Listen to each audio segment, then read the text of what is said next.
Technically, not yet, but you can tell by the big old smile on my face, it's almost here. It's almost here. What they call week zero, which is stupid. It's something ESPN's goofy ass come up with. It's not. It's not week zero. It's really week one, and week one should be week two. But I digress. I'm not going to argue over the trivial crap today. I'm in a pretty good mood because college football is here, even if it is just Farmageddon and Kansas State and Iowa State. Never knew that they had a name for this rivalry until about 4 years ago. I didn't never knew that they had a name for the rivalry because used to back in the day when I was growing up, Kansas and Iowa State were pretty pathetic. They were pretty awful. They've come a long way since the days of the 1980s when I remember Kansas State going, them and Kansas both would go 0-10, and the winner would either have one win for the season and the other one be winless. I remember one year they tied, so they both ended up winless with one tie. Get back here on the comments. We already got a bunch of people up in here. Calvin Glover's in the house. Him Cat's in the house. Kevron Harris was the first batter up today. And the first guest on the show, as it should be, is the man, the myth, the legend, the Oklahoma Roughneck, the guy who's always had my back even when the marshmallow attacks. What's up? I got something going on my thing here. Hold up. There we go. Damn, I don't know what the hell happened on that. Let's see. I don't know. Okay. What's happening? You're a little blurry, a little scratchy. I'm blurry? Yeah, you're I don't know if your microphone's too close to you or something. I don't know. Can you hold on a second?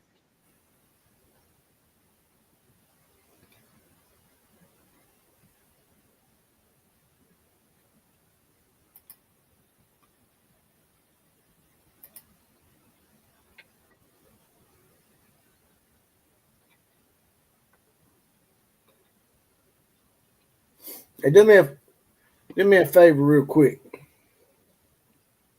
Do me a favor real quick while we get ready for this football game. I need you to do me a favor real quick, Killer Breeze. What's up? Come out and come back in. See if that'll help me real quick. Okay. All right. This damn StreamYard is free version. But I'm not paying what they asking for it now. They want like $44.99 for the cheapest plan. Used to the cheapest plan was $24.99. I'm like, I can understand going up on the prices a little bit, maybe going up to, I don't know, $29.99 or something. But you jump from $24.99 to $44.99. No, man, that's just not going to happen. I'm just not going to do that. But like I said, today we have the Iowa State versus Kansas State game watch party going on. I did forget to do something. Let me add Killer Breeze to the stage real quick. There we go. Got any better? Yeah, your voice is still a little loud for some reason. I don't know why it's so loud. Maybe it's on my end. Well, hold on. Let me turn the mic down. I think it's my end. There we go. I can turn the mic down. It's my fault. I forgot to do something real quick. I don't know why I didn't do it. Let me make sure. Actually, I did it. Never mind. So Calvin thinks K-State is going to win today, huh? Do we want to jump right into the game, or do we just want to talk a little football? Are we just happy to be back?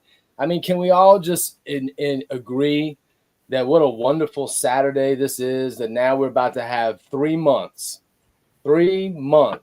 of football. I'll share the screen with you real quick to give you what y'all's taste a little bit, but it's still about 12 minutes from starting. Can you see that? Oh, we're not live right now? Oh, Yeah, no, you're are. talking about the game. Yeah, you're talking about the game. There's the game itself. Now, later on, I'm going to enlarge this screen for y'all, and I won't be able to see the comments and stuff. So if you don't mind, Killer Breeze, and text message or something on the side, if you see something I need to address that you can't address, I got you covered. Just let me know. By the way, fun fact, everybody knows this game is commonly referred to as Farmageddon. But since they are playing today in the good old state of Dublin, Ireland, laddie, it is now being called Farm-O-Geddon. O with an apostrophe Geddon, as if it was like an O'Reilly. You know, they're going full Irish for that ass. Hey, that was a pretty good Irish accent, man. You might ought to look into getting into acting. Yeah, just like man. I can tell. That's right. Have you ever watched? By the way, for everyone in the chat, if you've never watched the Irish Try channel, where they get a bunch of people from, I assume they do this in every country because it's very popular on the Irish channel. So I would imagine there's an American Try channel. It's where they basically have people from Ireland trying things, you know, from other places. And I got some cuties from Ireland on this show, man. I don't know if I'm watching it for the content or for some of the Irish ladies, but maybe that's why my Irish accent was a little bit close to accurate. Although I'm sure we have a few somewhat decent games today. I'm just glad football's here, even if it's just Kansas State and Iowa State or Kansas and Fresno State. Kansas plays Fresno State today. You never know what you're getting with Fresno State. One year they'll be 2-10. Next year they'll be beating everybody. Yeah. So. Well, here's the thing. The interesting thing is the best game of the day, I think, is clearly this game that's about to go off at 11. That you got two top 25 ranked teams. Interestingly enough, you know, this is a marquee game for the Big 12 these days. And for those that want to, you know, compare and contrast, you've got two ranked teams from the Big 12 meeting up today, and yet it still is kind of like, I mean, we're happy. It's better than nothing, right? But it is still mid-card. Yeah, they're going to have to develop a few teams over there, maybe Arizona State and BYU. Those teams might be able to give them a respectable new version of a blue blood. I don't know. Well, it's definitely not going to be Oklahoma State. I thought it would be Oklahoma State, and they promptly lost every Big 12 game possible last year with Oklahoma and Texas nowhere to be found. And they still find a way to be okey chokey pokey State, man. That damn charity case over there in Stillwater. Obviously, I'm playing with the Big 12 a little bit because I know it's going to get their fans riled up. But yeah, I you know, someone has to fill the void, as they say. Now that your top two dogs have left the conference, with Oklahoma and Texas joining the SEC, the premier football conference in college football, someone's got to fill the void. I mean, that's what I'm saying. This is a marquee matchup as far as the Big 12 is concerned, and you know, who is the leader in the Big 12? I don't think anybody knows. But the stage is set for a school to come in here, a program to come in here and take advantage of the void and become a Big 12 blue blood. And, you know, you said a couple of times, and I agreed, that I thought stage was set for Oklahoma State. They did. They completely dropped the ball with their first opportunity at it. And, you know, and now will some of these other teams you and I have talked about before, will West Virginia take advantage of the opportunity? What about BYU? And then you got someone who's not necessarily as traditionally as good of a program as West Virginia or BYU, but what about the Arizona States and, you know, and the Utah? So somebody needs to take the step here and cement themselves as the leaders of that conference. When I was growing up, Arizona State was pretty good. The Sun Devils, they went to the Rose Bowl. Yeah, they weren't. Yeah, that's fair. That's fair. So I mean, being in the Big 12, maybe they can rekindle that somewhat. Yeah. They got a pretty hot name coach in Ken Dillingham, right? A lot of people talk about him as, you know, possibly going after him, but I think he's an Arizona State alumnus, so he'd be pretty hard to get. Yeah. Arizona State. It'll be it'll be interesting to see if that what happens if anything there. Yeah, I was telling my boy Jonathan, he's up here for the weekend.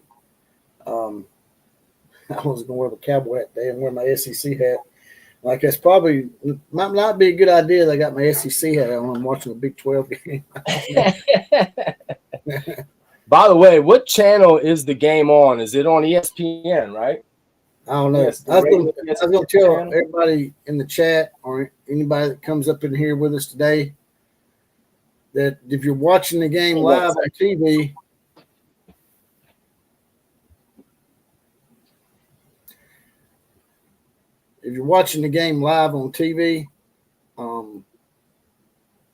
don't tell us ahead of time what's going to happen, because if you're watching it on TV, you're going to be a good bit ahead of us. You're going to be about 30 seconds.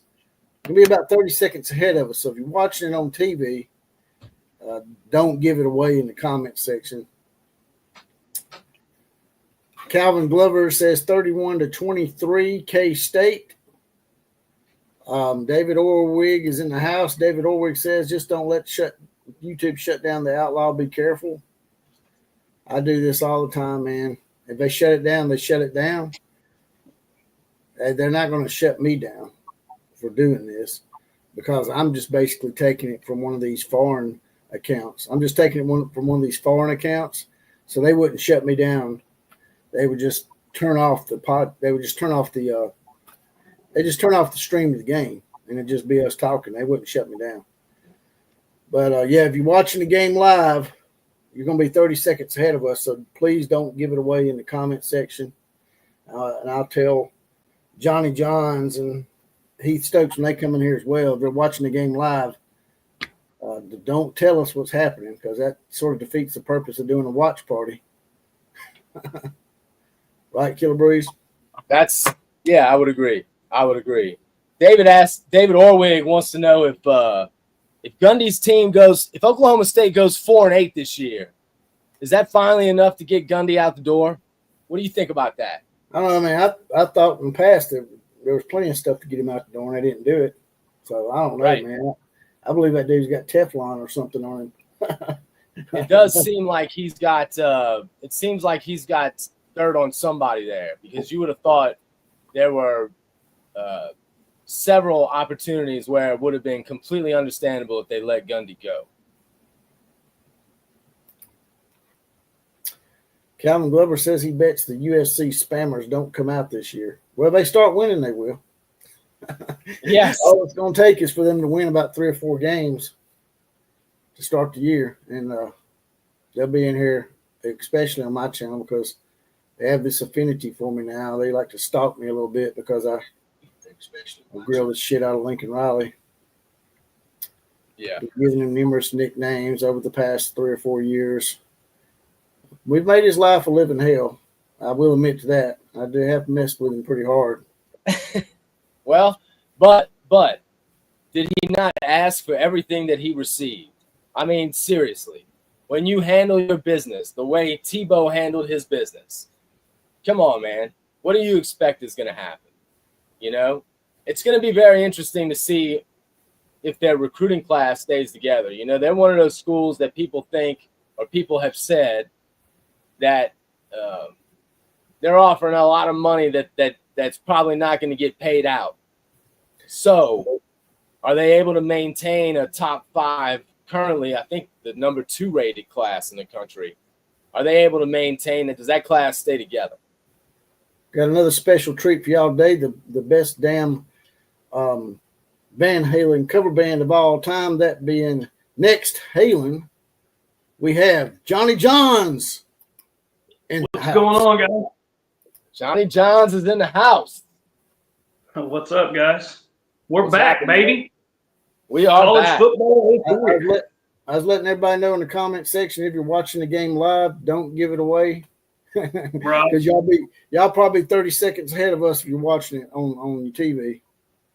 Yeah. I was watching you guys before I came on, and I heard y'all talk about that. I'll make sure I don't give it away. So who's going to win today in Farmageddon? I kind of feel like I know Kansas State is supposed to win it, but I mean, it wouldn't shock me if Iowa State pulled it off too. I guess I'll go with Kansas State, but Damn, I Kansas could State see- have a I think- large contingent in Ireland, don't they? Holy shit! Yeah. I kind of feel like Iowa State's going to win this game. I'm going to go with isn't Matt Wells the new OC at Kansas State, the guy that we had on staff? Is he the OC over at Kansas State now? he might be actually. I think he is. Let me check.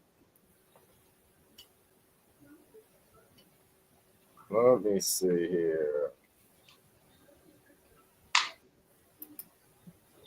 Yeah, he's at Kansas State. He is the OC quarterbacks coach at Kansas State. So it will be interesting to see, what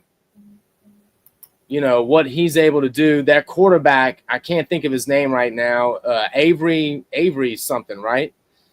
He is supremely talented, but makes a lot of mistakes. So it'll be interesting to see if he's taking any steps forward. Right. But I think I feel like if Iowa State's defense can show up, I like Iowa State. I'm completely pulling that right out of my back end, by the way. I have no idea. Yeah, I know. I don't. It's not like we watched them play a couple games this year, and we know, and we don't. It's the first game. This is also those weeks where you can. Where Vegas is off on a lot of these spreads because they don't know a whole lot more than we do. Yeah. But I want to say Kansas State is slightly. I want to say it might be like a 3-point spread or 2.5-point spread. That's right. Yeah, it's It's supposed to be a good game, but I do like Matt Wells. He used to be wasn't he the head coach at? I think he was the head coach at Texas Tech for a little while. He was. Yeah, he's a good coach, man. I think he's a good coach. It's hard to win at Texas Tech at a high level. We'll see what happens now that they've opened up the purse strings and they're spending money, like they're not going to have it again. So we'll see if that changes things. But historically speaking, very difficult to win at a high level consistently at Texas Tech. I mean, that's just what the statistics bear out. You had some good years under Leach, a couple of good years under Leach. I honestly, man, if Leach would have just done anything on the defensive side, he would have had a national championship team, Right.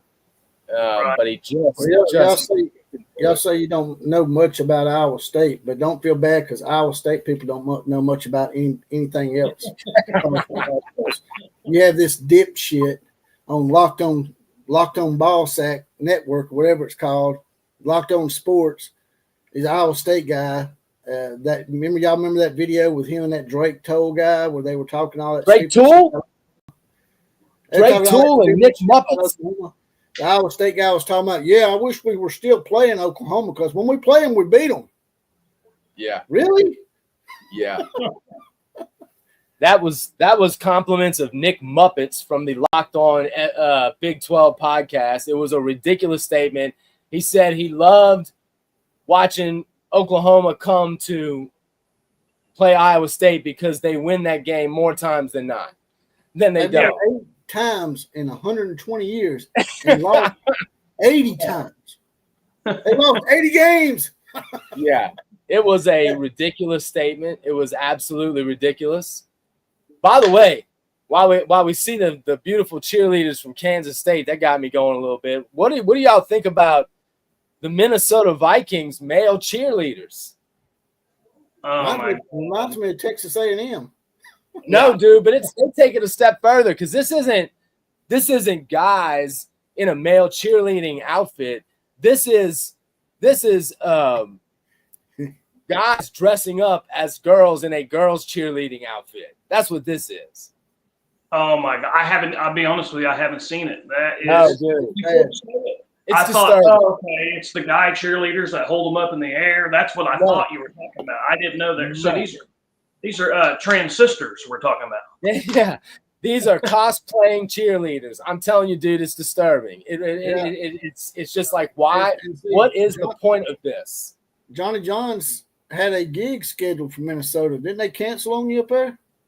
Yeah, what it was is the one that paid my guitar player's brother works up there and lives up there, and anyway, it was 2 gigs that was in Minnesota, and the one that paid the most wanted to postpone to the weekend after.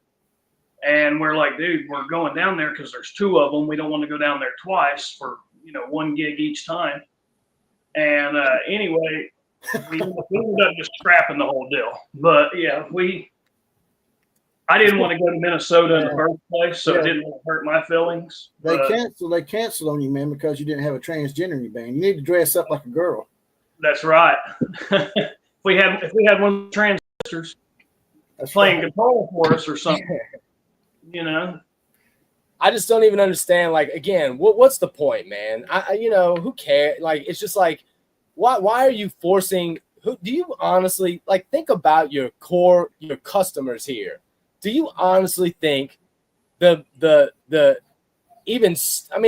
many could it be? Half of 0.1% of the NFL fan base wants to see a guy dressed up in a woman's cheerleading outfit cheering on the Vikings? I mean, what are you doing? Why are you forcing that down everyone's throat in the NFL? Right.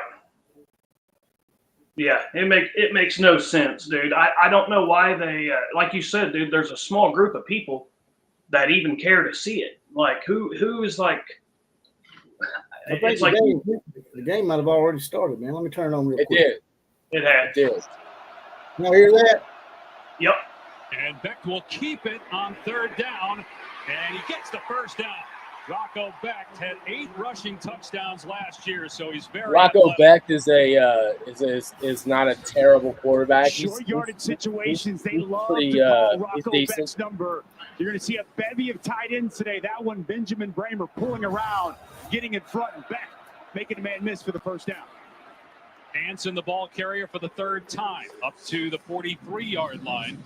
He will split time with Abu Sama, who is a Kansas State killer. Sama had almost 300 rushing yards and 4 touchdowns 2 years ago, as Iowa State has had Kansas State's number of late. Such a strength last year, Dave, for Kansas State, stopping the run, 2nd in the Big 12. Iowa State clearly wanting to open up this game, open up this season on the ground, running the football. First pass play. Becht, and the ball is juggled away. Eli Green couldn't come down with it. Iowa State trying to replace 2 receivers who are now in the NFL, in Jaden Higgins and Jalen Knoll. Pass just a little bit high. Eli Green tries to climb the ladder and bring it in. You got to catch that. Nice job there by Ron. Iowa State got that straight red helmet full. Looks like Oklahoma in a way. Mm-hmm. What? Landerman, the Kansas State defensive coordinator, likes to dial up pressure in these spots when they heat up Rocco.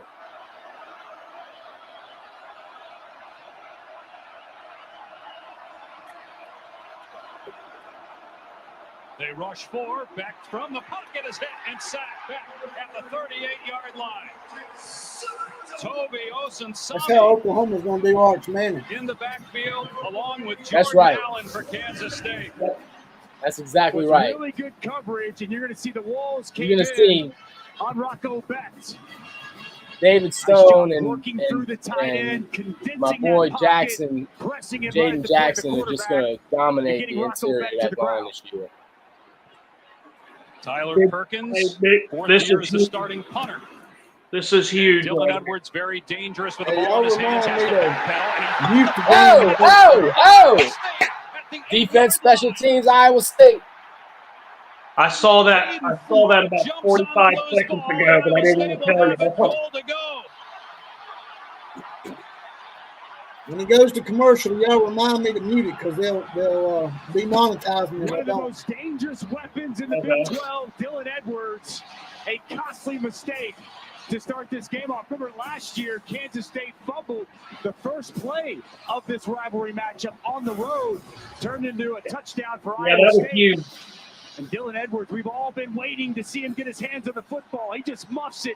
Bell there with the hand. And a huge recovery for the Cyclones inside the 10. You know, Dusty, because of all the fireworks, there's still a lot of Matt Campbell's smoke in the defense is stadium. going to make wonder you if pay that when you make impacted mistakes at like all that. The vision Yeah. on that muff punt by Dylan Edwards. On 1st and goal from the 8. And no running room that time for Hansen. Yeah, Kansas State's making a Malo in there for Kansas State. Minimal gain on 1st down. Well, it's a veteran defensive line. They like this front 7 a lot for Kansas State. They bring back a bulk of the production from a season ago, and a nice job there, changing the line of scrimmage. Nowhere for Hansen to go with the football. And we mentioned Abu Sama. He's in the game for the first time here on 2nd and goal. With Burkle in the red zone. Back in trouble again. Oh! Osun Sami gets back there again. Loss on the play of 8. With Osun Sami really good with the That dude reminds me of Jaden Jackson. The chop, the Yeah. whip, working off the edge. Extremely well It's done. coming down rain pretty good out there. Working inside, came outside, tight corner. Another sack for this Kansas State defense would be huge, Dave. If they could get a stop here after that costly Oh, wow. by Edwards. You mentioned bringing heat. They did not on the last 3rd down. They still got to Beck. Will they come after him here? They're lining up as if they're going to, and here they come. Beck facing pressure again. Lobs, and a flag down as the pass was incomplete. Gabe Burkle got turned around as he was being defended by B.J. Payne in the end zone. Kansas State's trying to spot them a touchdown for free. I mean, come on, dude. Like, Tuta Salam is our referee for today. Pass interference, number 7, defense. The ball be placed at the start. Automatic first. Automatic first. yep. And that was 3rd down, too, man. Target for Rocco Beck. This is a bad mistake by senior B.J. Payne. It's going to be one-on-one coverage. He's going to try to run a corner route. And B.J. Payne's eyes in the backfield, not with the tight end. He just grabs him around the waist. That's an easy call and a massive mistake on 3rd and long. So a fresh set of downs now on the 3-yard line. Play action. And it'll be Sama hit at the 1 by Payne, falls Didn't forward get it. and down short of the goal line. Didn't get it. 5 minutes into the season, Dave, and already Kansas State, a huge turnover, costly mistake on 3rd down with that pass interference. 99's a stud, dude. You know, this game, the magnitude of this game, and game number 1 out of the blocks, who would be clean? Not very clean early for the Wildcats.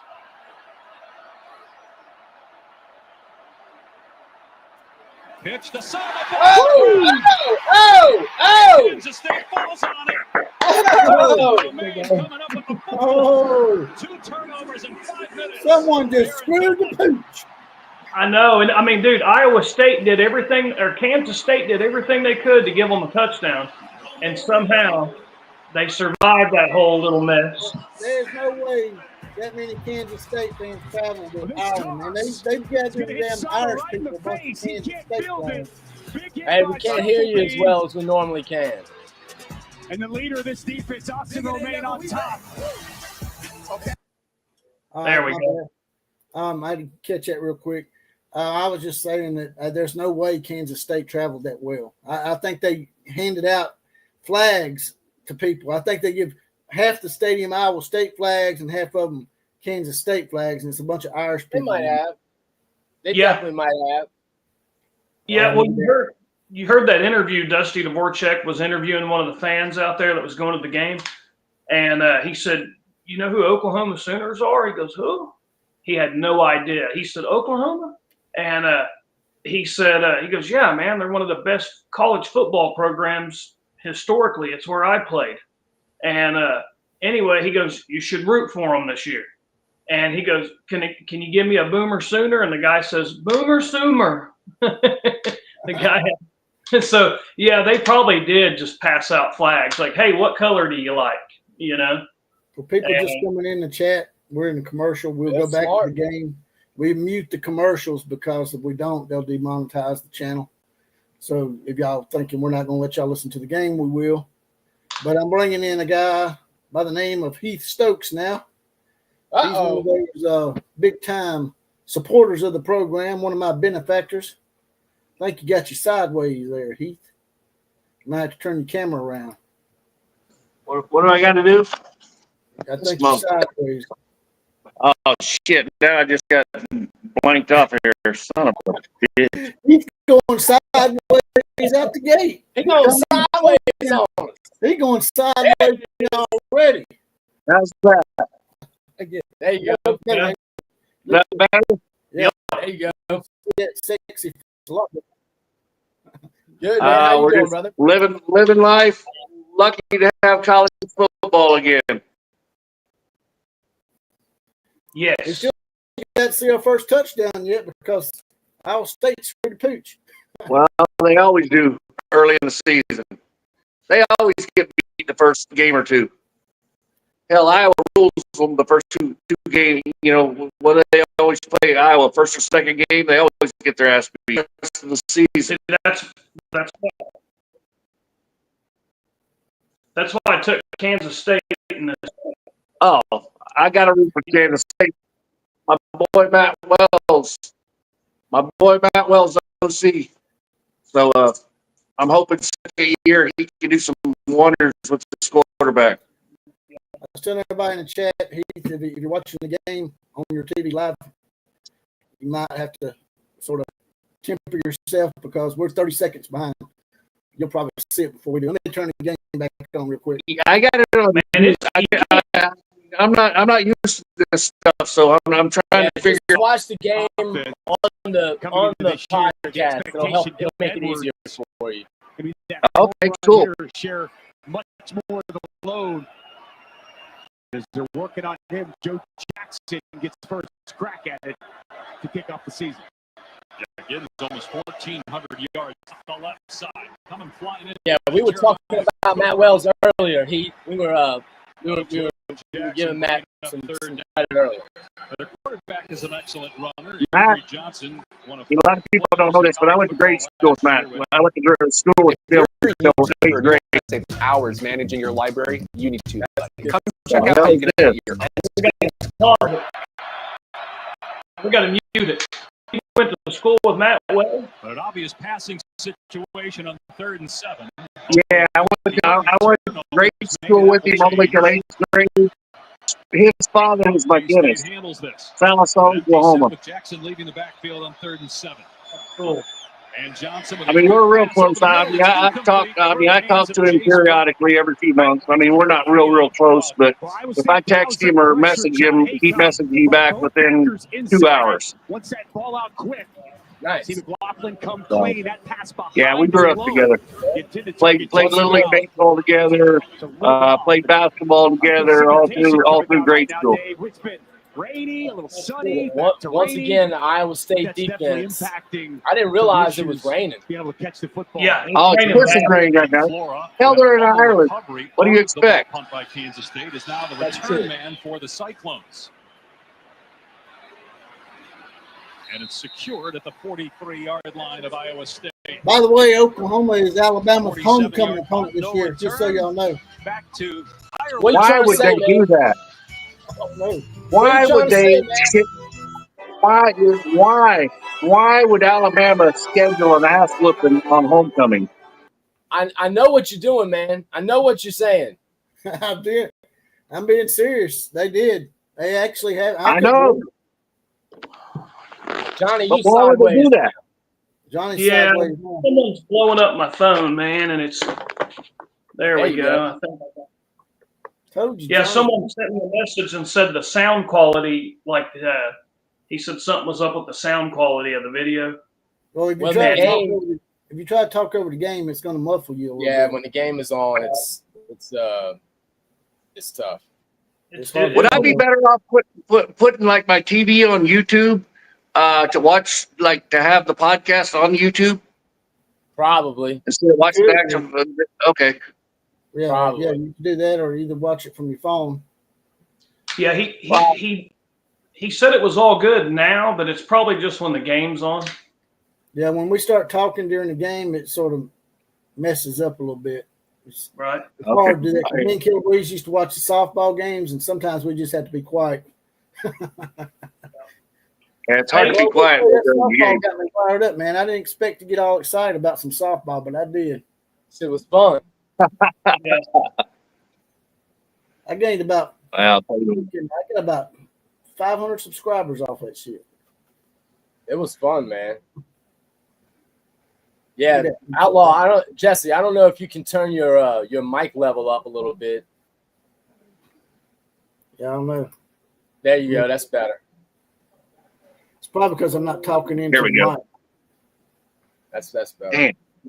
I got to get my phone like way up high, set it somewhere. 'Cause I look like I'm looking up the whole fucking time. These mics really loud. So what are you trying to say? We're playing that you scheduled us for homecoming, man. You trying to say we're going to be the homecoming bitch? Is that what you're trying to say? I don't know why they did that, man. I'm like, damn, man. Really? Y'all trying to piss Oklahoma off? I mean, no, what you're trying to say is your revenge is coming for last year's game, and I know what you're doing, man. I know exactly what you're doing. You're basically setting us up to get drummed on homecoming. So Alabama scheduled Oklahoma for homecoming. That's what it is. I couldn't That's believe insulting. It's an insult.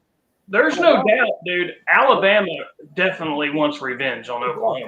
Why would you schedule a team for homecoming that beat you by 21, man? I don't understand that shit.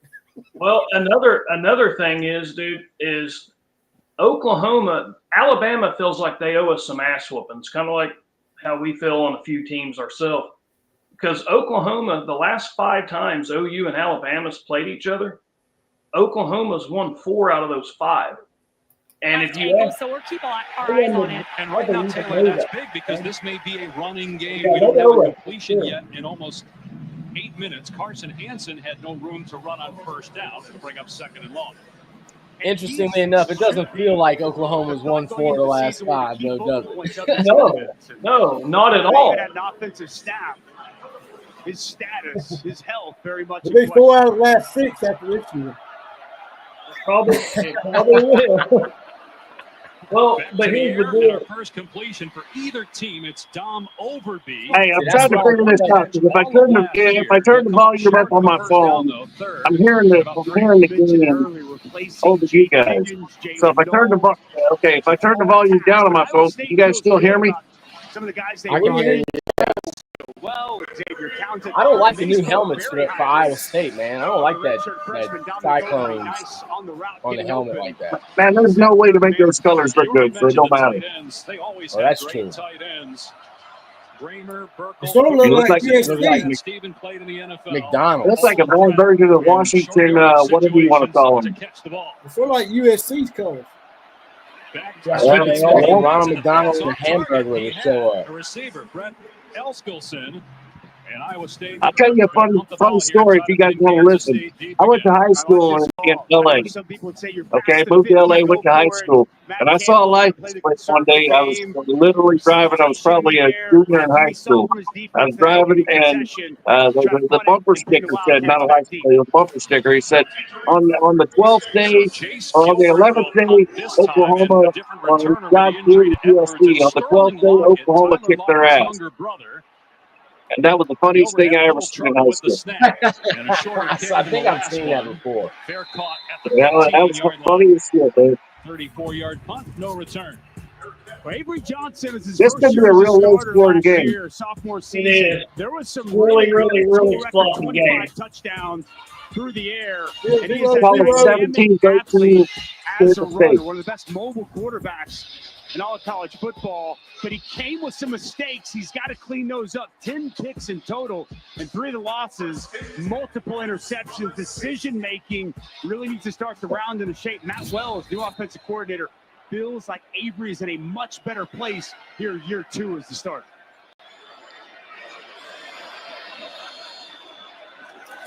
And Johnson's pass is caught on the redirection by one of the offensive linemen, Terrence Enos. And so it'll be a negative play, loss of a couple. Just trying to figure out my volume, guys. If I turn the volume on my phone up, volume on the TV up where I can hear it, I want to make sure I can still be heard. I imagine one of the only receptions he'll have in his Your career. volume Actually lost yards is a there. little high. I just don't want my volume to hear Joe on Jackson the still in the game and running podcast. back, trying to Oh, find oh, room. my It's I not can't- there. I It's can't looking hear at it. third and long. You mentioned cutting down the mistakes for Avery Johnson. There's no question that he's a potential player of the year candidate in the Big 12 if he does that. You touched on the early fumble last year. He also had a bad penalty and grounding in the end zone, which led to a safety in this game. So what And are we that was really doing the next difference week? in the game. First year as a starter, you got to learn through those. We'll see how much maturation the offseason fall We camp got to do he's had. something. We got to do It's some not kind an of easy start against this Iowa State defense here in the opener. On 3rd and 12, Kansas State will just keep it on the ground with Jackson, able to slip one tackle, but then thumped at the 18-yard line. Marcus Neal in there for Iowa State. Another punt coming up. Conservative play calling there with Joe Jackson getting the That'd be ball. ugly as Still ain't hell. got our first touchdown yet. Still ain't got that first touchdown in pro football yet. Quarterback Avery Johnson, a little surprised there. We don't see them try to run with him. Maybe get a little quarterback run game, get him outside the pocket with the run pass option. And Taylor telling us a second ago that Dylan Edwards has now gone to the locker room for Kansas State. McClanahan to punt again from inside his 10. Short kick, end over end, and it checks up. And Iowa State's going to have the ball in Kansas State territory. Still ain't got that first college football touchdown yet. Thanks a I lot, know. Armageddon. It's a sloppy game, man. It's right. You can't hardly see it on TV, but it's actually raining cats and dogs out there, dude. You can only see it once in a while, but it's raining bad, and I think that's why we're having all this slop ball right now. And it's the first game of the year, so it seems like there's always some sloppy games at the beginning on the first game of the year. But yeah, the rain ain't helping for sure. You also got two teams that are, at least historically, recent history, been pretty good on defense, and it's a 3 yards in a cloud of dust type of, I don't see him going vertical too often. Right. Gary Davis says, I believe that Alabama has that game circled. Oklahoma kept Alabama out of the playoffs last season. Alabama didn't score a touchdown. Because of that, I believe Alabama will win a close game. Yeah. I mean, Let's hope. Let's hope it's close. That has nothing to do with this season. they're going Zero to to want do with this season. Right. They're definitely going to want to beat us, dude, because like Killer Breeze was saying, it doesn't feel like we're 4 out of 5 on them, and that's because 2 of those games we got before they was good. It was 2002, 2003. And then the 2012 game, they were really good, but Trevor Knight played the game of his life. That's how we won those 3. And then the one that really mattered was the 2018 game, but that's the one that Alabama won. And then 2024 was the one that we won in Norman. And so 2 of those games was like we were underdogs. We were not supposed to win, somehow still won. And then the other 2, we were favored. We were supposed to win, and it was whenever it wasn't a Nick Saban Alabama. It was before. It was whenever. But even over the years of the 12 and 18 up to last year 24, it's just like Alabama was also winning national championships every other year during a lot of that span. You know what I mean? So it's kind of like, yeah, we got some regular season wins. We didn't get the chips. You know what I mean? We wanted the chip. That's what we wanted.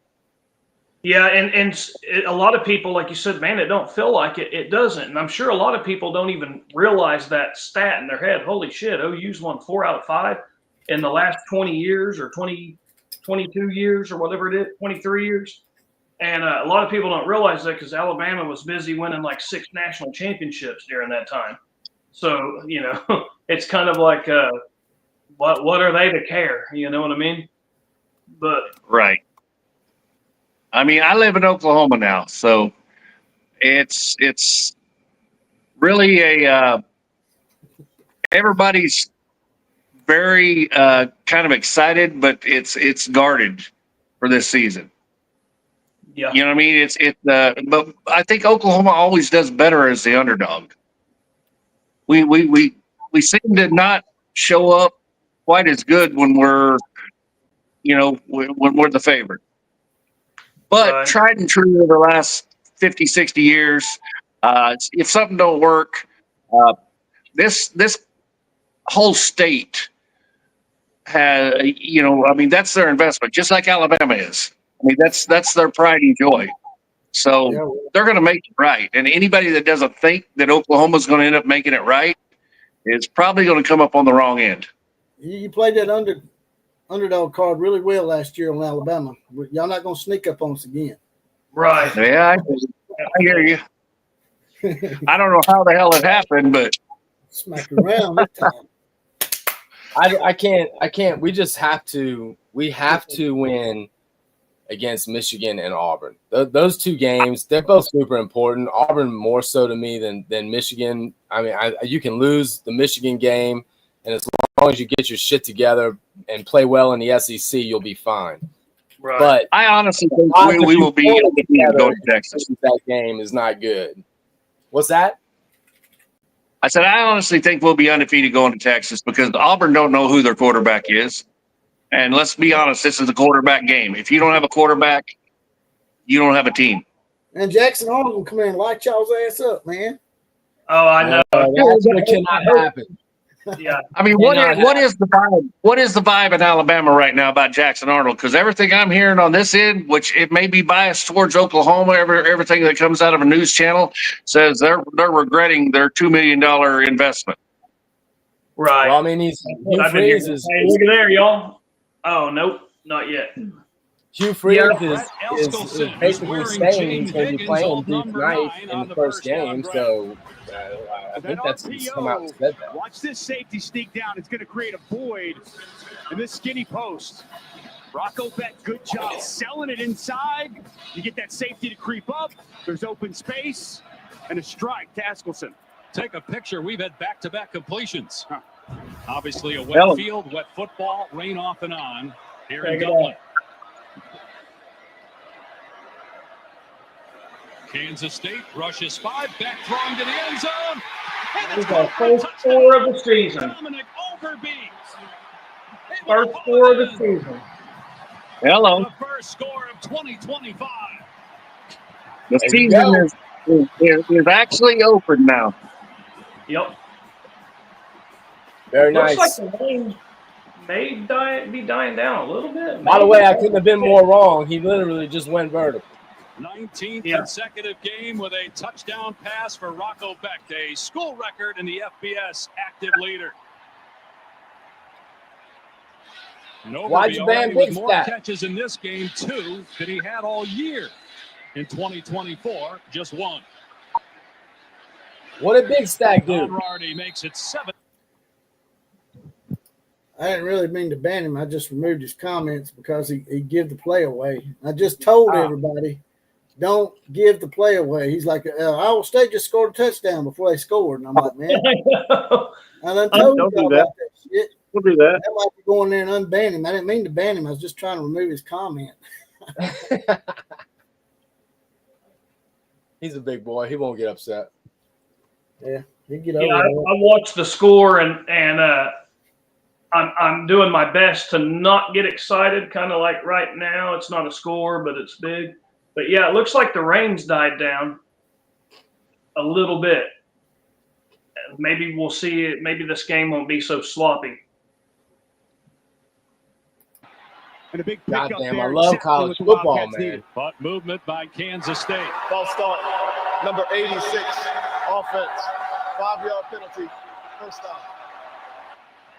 Garrett Oakley, one of the tight ends for Kansas State. You see those types of penalties early, right? You get a big play, you're trying to get up there, get your offense going. You've got Iowa State off balance a bit, and you commit a mental mistake. There's Avery Johnson out of empty. Now they shift Joe Jackson back next to him. Johnson's pass is a little inside and incomplete, intended for Will Swanson. Marcus Neal, who the Iowa State coaches feel is a potential superstar. I knew it. Was there I knew it. It's good defense, but this pass behind his intended target.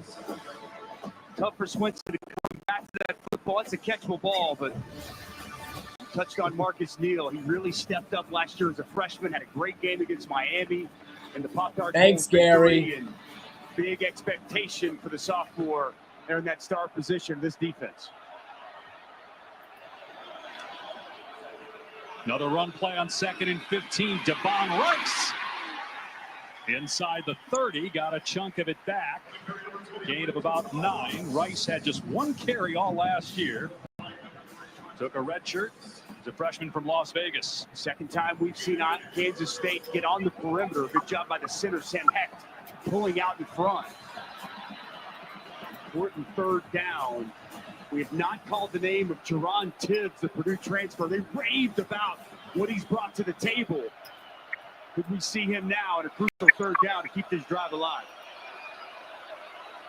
Got single coverage up top against him. Kansas State going to run Jackson up the gut. And he gets knocked down 2 yards short of the line to gain by Jamison Patton and Marcus Neal. 4th down. I think that play call from Matt Wells tells you that Chris Kleiman told him you got 2 to work with. And that They going for it. territory They're going. here for Kansas State as they keep the offense on the field. No doubt the inside zone. Matt Wells knew this is 4th down territory. See if they keep it on the ground again here on 4th down and a yard.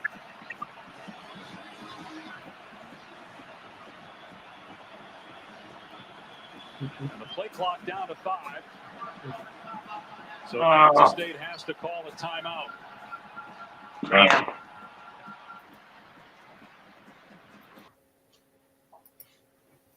And while they're in timeout, y'all can hear the best 4 voices in college football talk. Well, I don't know. I'm starting to wonder because you're giving Gary a lot of props here on a suspect stat. We don't really know if that's accurate or not. I don't have the book in front of me. It seems a little far-fetched. Well, I mean, It's all good. I mean, they've been the last 15 years though. They've been winning almost every game in the regular season. So he Fair. said they're on a streak. What did he say? It was like a 20-0 streak or 13-0 streak or whatever. It was 21. 121 straight homecoming games. Homecoming games you're supposed to win. See, so Right. you usually schedule a team that you know that you can beat. So I guess Alabama figures they can beat Oklahoma. So I don't know. You see, that's exactly that. That's the point he was making from the minute he brought that up. That's what he wanted to say. There it is. There it is. Man, just lay down the gauntlet right now. Lay that down right now. Why you want bulletin board stuff? Bulletin board stuff helps me. I don't care. You ain't lived in Oklahoma then, have you? We like that stuff. We like it too when we get beat by 21 points on national TV. Yeah, but not when you're putting up the bulletin. Oh my God! Big difference. Zone, so no grounding, even though there was not a receiver in the area. Pressure from Caleb Bacon. Let's see here. Tough to tell. That's on the running back, on the quarterback. Some miscommunication there. It is a sloppy Johnson trying to game, pull it man. out. Ball's on the ground. Heads up play. God. Be able to grab that football, get outside the pocket, and throw it away. Maybe learn from that grounding call against Iowa State last year by getting outside the pocket. Here he's belted, but keeps his balance momentarily. Jontez Williams with the hit, but a good run by Avery Johnson of 6 yards. Boy, Jontez Williams, corner blitz off the edge. If he doesn't come with that type of impact, that might have been 6. A big gaping hole on the quarterback counter. And Williams able to get enough to get Avery Johnson to the ground. They will not run another play here in the first quarter. A lot of fireworks, literally, before we kicked off. And some of the smoke may have impacted the sight line for Dylan Edwards, who is hurt. They're making excuses. Oh, the fireworks kept us from scoring. Yeah, that's good. Damn it. Did Iowa State have that helmet last year too? I don't Is think that- so. Looks like USC's helmet without that stupid ass Trojan on it. Right. This is the first time I can remember seeing those helmets. I've never seen those before. But then again, I don't watch a whole lot of Iowa State anymore. Heath, what is your prediction for the Oklahoma Sooners this year? How do you feel that they're going to do? I call it 9-3. 9-3. 9-3. Who are the 3 losses? Yep. Who do you Just think the because 3 of losses schedule. are coming from? Man, it can come anywhere. They could come anywhere. I mean, when you literally, arguably have the toughest schedule, maybe in the history of college football. It's tough. It's for sure. It's. I mean, it's. You know what I mean? think they played. I mean, they could go. They could go 6-6. They could go 11-1. Because if you can go 9-3, you can go 11-1 with that schedule. Crane and Company predicted y'all to go 9. Go 6-6. Crane and Company. I watched them the other day. They got y'all going 10-2. I think. Man, yeah, I don't know about that. I think that it's gonna be. I mean, man, it's I just don't want to be. I don't want to be wrong, but man, everything you're hearing from inside the program sounds good. It sounds like there should be a big improvement. And man, if that the one thing we have right now we have not had in 10 years is a defensive line that arguably could be the best in the SEC and double deep. I mean, 2 deep. Could start anywhere. They got like 6 guys they can rotate on the interior. And we have not had that. We have not had that, man. Hey, yeah. that defensive line ain't gonna help you when Ryan Williams is running down the field scoring on y'all's ass in Tuscaloosa. Why did you even why'd you have to go there, man? What again? We're back to the you got some unresolved hostility. You're right, man. That's embarrassing. We got embarrassed, man. I'm pissed. We just got to make sure they don't line up in an illegal formation before he burns us. I know, right? Yeah.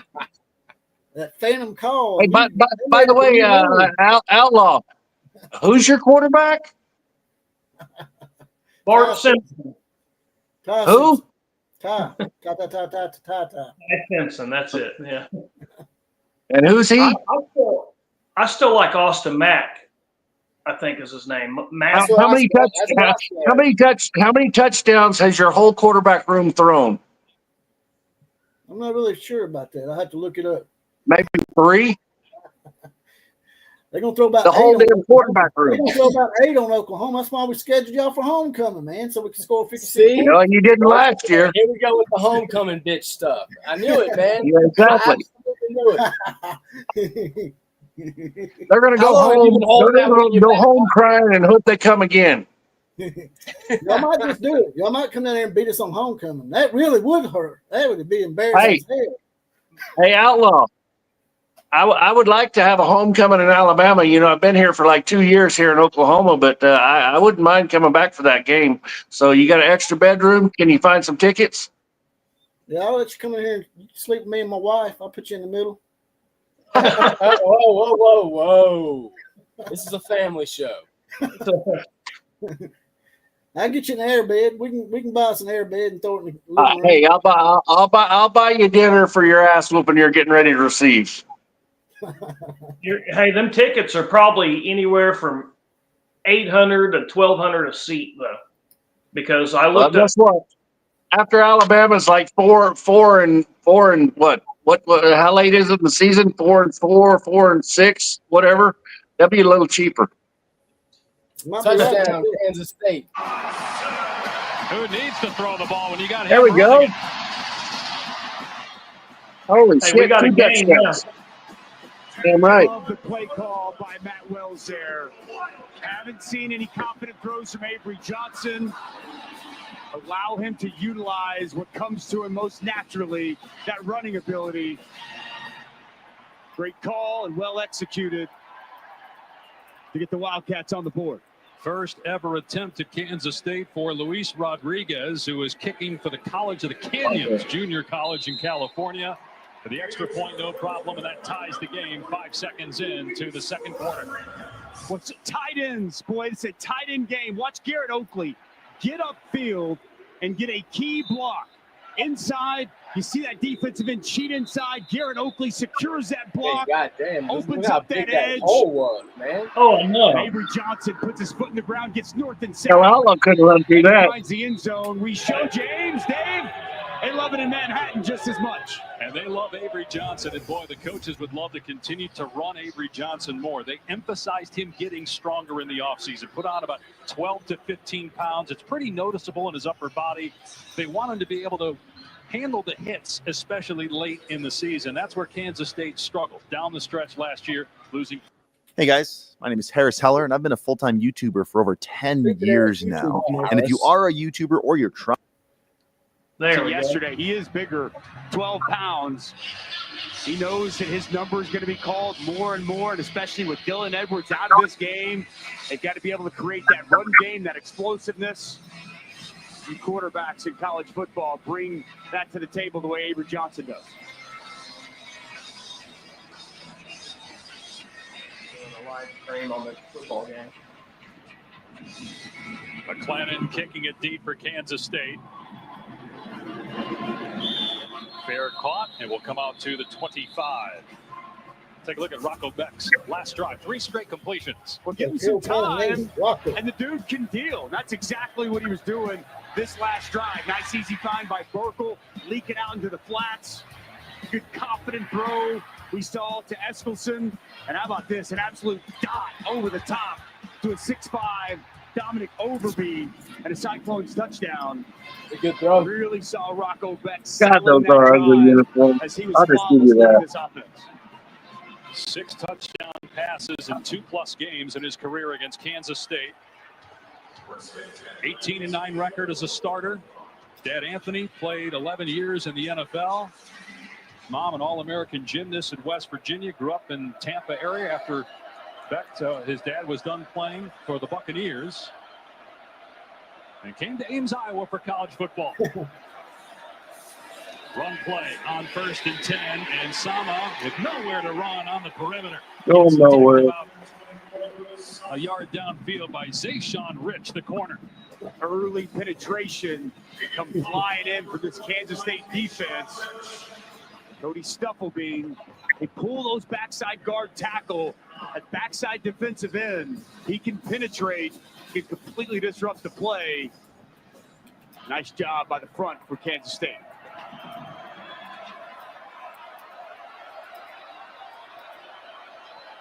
With a lot of motions, a lot of shifts. And love these tight ends, as you've touched on. 3 tight ends in the game here on 2nd down. Make it 4. Back to the air. And trying to dump it off to Burkle. Overshot him. There was a little pressure late by Kansas State that time. The Beck family is here. There's Anthony, who worked at ESPN for a while and is a head coach in the UFL and also does New York Jets games as the radio analyst. Great guy Anthony is. Outstanding player at West Virginia, then on the NFL. Awesome for us at ESPN, who did a really nice job in the XFL. He's made the trip to watch his son lead this football team.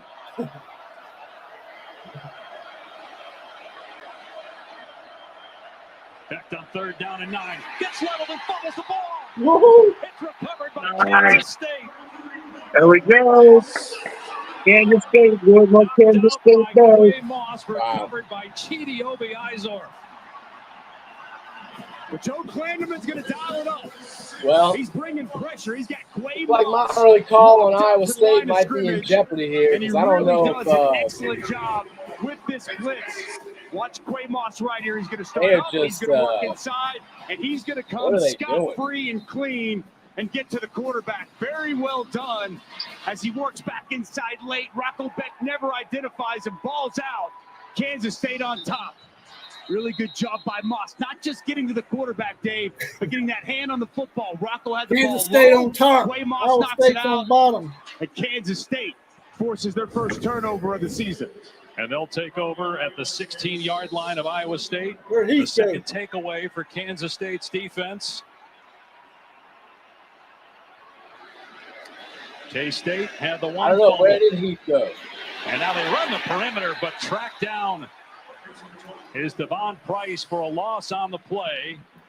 Caleb Bacon, a guy that is a captain, it's a former walk-on that had no FBS offers, went as a walk-on 2 years ago to Ames. Love to see that. He was hurt the first series of last season, and it was a devastating loss for this Iowa State defense. Just began a litany of injuries at linebacker. He's back. He's healthy.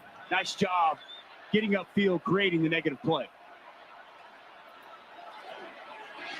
Johnson finds an open receiver in the middle of the field.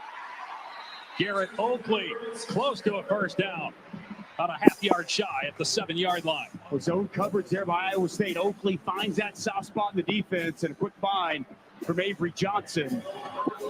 Seen them run the football in these spots. Gone with the quarterback on the last possession. Joe Jackson in there. Got to keep that defense honest. The ability of Avery Johnson. Multiple tight ends in here for Kansas State on 3rd and short. Joe Jackson gets the carry, lunges forward, and got to be close. The initial mark looks as if he's short. More down territory anyway. Don't fumble the ball this time. Carson Willick, another linebacker for Iowa State that missed last season due to injury, made the stop. It is 4th down and a yard. Chris Klieman, he wants to cash in off this turnover. He's going for it. They've been aggressive here so far in this game, and that's not changing at this point. As he elects to go, and I like the call. If you want to build an app and have no idea how to wanna code build an or app. where to Crazy start, looking check hooker. out Base 44. Stupid ass There he is. He's back.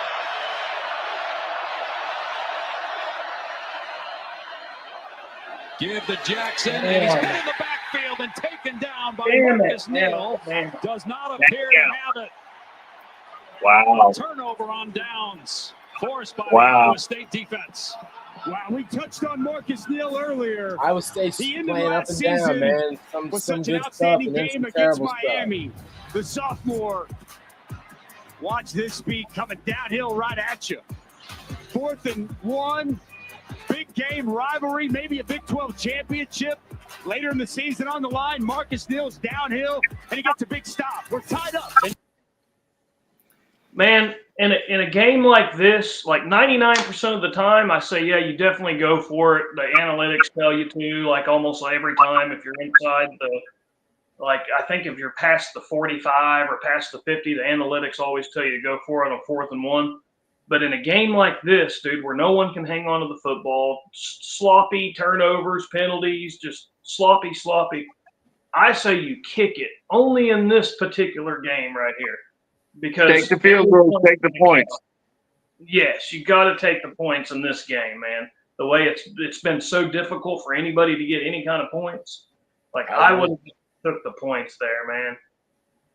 But I guess it feels right because they didn't get it, you know. But if they would have got it, then of course, because they did go for it in that last drive and they got it, and I guess they were hoping it'd happen again here. But damn it, man! Both of these teams are just, you know, are showing inconsistent. You know what I mean? I think you said it earlier, Johnny. Just first game of the year. You know what I mean? They're getting some of it. They're executing really well, and some of it's terrible. You know. I'm surprised. I thought Kansas State was going to score there. Actually, I didn't even think it was going to come down to a field goal. Hey, I was telling Killer Breeze in the comment section, man, there's nothing wrong with losing 2 games in the year. Here you go. Here you go. Especially, you know, if you play Alabama in the SEC title game, there's nothing wrong with losing those 2 games. There's nothing wrong with being 2-2. I love the All Crimson SEC championship. That would be epic. To have the All Crimson SEC championship, that would be nice. That'll never happen when we beat them at homecoming. Well, it'll never happen. Fair point. We're going to both be undefeated going into that game. Fair point. I like that. That's also very true. I think, you know, this is setting up to be. We might play 3 times. That's right. This is setting up to be. This is set. I mean, and meeting up in the national championship's not out of the question either, to be quite frank. But this is setting up to be possibly very embarrassing for either Oklahoma or Alabama, depending on what happens on this very special homecoming week. I think Alabama's gotten in the habit of now where they do actually put good teams on homecoming. They used to just put UL Monroe, but now they've gotten to where they actually take a little bit of the risk. Change that now? Interesting. Yeah. So, who'd they have last year at homecoming? I can't even remember. I have to go back and look at it. Well, you're just telling me they were doing, changing it up. They did this year, I guarantee you. Yeah. I think it's good to have a good team coming in for homecoming. You're bringing in all your alumnus, man. Give them a good game to watch. Don't give them some stupid-ass game that you know that you're going to all in all, but you still don't want to get your ass whooped.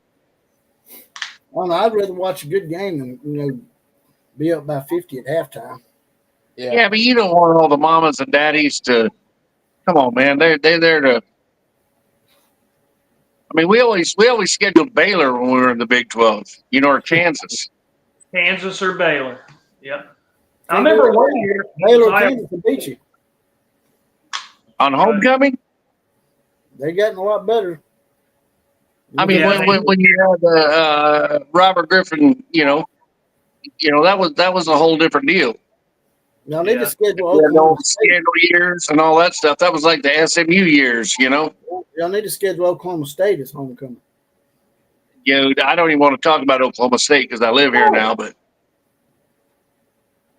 It's ruled incomplete. It was jarred free as Burkle tried to haul it in. When Wesley Fair gets a running start, he times this up perfectly. Collision right on the football. Nice job separating man for ball. One of the more sure-handed pass catchers on this Iowa State team. It's a nice job by Fair, who struggled early in coverage, coming up in zone coverage, making a play. Back to throw again from his end zone. Hanson out of the backfield, gets walloped. But it takes a second man to bring him down. The initial hit by Justice Clemens to slow him up. And a 3-and-out for Iowa State. Justice Clemens, he's the third cornerback in. Really good job. Giving up quite a bit of weight. He's given up probably close to 30 pounds of the 220 pounds. You got to do something after that turnover. Contact, and he waits for his you got to give them some confidence. Coming down. Now they're going to get it back in the short field. The defense is going to come back and do it again. To his end zone, and again it's Sterling Lockett. Yes, Christ. I'm on row. They say GLP-1s for weight loss is a shortcut. For the fair catch and has it at the 42-yard line after a 50-yard punt. All 6 episodes of The Kingdom are available now, streaming on ESPN Plus and Disney Plus. The Kingdom takes an unprecedented look at the Kansas City Chiefs' legacy over 60 years of highs and lows, focusing on their incredible 2024 season. Mahomes and company looking to get back to the Super Bowl again and win it this time after falling to the Eagles 6 months ago. They're going to have a great team. Great team. They got a great tight end, Travis Kelce. I bet he's watching this game. All the tight end play between Kansas State and Iowa State on display. The Wildcats take over on their 41-yard line. Again, Jackson in for the injured Dylan Edwards. And a wide receiver screen to Jaron Bradley. Trying to get the ball in his hands. And he was brought down immediately by Cale Brazina. Come on, man. Elemental play. Fighting inside that initial contact. He is so. If y'all don't mind, jump out, smash the like button, and share it out to all your friends. Let's try to get this thing up to about 30 people. It's nice play. Creating the negative on first down. Know how to do that. So they're off schedule and running on 2nd and 12. Devon Rice nowhere to go. And he's swung. Hit That's that Iowa State defense. The 37-yard line. Another negative play. 3rd and about 14 now. Just building a wall. That's what Iowa State defensively is doing. Everybody where they need to be. Pursuit to the football. Really well done Willock there initially. Bell coming downhill. It's good defense from Iowa State. I watched on Thursday John Haycock go through his third down pressures where they have all kinds of different pressures, and they'll show pressure, no bail. They're showing pressure on third down. But they bail. They rush 3. A flag down. Game, man. Movement by Kansas State. So clearly that's getting to the Wildcats, what you're talking about. Hugged up to the line of scrimmage, showing a lot of pressure inside. Guess I'm figuring it out. Moving a little bit early.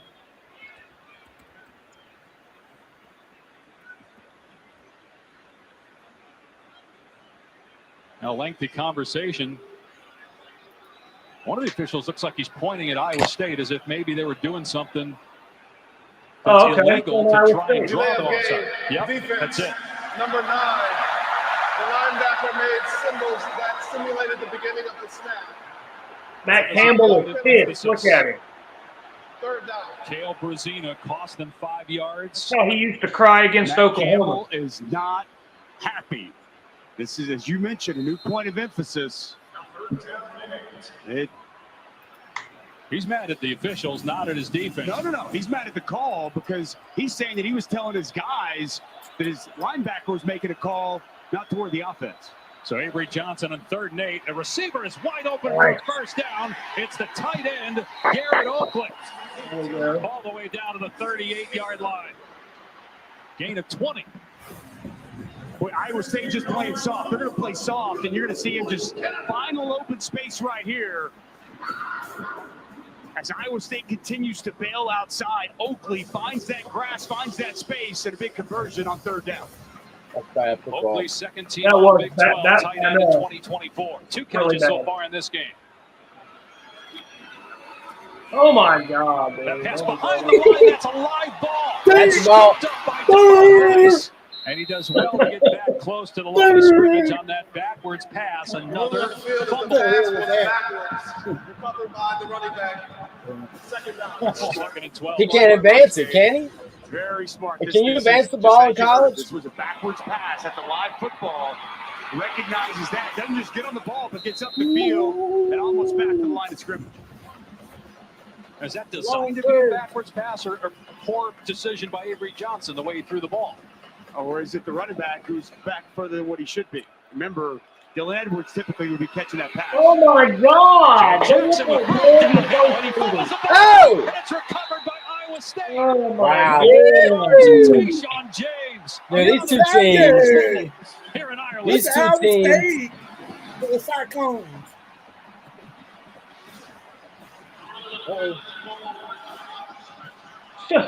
Is that the same guy that muffed the punt? Pretty sure that's the same guy. I think that it muffed was. Drew Surges, the safety, coming up. There was a big hole opened up. Surges comes God. down, squares up Joe Jackson, falls out. Wow. Yeah, it looks Wow. like the same. I think that was the same guy that muffed the punt, man. It's like I think Johnny Johns put some money on this game.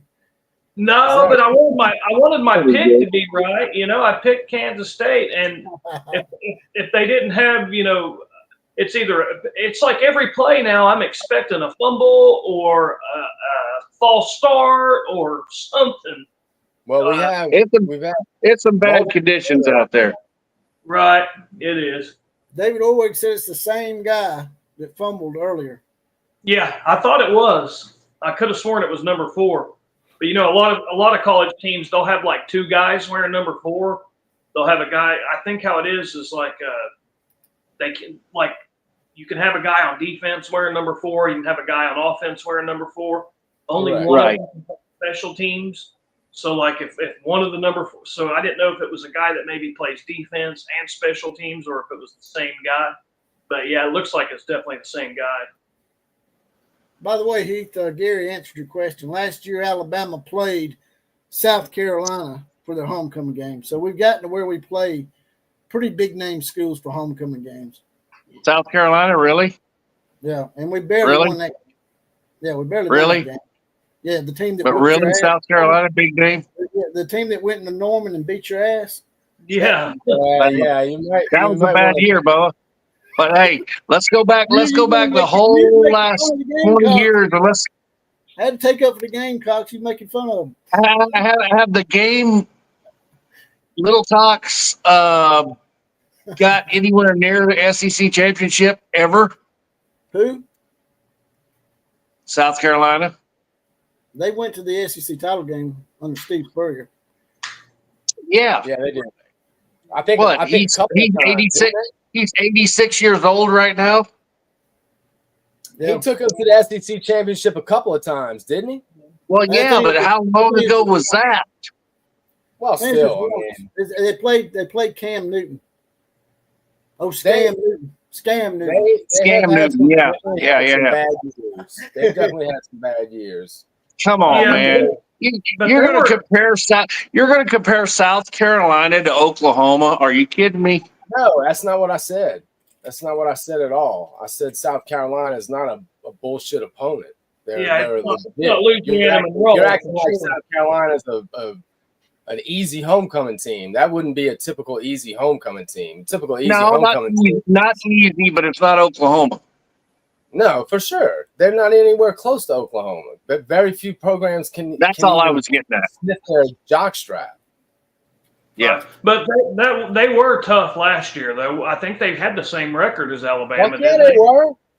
Yeah. Dude, their defensive line was crazy good last year. They yeah. were. Dude, I love their head coach. I mean, I think South Carolina.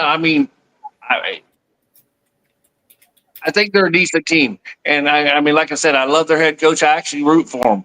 You know, when I watch them play, I root for them. Right. Yeah, I like And them too. It'll be when we talk about OU. A lot of people's picking 9-3 or 8-4, and I think if I go down the schedule and I try to pick like 3 or 4 losses. At Alabama's one of them. Of course, I think they could start off 5-0. The Texas game would be the first game that's like could lose it, could win it. And then at South Carolina, going on the road to play South Carolina with that defensive line they got, and like you said, their head coach.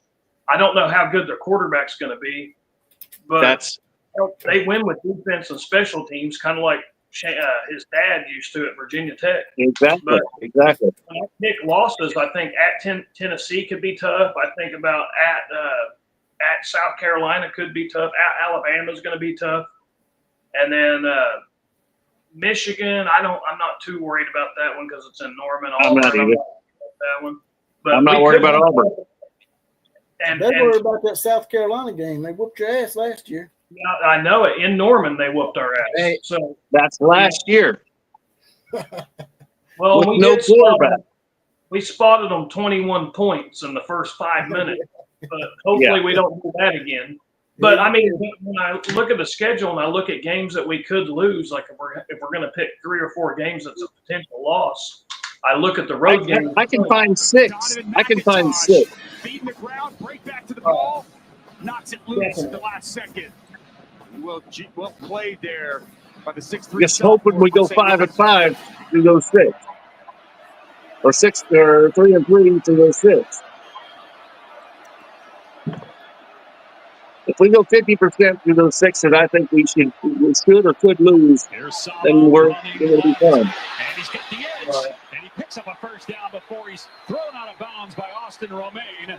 It'll be interesting. Romaine over there amongst a bunch of Cyclones. But I'm actually tempered in my excitement because And an occasional push and it's a tough schedule.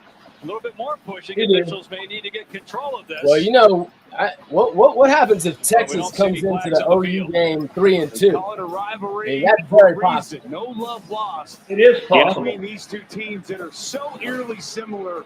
Of one I think another. Texas Both is so very successful freaking in the Big 12. overrated. They both play I really official do. brand of football, I think it's going to be hilarious this year. That's actually what I'm looking forward to.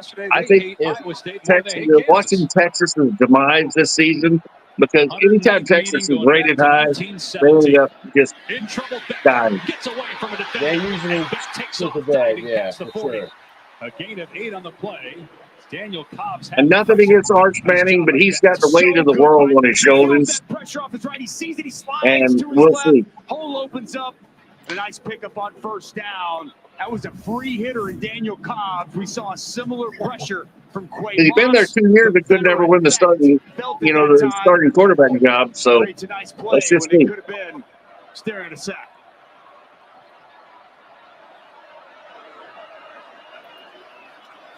Second and short, play action. Beck setting up, lobbing it, and it's dropped. Oh, wow. Cooper Alexander. Ooh, man. That was ugly. That's some good. Yeah, that's that rain that's coming in the Boy, ball. the future so Yeah, bright come on. for You got to Cooper catch that. Alexander. Missed last year with an injury. They were so excited to get him back. Eyes just slightly They off want his the ball NIL at the deal. last second.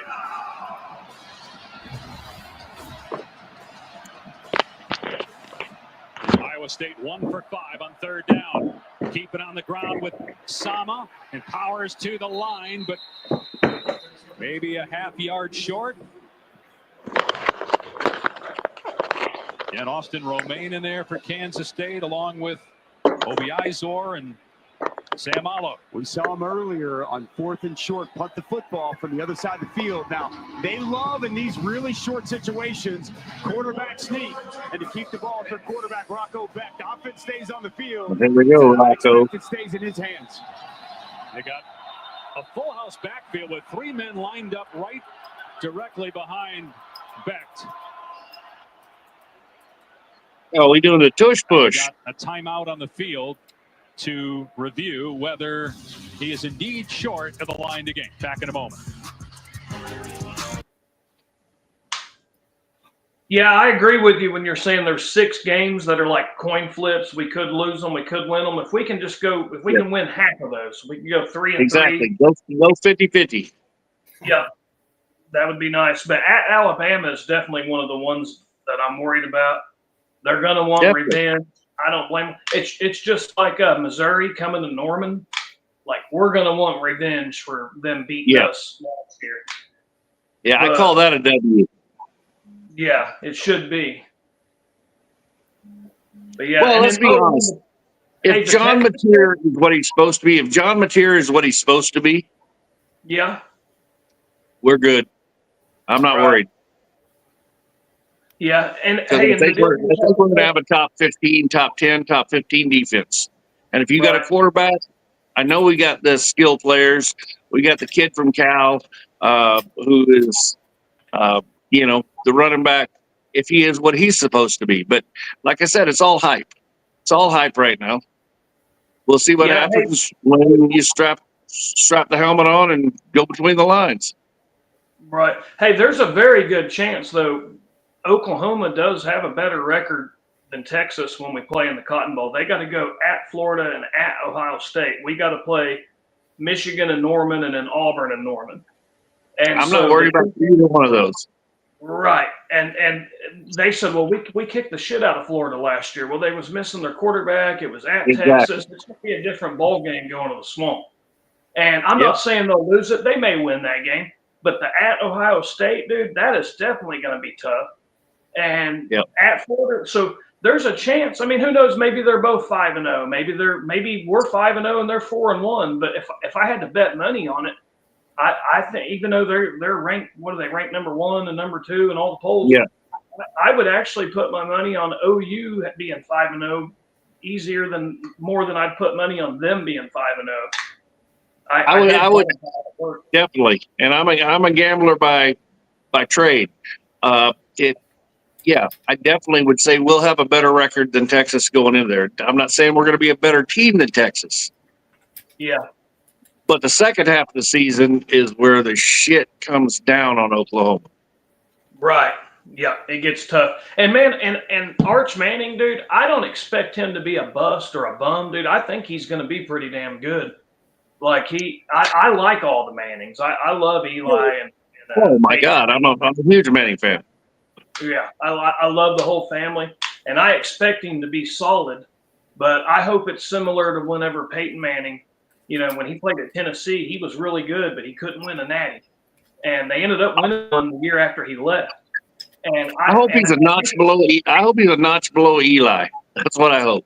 Yeah, that would be even better. But if you remember Peyton Manning, Peyton Manning could win every game, but I think it was at Florida that he couldn't ever beat. I think. Yeah. Hopefully Arch Manning is that really good quarterback that just can't beat Oklahoma. That's what I hope. I hope this guy looks good, but not when he plays OU. Think about Oklahoma and Texas. It don't matter. I mean, Oklahoma's had the better team numerous times and got beat. Texas had the better team numerous times and got beat. Yep. That is true. Records don't even matter in that game. Nah. Iowa State coming off an 11-win season, a program record, made it to the Big 12 championship game, lost to Arizona State. We've had 5 different champs the last 5 years in the Big 12. December 6th in Arlington is the Big 12 championship, but here we are in August, a game that has major. Can you think about the Big 12, how great they're feeling? All these other teams with Texas and Oklahoma not there anymore. Oh my God, it's like the 2 big dogs just left, and now everybody's fighting for supremacy. A first down. It's Benjamin Bramer, hurt for most of last year, getting to the 32. Well, this is a size mismatch. 5'10" Quay Moss working on 6'7". Benjamin Bramer does a good job getting inside leverage, and that ball timed perfect for Beck. Sama running to the right this time, and he gets pushed back at the line of scrimmage. Obi Izor in there first. You know what I'm seeing right here?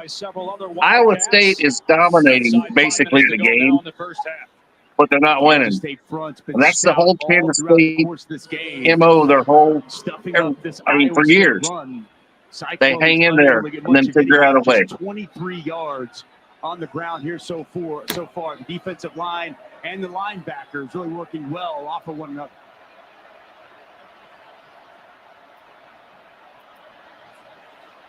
Pressure coming. Beck has to leave the pocket and throws incomplete. To your point, Dusty, defensively, it looks like these teams are in mid-season form, but not offensively here. And there we A go. little bit sloppy, my friend. A little bit sloppy. Very sloppy. We've seen so far. Balls on the ground with the litany of fumbles, some drop passes. The offenses have yet to catch up to the defense here early on. only 101 yards for Iowa State, 117 for Kansas State. Now 3rd and 9. And with the wet ball, the wet field, you wonder if this is too long for a field goal. It would be about 50 from here. They're not going to try that. They're doing 2 possession right here. But they will throw. Beck's pass is knocked down, incomplete. It was Desmond Purnell, the leader of that defense, Put a foot in it. with a hard hit on Overby. And Iowa State will indeed try the long field goal. Well, they teach linebackers. Are they going to actually try a long field goal here? From the football, Overby over the middle, and Purnell there immediately, shoulder in the midsection, ball out to force this field goal attempt. Kyle Conrady, whose career long is 54. That was the game winner against Iowa last year. This is a 49-yard attempt. Been drizzling throughout the game. The field shootout. And this one is way right from the get-go and no good. Now you give them plenty of time to go down the field. Last year from more than 40, and he misses here from 49 to start 2025. A big stop there for that Kansas State defense. That ball just pushed from the very beginning. I shot by Perkins getting the snap. Not even close. Not even close. Jesus. Look like Alabama's kicker. Actually, that's Oklahoma's had some horrible kicking the last couple. The last 3 years, 2 years, geez. We usually have good kickers, man, but damn, these guys have been terrible. In college football. Just go to your soccer team. Find somebody. Put a helmet on. Up the middle, Jackson picks up about 4 yards. Here's Taylor. All right, does Matt Wells go for the jugular here? Try to get some points up and Avery Johnson going to his offense and saying, we are not going to lose this game because we beat ourselves. They've been getting their ass whooped all first half, and if they can go in with a lead, they have talked about how Avery Johnson that's what I'm saying. Did you go for broke here and open it up a little bit? Report from Taylor, him stepping up as a vocal leader, a huge point of emphasis. Good to see that. And they get the ball out there in the first half of the season. Play action for Avery Johnson. Here we go. Hoisting it toward the There we go. sideline and off the fingertips of Jerron. It's really the first time we've mentioned him, and it's late in the second quarter. They were really bullish on the transfer from Purdue. A long throw there, and the ball just continues to sail outside, unable for Tibbs to reach out. He tried. He's got those big mid-strong hands, but unable to bring that pass in. Only 27 passing yards for K-State. Not much better for Iowa State, 78. As a defender, you got to be mindful, keeping good rush lanes, showing pressure here. But Avery Johnson, he can be a live runner in this situation. 5-man rush. Johnson gets it away quickly. A little rub route downfield, and it's caught for a first down by Jackson There we out go. of the backfield. There we go. Jaron Bradley did a pretty good job, That's the wide fine. receiver out there. Well, you're exactly right. Bradley, his route sets that screen and allows on the out route Jackson to come over. Arnold, Great revenge. timing there as well Dude, from he- Avery Johnson. He couldn't get on the field. He's a 3-man Still no platoon. Dylan Edwards Yeah. out with an injury, so it's Joe Jackson and Devon Rice in the backfield on first down. Rice downhill, dragging tacklers to the 46-yard line. 4 yards there for Rice.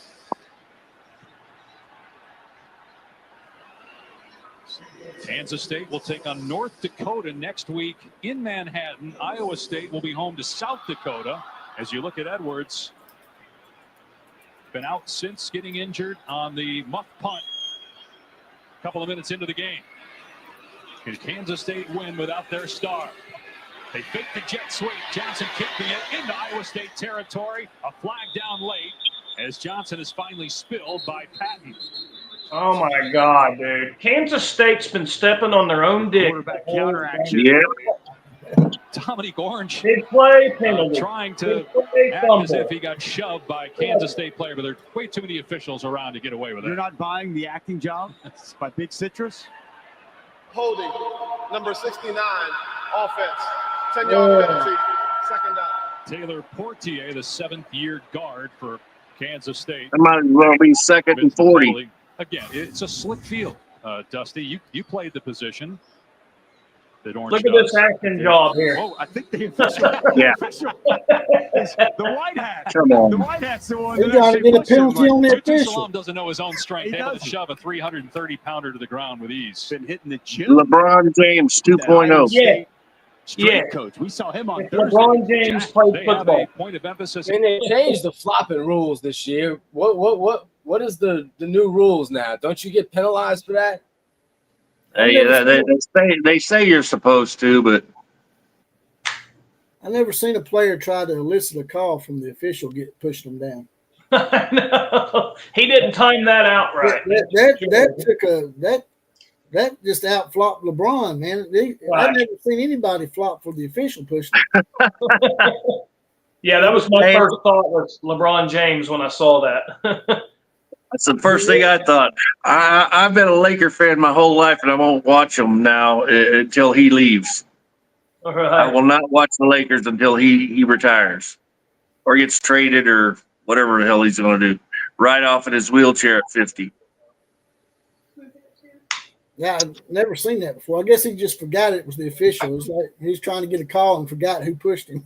Dumbass. I like to see that. That'd be pretty funny if the referee, one of the other referees called unsportsmanlike conduct on the field umpire. Yeah. 15 yards. So what do we think? Big Stack and I are talking about LSU Clemson season opener. What do y'all think Ooh. about Clemson this year? I Man, would love they're getting a lot of hype, and I'm not sold. Me neither. And I'd love to see them get beat by LSU because we got a guy in our chat that is constantly pumping up Clemson. They're going to go 15-0. They're going to win the Natty, and their defense is fixed in a snap of a finger. He goes, oh, well, our defense was a problem, but we got that fixed. How do you know it's fixed, bud? You ain't watched them play one thing yet, man. That's like when we hired Alex Grinch and said our defense was fixed before we even watched us play one game. Hey, we need to do a live stream and bring That Rich worked for us. Huffman on. We need to bring Rich Huffman on for that LSU Clemson game. Yes, absolutely. And man, I would pay tickets to watch him if you could bring him on after they lose. Oh my God, I'd love to hear his excuses and why. My biggest deal is with LSU is quarterback. Right. With LSU or Clemson? Well, LSU. quarterback, what are you talking about? His health, or are you talking about his? Well, just Which one? Yeah. What's He's that? one of the best in the SEC, the LSU quarterback, Nussmeier. Yeah. Yeah, he's one of the best. Yeah, I'm not sold on him. I'm not sold on him. I'll just tell you that. Who, Nussmeier? Yeah, he's rated Yeah. one of the best pro quarterbacks. I don't care what he's rated. I've watched him. I'm not impressed. Dude, remember, he came back out of halftime against us last year, and I thought he was doing the game with an injury, and then he lit us up looking like fucking Joe Montana 2.0 in the second half. We were demoralized by then. Yeah. I mean, when your offense goes 3 and out like 90% of the damn time, your defense is like, fuck, what are we gonna do? That definitely is a factor. I would agree with that. I trust LSU quarterback way more than I trust Club. I don't like Klubnik either. So that's the reason it's like both of them are question marks. But Clemson with Klubnik, rated 3, 4, whatever. I mean, everybody's talking about. I'm not a believer. So I honestly believe LSU could beat them. Yeah, is it at LSU too, or is it at Clemson? It's at Clemson. Well, I'm not sure. I wish it was at Clemson? LSU. Yep. It's at Yeah, Clemson. LSU would be a help. Yeah, it may be a little. Cooper Ebel in there again, along with Jeremiah Cooper. Both come down. But the ACC ain't gonna be nothing this year. Campbell wants to get this ball back. Wants to have Rocco Beck another opportunity with the football if they can get a stop on this 3rd and long. Well, There we the go. all-new ESPN app is here. It's the best way to watch sports. All of ESPN in I don't one like the place new with live ESPN games, app. live stats. You can track your fantasy teams, personalized with your favorite leagues, teams, and players. Shut the hell up. I'd probably take Nuss over Klubnik too, but that ain't saying much. Yeah. No, him and Oak And so Manning. much to watch. Whether it's high school football, coming up next, Modern Day, St. Thomas Aquinas, or the great games we have week 1, starting Thursday with a doubleheader, then Georgia All right, Tech, let's see. Colorado Can they do Friday, something great here? slate Saturday, LSU, Clemson, ABC, 3rd and 8. Prime, and then Can you Sunday, keep the drive coming up alive against at Notre least? Dame at Miami, battle of top Give 'em 10 a teams, shot at Sunday some night points. ABC, and then Monday night, Somebody's got to try to win this. North Carolina, TCU. I thought we were off to some scoring when Bill Belichick. they scored right I called after each 13. I called 13-17 first quarter. So Iowa State trying to preserve Let's see what time we by got. calling the last one on defense. Rushes 3. Johnson over the middle. It's caught a first down by Jace Brown. there we go. Well, nice right there by Jace Brown. Gets inside leverage. Nice post and a good find by Clock Avery stops Johnson. inside of 2 minutes. I'm telling you, Time we've Kansas seen him State, convert on third if down. Kansas Not State sure can what go the in at stoppage is. The halftime clock with the stopped to lead, reset the chains here That- in the last 2 minutes. major win. Maybe a spot issue, but Chris Kleiman's irate. He wanted to go up tempo. Woo! Somebody mad. He had Iowa State's defense on its heels and did not like the official stopping. There was not a substitution that time. Not sure what that was about. I like Chris Kleiman, by the way. Yeah. Oh, he's good coach. Good coach. Sideline pass and sliding down his That's not a Tibbs. good Just call. lost his footing, as we've seen a lot. Gain of 5, inbound, so the clock is moving. The footing not optimal here today. That's We've not got a rain good coming call. down at different times and good pass. Just Tibbs unable to keep his feet. Johnson will throw again. Another sideline pass to Tibbs. He gets the first down before he steps out to stop the clock There you go. at 1:16. That's better. At least he's getting out of now. ball. Avery Johnson, slow start throwing the football. He's really coming into his own. How far is Iowa State going to play off? Tibbs. That looks like Oklahoma defense. Keep in mind, as Kansas When State Alex drives Fritz here, was they have there. a new kicker. 3-year starter Oh, Chris stinking Tennant is Leakey. gone. Luis Rodriguez, 1 year of junior college. He is the new place kicker for the Wildcats. Empty set here for Avery Johnson.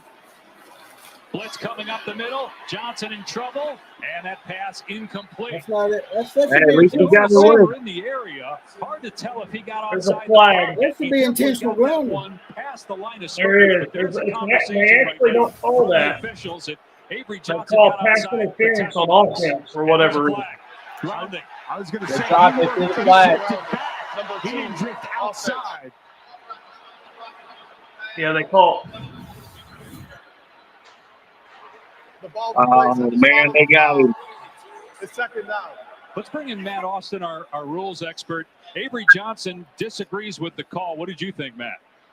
Well, I agree with you, Dave. The quarterback dropped pretty much straight back. He rolled a little bit to his right, but he did not get outside the tackle box. There's no receiver in the area. I think that's a good flag. Looks like the And thank you, officials Matt. are That's again a mistake that Avery a lot Johnson better made this year too so often far. last year. He told us yesterday, I got to cut down on the mental errors. Well, the problem was they had a backer coming off the edge clean. If he drifted too far to the right, he was going to get hit in the head. So I got to get the clock. Oh my right here. God, It's dude. about 20 seconds off. Lord. Really? We got a run on now. And because of the penalty and the loss of down, you're Wow. second and 22 and out of field goal range. Really? All right, so they add 10 more seconds. Come on. The fans here want the clock to run to get to halftime because it's time for another pint. That's right. It's pint time here in Dublin. Might be one of the ugliest games I've ever seen. Yeah. Johnson throws high and almost intercepted on the sideline. It was No. intended for Jace Brown. And Jeremiah Cooper's got 7 career picks. He almost had number 8. Ezeagu working You on might the as well just try to side. run the clock off now. At Job least they get the ball after halftime. getting the arm of Avery Johnson. You don't have to try to get the first down. Can you get enough yardage to where you can get Rodriguez and manageable distance to try to get you some points here before halftime? How do you handle this if you're Iowa State? You bring the heat? He's had some trouble with pressure. Hell yeah, I'd bring the heat. I think they're going to sit back and play coverage here, Dave. Yeah, they drop everybody Yeah. back. And there's what yeah. you're talking about. Just a quick hitter to try to get yards and a great tackle in the open field by Caleb Bacon. Iowa State will call a timeout. Damn it, They'll man. have one left, or no, will they not to call time? The clock's running. I love you, Matt Wells, but that was ugly. Right. A little surprised Iowa State on 4th down defensively. Why wouldn't you call a timeout? You've got 2. Why are you letting the clock run if you're Matt Campbell here?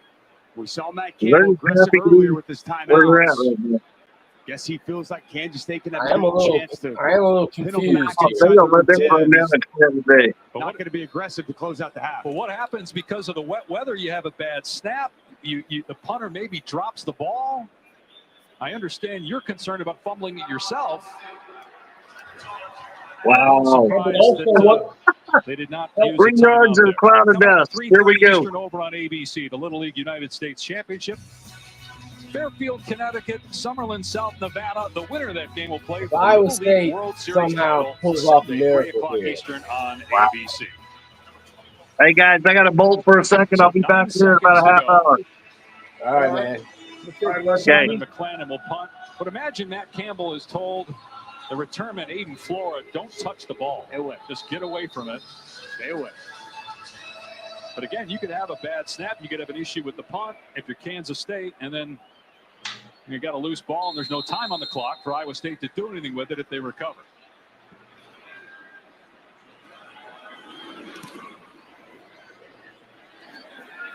And wow, a little surprised that inside the 5 you'd even take the risk. That really does not make sense. Yeah, I would have let that Nice bounce. job to Why, secure it, that's but just, what the hell are these a two little curious teams here doing, some of the man? decisions made in the so final minute. confused.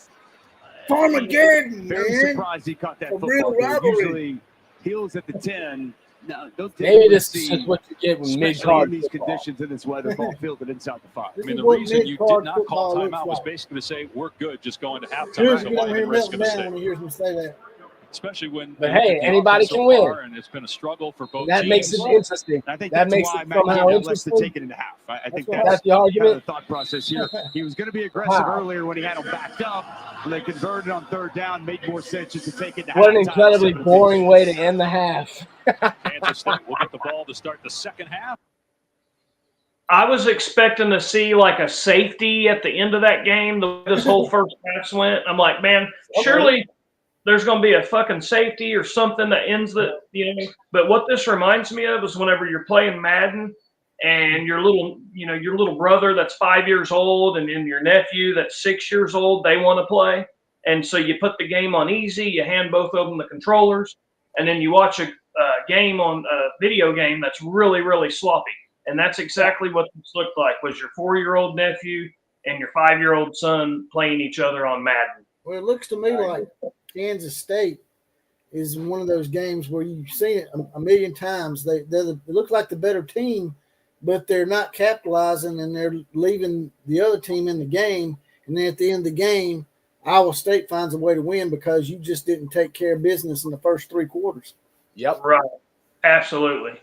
Yeah, because the guy that was on here that just left, he was saying that he felt like, I thought he said he thought Kansas State was getting their ass kicked and felt like they were good to be going in at halftime. But I seen it the complete other way. I felt like Kansas State looked like the better team.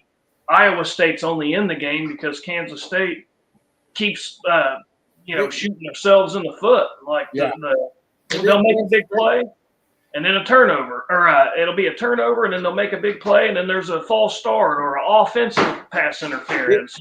Kansas State's the one that fumbled at the goal line, right? Yeah, they also fumbled.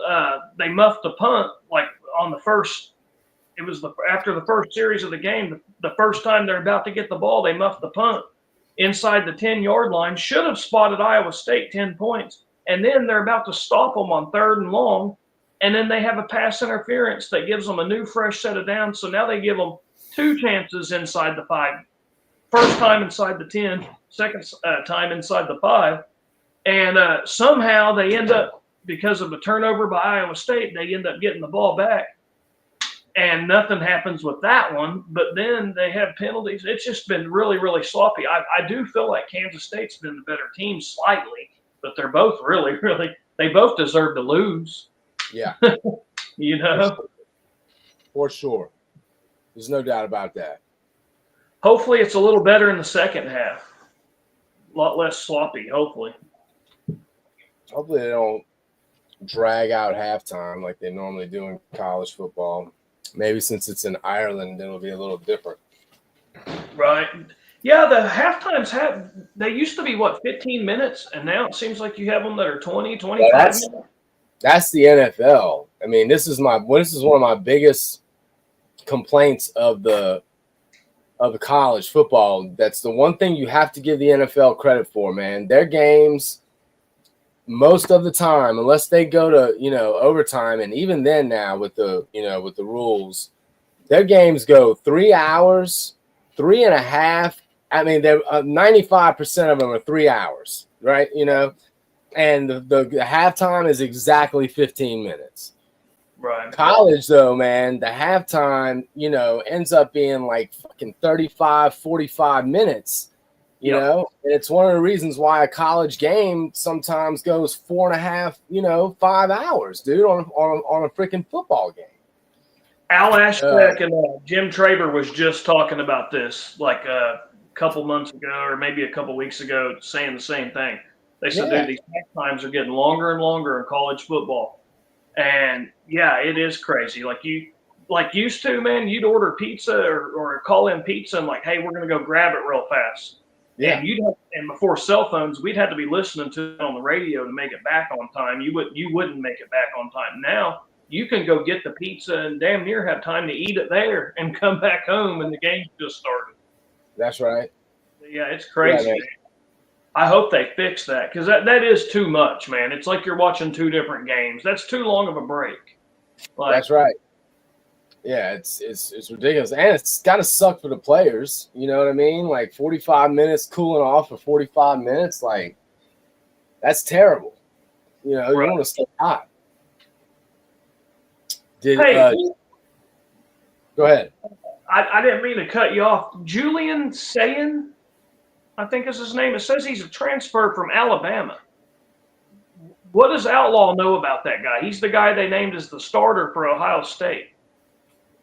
And it just popped up. It said, really? I think it said he was like a 4-star recruit, I think. And I thought it said he was a transfer from Alabama in 2024. I guess that's who's going to be starting. Oh, yeah. I thought that guy, because didn't he originally committed to USC? I'm pretty sure, right? And then he decommitted from USC and committed to Ohio State. Isn't that right? That might be it. Because I did not know there was any guy from Bama that went to Ohio State. But yeah, that might be who it is. No, I think he decommitted from Bama and went to USC. I'm pretty sure he committed to Tebow, and then he decommitted from Tebow. And he never played at USC. He decommitted. He decommitted from them and committed to Ohio State. I think I could be wrong, but I think that's right. Right. Yeah, because I'm like, man, who is this guy? That's my only worry. I bet on Ohio State to beat Texas, and my only worry was like Texas does have a quarterback that's played some games last year. Ohio State's going to be starting a new guy. But Ryan Day's done really well with quarterbacks, and it's at Ohio State. But, yeah, this quarterback here, I'll be honest with you, I don't know a whole lot about him. But I don't know if it's – I could have sworn, unless I'm tripping, dude, I could have sworn it just said under the screen just now, it said Julian Sand, transfer from Alabama, named the starter for Ohio State. But I just don't remember a quarterback transferring from Bama to Ohio State. So I could be totally wrong here, man, but for some reason I want to say when he left. See, I didn't even think he played at Alabama. I didn't realize he was even. So maybe I'm totally off on this. I don't know. Well, no, you could be right though. Maybe he was there, didn't play, transferred kind of like we had a guy that came in for Oklahoma and transferred to like UCF or South Florida. He was a defensive lineman, having a brain fart on his name. It's hard to remember all of them. But he played in the spring and transferred before the season even started. Yeah, I'm totally wrong. Wrong. Yeah, he did not the US. I'm completely conflating the USC thing. I must be thinking of another player that there was some big quarterback commit that I thought he was number one in the class that committed to Tebow and then decommitted. Yes, there was one. There was one. But maybe I'm wrong about that. I don't know. No, you're right. It's a different guy though. There was the Juju Lewis, maybe the guy that committed to Colorado. Oh, you know what? That's who I'm thinking of. That's exactly who I'm thinking of. Julian. Yeah, I got it mixed up in my head. That's the guy you're thinking of, Juju Lewis or whatever his name is. But he's the guy that's going to start at Colorado. But then there's another guy that Tebow was going after, and I think that guy ended up going to Georgia. Oh, yeah. What was that guy's name? I can't remember, but he was another big time recruit that was supposed to play with Lincoln, stinking Lincoln, and USC fans thought like for sure he was coming, and they got shit on twice, man, by two different highly recruited quarterbacks. Which, as much as I hate Lincoln, that typically don't happen. He usually at least lands the quarterbacks. Now, he can't land the big defensive lineman, but he can always he usually gets the quarterbacks and the wide receivers that he goes after. Although, dude, have you looked at their recruiting class that's currently ranked number 2? Have you looked at and seen what the class makeup is? They've got some highly recruited defensive linemen. Like line guys, which surprised the shit out of me.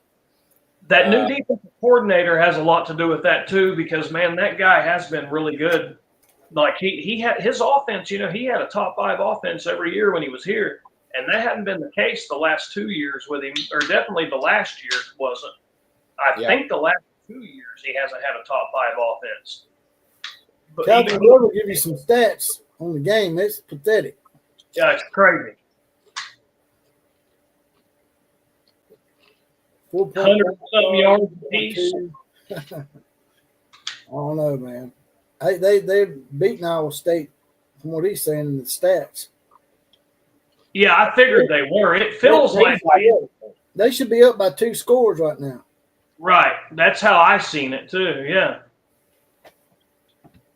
But turnovers and penalties, man, is making it a tie ball game. But yeah, what's the stats on it? Does Iowa State hardly have any yards, and then Kansas State has maybe 150. It's right here. Kansas State's averaging 4.5 yards per carry is what Calvin Glover said right here. Right. And Iowa State's averaging 1.2 yards per carry. Yeah, that doesn't surprise me. That's They got them more than doubled up, and just in that stat alone. Right. But then they got them doubled up on the turnovers and the penalties too. Yeah, that'll even things out for sure. Yep, just ask an Oklahoma fan. We'll tell you. Penalties and turnovers will kill you. Yes, indeed. But yeah, hey man, what do you think about this Alabama-Florida State game? It's at Florida State, and I want to say, aren't y'all? Isn't that the first game of the year too, as well? Yeah, it's the first game. The first time we've ever been to Tallahassee. We've never been to Tallahassee. Really? So what are you thinking? Y'all's gonna win by 35? I hope so. I mean, that Castellanos guy's been talking a lot of smack. You know, Right. He went transfer from Boston College. Yeah. He's been talking a lot of smack. So the element of surprise is probably gone for Florida State now. Right. I mean, he probably screwed the pooch on that one. Speaking of shut up. Speaking Yeah, of firsts, go ahead, Johnny. Go ahead. Oh no, I was just going to say they were terrible last year, man, and that was definitely a big surprise. But I mean, I'm sure they're going to be quite a bit better this year, but I don't know if they're going to be better like they can beat Alabama. But I don't know. It's going to be a fun one to watch. I kind of hope it's a good game and Alabama pulls away with it at the end. That's what I can see happening. What I hope happens anyway. But 1989M says he thinks that Riley has the hottest seat this season, maybe Lane Kiffin too. Lane Kiffin's not on the hot seat. yeah, What he's done at Ole Miss, they're happy with that. If they go 8-4 every year at Ole Miss, you got a job forever. They're thinking about giving him a statue. Yeah. Right, Cameron. Hey, by the way, speaking of first, did you guys know a little bit of trivia here? Texas is the preseason #1 ranked team in the AP. How many times has Texas been ranked preseason #1 in their over 100 years of college football? I can't think of any years. I do know they were ranked like #2 maybe in 05. They were one of the best. In 100 years? That's a long way back. I'd say probably 3 times, maybe. 3 times. Johnny says 0. Johnny, is that what you're saying? I'm going to go with 0 because I can't think of any. Heath, what do you think? I'm going to say just because I live too close to them and they hype the shit out. And I mean, AP, it's hard to. We talking AP poll? Correct. I got to say 5. I would guess that they were probably ranked #1 after they won the title in, what was it, 69? They might have been ranked #1 in 1970 or some shit. 0. Johnny is right. Zero? Ding, ding, ding, ding, ding. Never been ranked #1 ever preseason before this year. How about that for some Texas mediocrity for you? That And it just won't goes last to show long. It won't last long when they go to Ohio State and get their ass whooped. Right. And I don't even like Ohio State this year, but everybody keeps talking about will Oklahoma make it undefeated to the Red River Shootout. The real question is, will Texas make it undefeated to the Red River Shootout? hell no. Ain't no shot. They No could have shot. 2 losses by then. They I mean, could. Florida's got some good players, man. It ain't just DJ Lagway. They got a Anybody good-ass running wants back. Hey, anybody wants to put some money on, anybody that's listening wants to put some money on Texas being undefeated going into the Red River rivalry, I will give you my digits. And I will match whatever the hell you want to match. Bring your money where your mouth is. I think they lose to Ohio State. And if they lose to Ohio State, especially if it's because Arch didn't have a good game, they're their savior. If Right. Arch plays bad and they lose to Ohio State, mentally, because they're playing. I think they're playing Florida on the road, right? Yes. At Florida and at Ohio State for both of those. Right. So that's dicey, man, at best. You know? Okay, Yeah. when Texas is notoriously, yes, everything's bigger in Texas. They just fall harder. Okay? Ask the Cowboys. Every year, big night. Same difference. Same bag, different groceries. Well, I'll tell you, you know, I want to know what does the chat think? I want to know what Big Stack and 1989 and David Orwig and Gary, all the people we got up in the chat, Calvin's in there. What do y'all think? What do y'all think Texas's record is going to be? Specifically, what do you think Texas is going to do against Ohio State and Florida? Those two teams in particular, assuming they're going to win the other games. They still got to go on the road to Georgia, too. Well, that's after, though.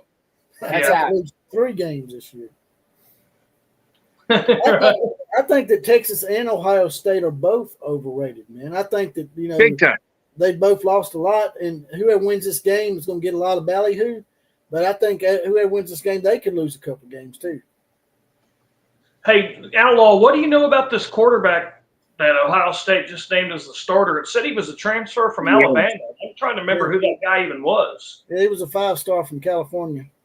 Okay. And what, he played 1 year there or something at Bama? Because I don't remember this guy. Yeah, he got lost in the shuffle behind Jalen Milroe and decided to leave. I was going to say, if you got beat out by Jalen Milroe, I'm not worried about you. Exactly. Just saying. Just saying. Julian saying. That's his name. Yeah, Julian Saying. Just saying. That's the reason I was saying that. Julian saying. Ain't nothing. Ain't saying much. Because he ain't done shit. All I got to say about Texas is if you take Vince Young out of the equation, how long's it been? Take Vince Young, the freak of nature of college football, out of the equation, and who do you beat? No, I agree. Okay, you take him out of the equation. How long's it been? I don't even know if a calculator could go back that far. I actually root for Texas in that game. I can't stand USC, man. That was probably one of the best national title games I ever watched. Yeah, it was. Yeah, because it was like acid versus acid. I didn't give a shit who got beat. All right. You're just happy to see either one of them lose.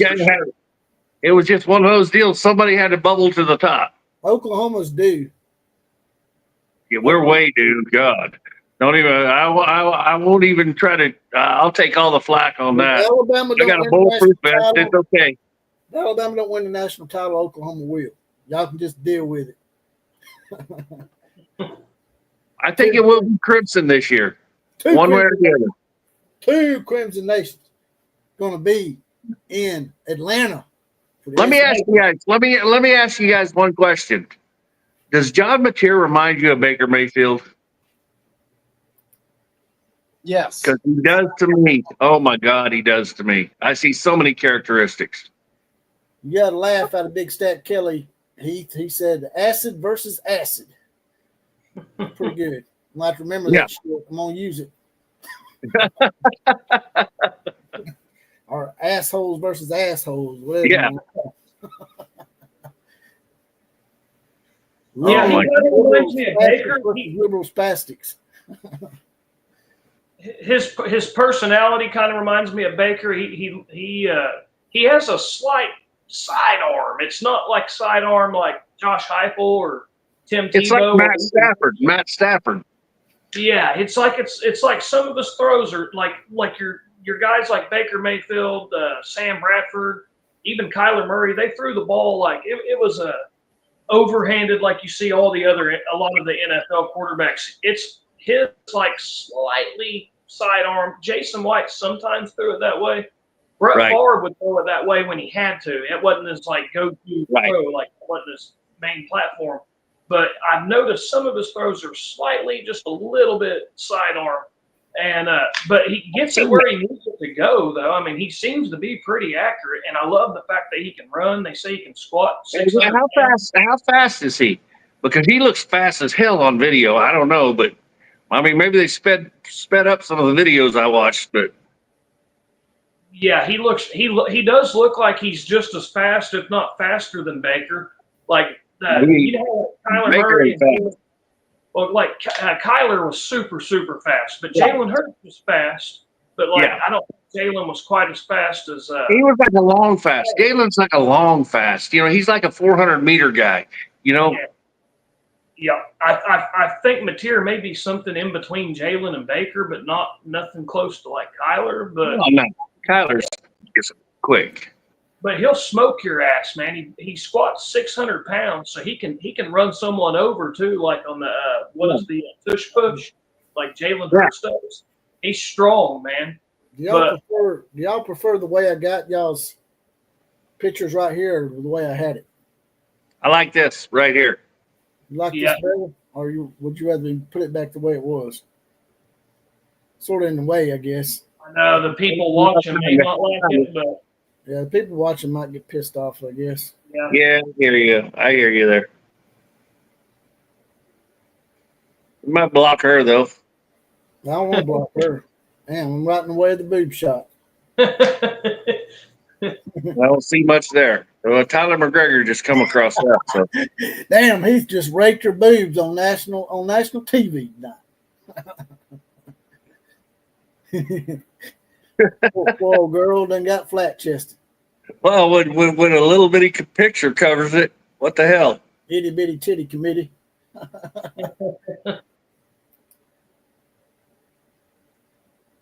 Let's go. Man, 13-17 is what I called.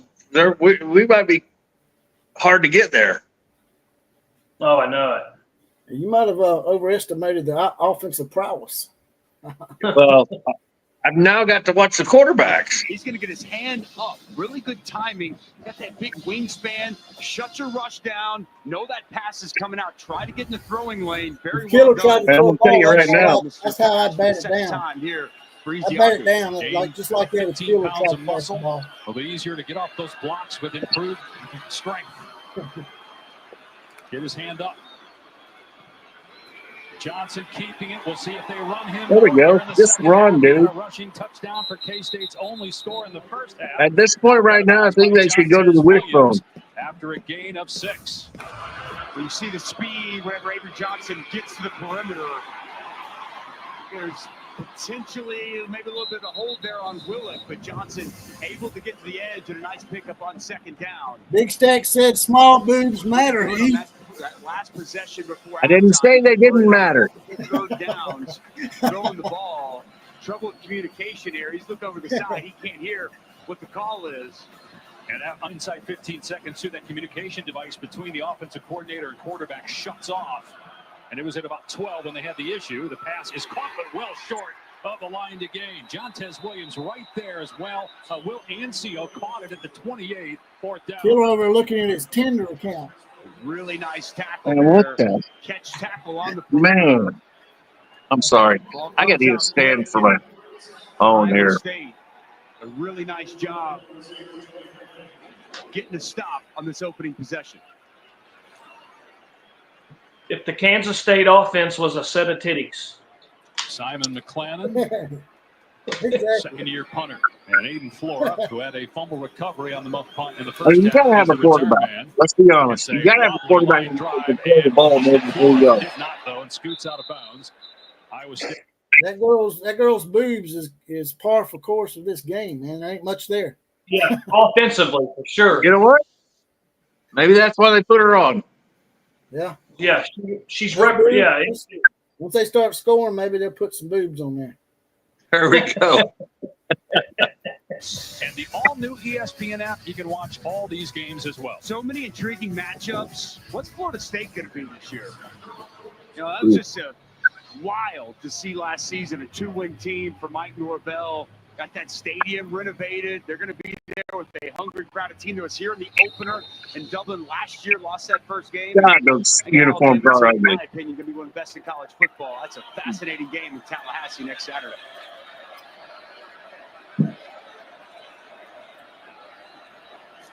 Pass play on first down. Back looking deep, taking a shot, and it's incomplete.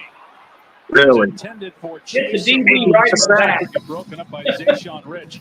You mentioned Florida State playing in this game last year. And I'm not saying that's why they went 2-10, but That wasn't If you within want 3 to build yards. an app and have no idea how to Damn, code stupid or ass where to YouTube. start, check out Base 45. 500. There is concern from both coaches that it may take a month or so to really fully adjust once they get back. That's what I found fascinating You talking think? with both Chris Kleinman and Matt Campbell. Not necessarily this game and the impact the travel would have, but the next 3 to 4 weeks, the impact it's going to have in the preparation to make sure it doesn't negatively impact the season. Back in trouble. And sacked again. Boy, having a day. Toby Osunsami. He's got 2 sacks in this Penn one. State is dominating this Osunsami game. has been oh so great all throughout the course of the day. This is called a TE stunt. Tackle first, end's going to come second. Penn State has stepped on their own feet. How many points have they left on the board? He's going to keep that guard. About 10 at least. And you see the It's at least Exactly. 10. underneath, and another sack fourth on the day for the K-State should be up by 2 scores. Yeah. 4 sacks and 6 completions. That's it for Iowa State. Damn near got as many sacks and 3rd and completions. 21. Hello. Back in trouble again. And he's going to keep it himself here and get to the 40 before he's run out of play. Got 9 yards back, but it will be a 3 and out for Iowa State. Quayne Moss on the chase out.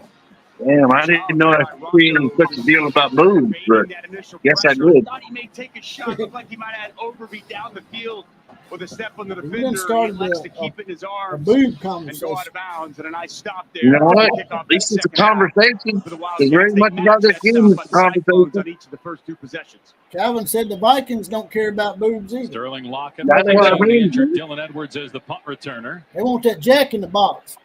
Standing back at his There you 15-yard go. line.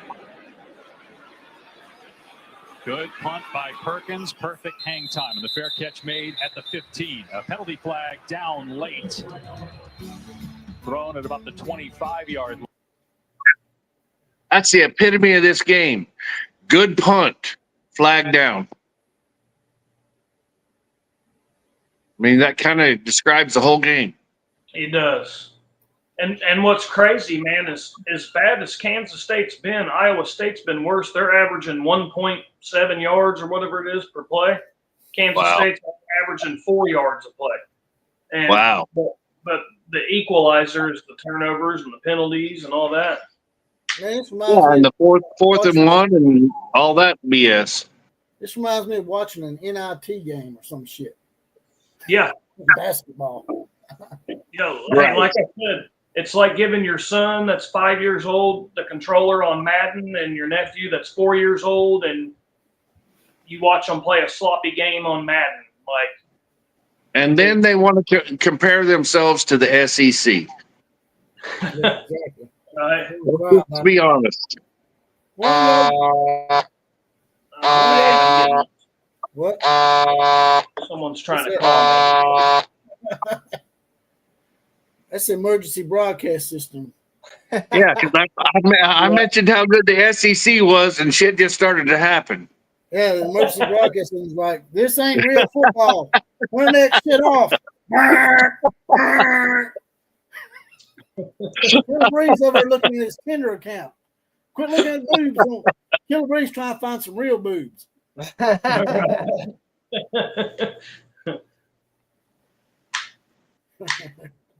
Hey, Outlaw, where's your man from West Virginia? Cool's at? I don't know, man. He pops in and out every once in a while. Y'all got him riled up one night, man. He's about That's to- right. That's right. He's gonna tap out. I even made a clip out of it and got a hell of a lot of viewership, and then he begged me to take it down. Damn Oklahoma fans had him wetting his damn diaper in there. You called us West Virginia. I tell you what, Living here in Oklahoma, just while we were on commercial, tell you a little story because you guys, you always Oklahoma State, all this. They are such the little brother, because everybody in my family is Oklahoma Sooner fans. But if they're not playing, we root for Oklahoma State because it's a state. You know what I mean? It's our state. We represent. Oklahoma State fans. Everybody that plays against the Sooners is their next best team. And Sooner fans aren't that way. Most Sooner fans are like, okay, we'll root for Oklahoma State as long as we're not playing them. And that's the honest to goodness truth here. Don't worry about the Alabama fans doing that shit because we ain't rooting for Auburn none. Exactly 0 times. Well, that's a different deal. I lived there for 7 years, so I know the drill too. Unless they play in Tennessee. Now, I hate Tennessee more than I do Auburn. Really? Yeah, because what they tried to do to us, Phil Foreman them tried to. Well, you should because they're not your death penalty. Hey, I get what you're saying with the Oklahoma State deal. I will say, I think there's a lot of Oklahoma fans back in the day. We would be okay with OSU winning every game but one. But the one thing I will say, they don't root for us. I work with a lot of friends that are OSU, and they love it every time we lose, man. They don't return the favor at all. Like zero. They love it when we lose. I call him the rollover Gundies because he took that damn OAN shirt off because Chubba Hubba was crying like a little bitch. That's some BLM shit. I mean, where I work right now, we've got like 250 employees, and probably over half of them are Oklahoma State alums. They could care less. They hope. I mean, their favorite team is whoever the hell's playing Oklahoma. As we've got a run play here from Joe Jackson. He close to a first down. Hey guys, and my he did get the phone's first about down. to die, and I got Real people quick. The reason why blowing me up, I'm gonna have to hop off here. On that side there, you can see it on the right side of the screen why it dips is because the people that built those houses while it was being built because they said it was blocking the sun. Take it easy, brother. Probably people would just say, sorry, take it easy. number one. But here Take it easy, man. Good talking. Sure, we'll accommodate you, and they take care. The roof line. What's added to an awesome stadium and feel here inside of Aviva Stadium. And the power of the locals is very real here, Mr. Peck. God, this is a good dude. Johnson looking, everybody covered. Now a receiver comes free. There we go. And it's Jared Bradley on the catch. With the second target. Wasn't expecting that. So good there by Kansas State. Avery Johnson. Like hitting the lottery right there. Be able to sit back there, survey the landscape of the field, and allow Bradley to come open. Another pass play, another catch. Chase Brown wrapped up and thrown down about a yard. Still up tempo. Let's go, Matt. Come on. That's really well done. Up tempo. Let's roll. Let's do it, Big Stack. Don't be scared. A really nice season a year ago. Could have easily been a 1,000-yard receiver, over 800 yards, typically a vertical threat. We've seen him today as a runner. The biggest play in that first half, a 33-yard run, but a nice grab there on first. Avery Johnson finds another open. Hello. Where'd this coming from? Lofton this time. Johnson's in a groove. Now, gain of 17. He really is, and that's very well done. A play action pass, zone coverage on the back end. Lofton finding open space and pass delivered on time and on target. Kansas State on the move quickly. 3 of 3 for Johnson on this drive. Junior quarterback, 20 years old. Now out of empty here with the shift of Joe Jackson to the top of your screen. Design quarterback run. No room for Avery Johnson. Come on. Grab to the ankles. Dominique Orange and Carson Willick there defensively. Big citrus inside. Watch this man. Watch him work. He's going to fight back across. Do a really good job continuing to get up the field and create that play. Big man, all 325 pounds, the centerpiece of that Iowa State defensive line.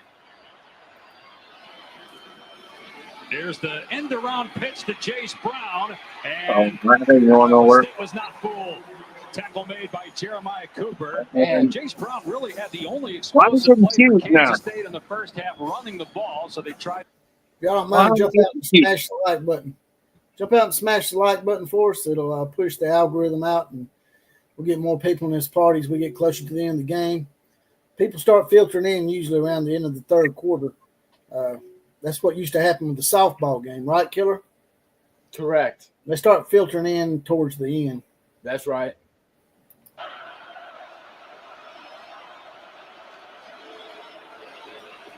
Johnson throws complete and an excellent open field tackle. The helmet came off for Marcus Neal, but even if he has to sit out, it's fourth down. It was Oakley on the catch. It'll be about a 50-yard. I got to get a bigger phone because I'm trying to watch this on the phone to kind of keep They got to go. I think they were hoping. That's a on the really same good open time frame. tackle by Marcus Neal.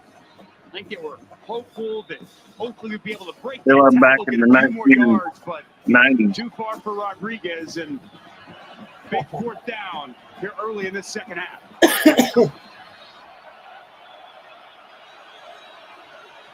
Tibbs up top. I'm not equipped for this outlaw. You gotta hook me up with some equipment. You can barely see the chalk Some marks. equipment. Johnson directing traffic. Well, at least tell me what to get. And the pass is incomplete through the hands of Bradley. He could have caught that. And it Well, you just watch it from your computer like I'm doing. You got a I'm just computer? watching from my phone, dude. Yeah, could you watch it from your Randy computer? Johnson did a nice job rolling I to his left. mean, I got a He buys laptop himself there. I some just ain't time, figured out how to hook it up. I don't know yet. I've not tried. I mean, I'm pretty good with computers, but I've never tried. So. On target, but a big drop on fourth down. Hey, I'm watching. I'm actually watching it from my computer. Okay. Well, I would be better off than watching on my phone because I'm like literally I got a screen about 3 by 2 inches. Yeah, you probably need to just get on your laptop and watch it. Well, I got it on my phone. I got it on my 80-inch TV here in front of me too, but it's on different time frames, so it's a little in front. You got it on YouTube.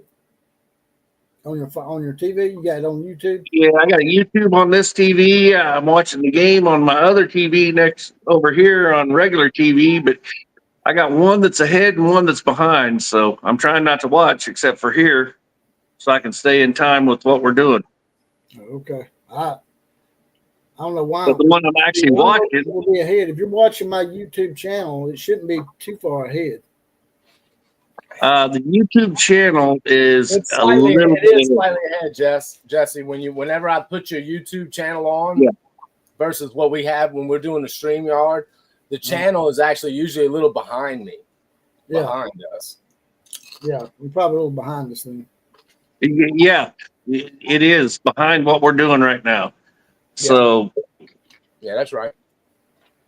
now, if I watch it over here on my other TV, on regular TV, it's ahead of where we're at. So I'm kind of in between. Yeah, I'm not the best person to ask, probably. I'd have to ask Jonathan. He might know more about it.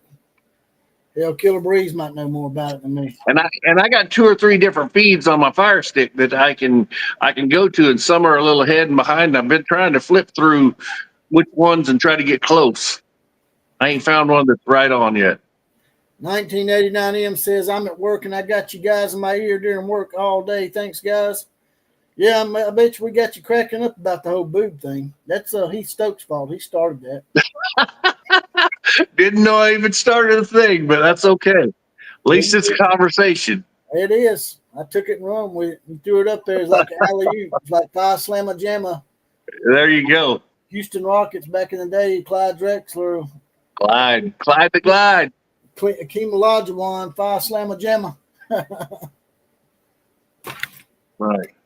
I wear Phi Slamma Jamma on my keyboard. I'm going to knock that shit off. See, I can't even keep my keyboard straight, so you definitely asking the wrong person. Need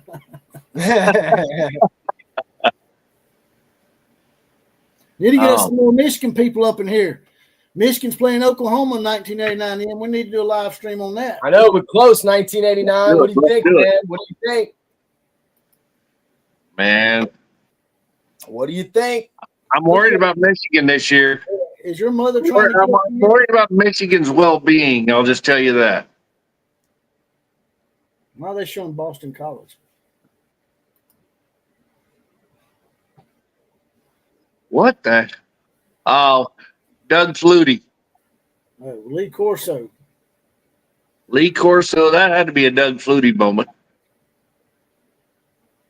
Oh my God, they beat Army. So it says your mother's trying to get up in here, Keith. What's that? 2 or 3 on first. Man, now we're talking about mothers?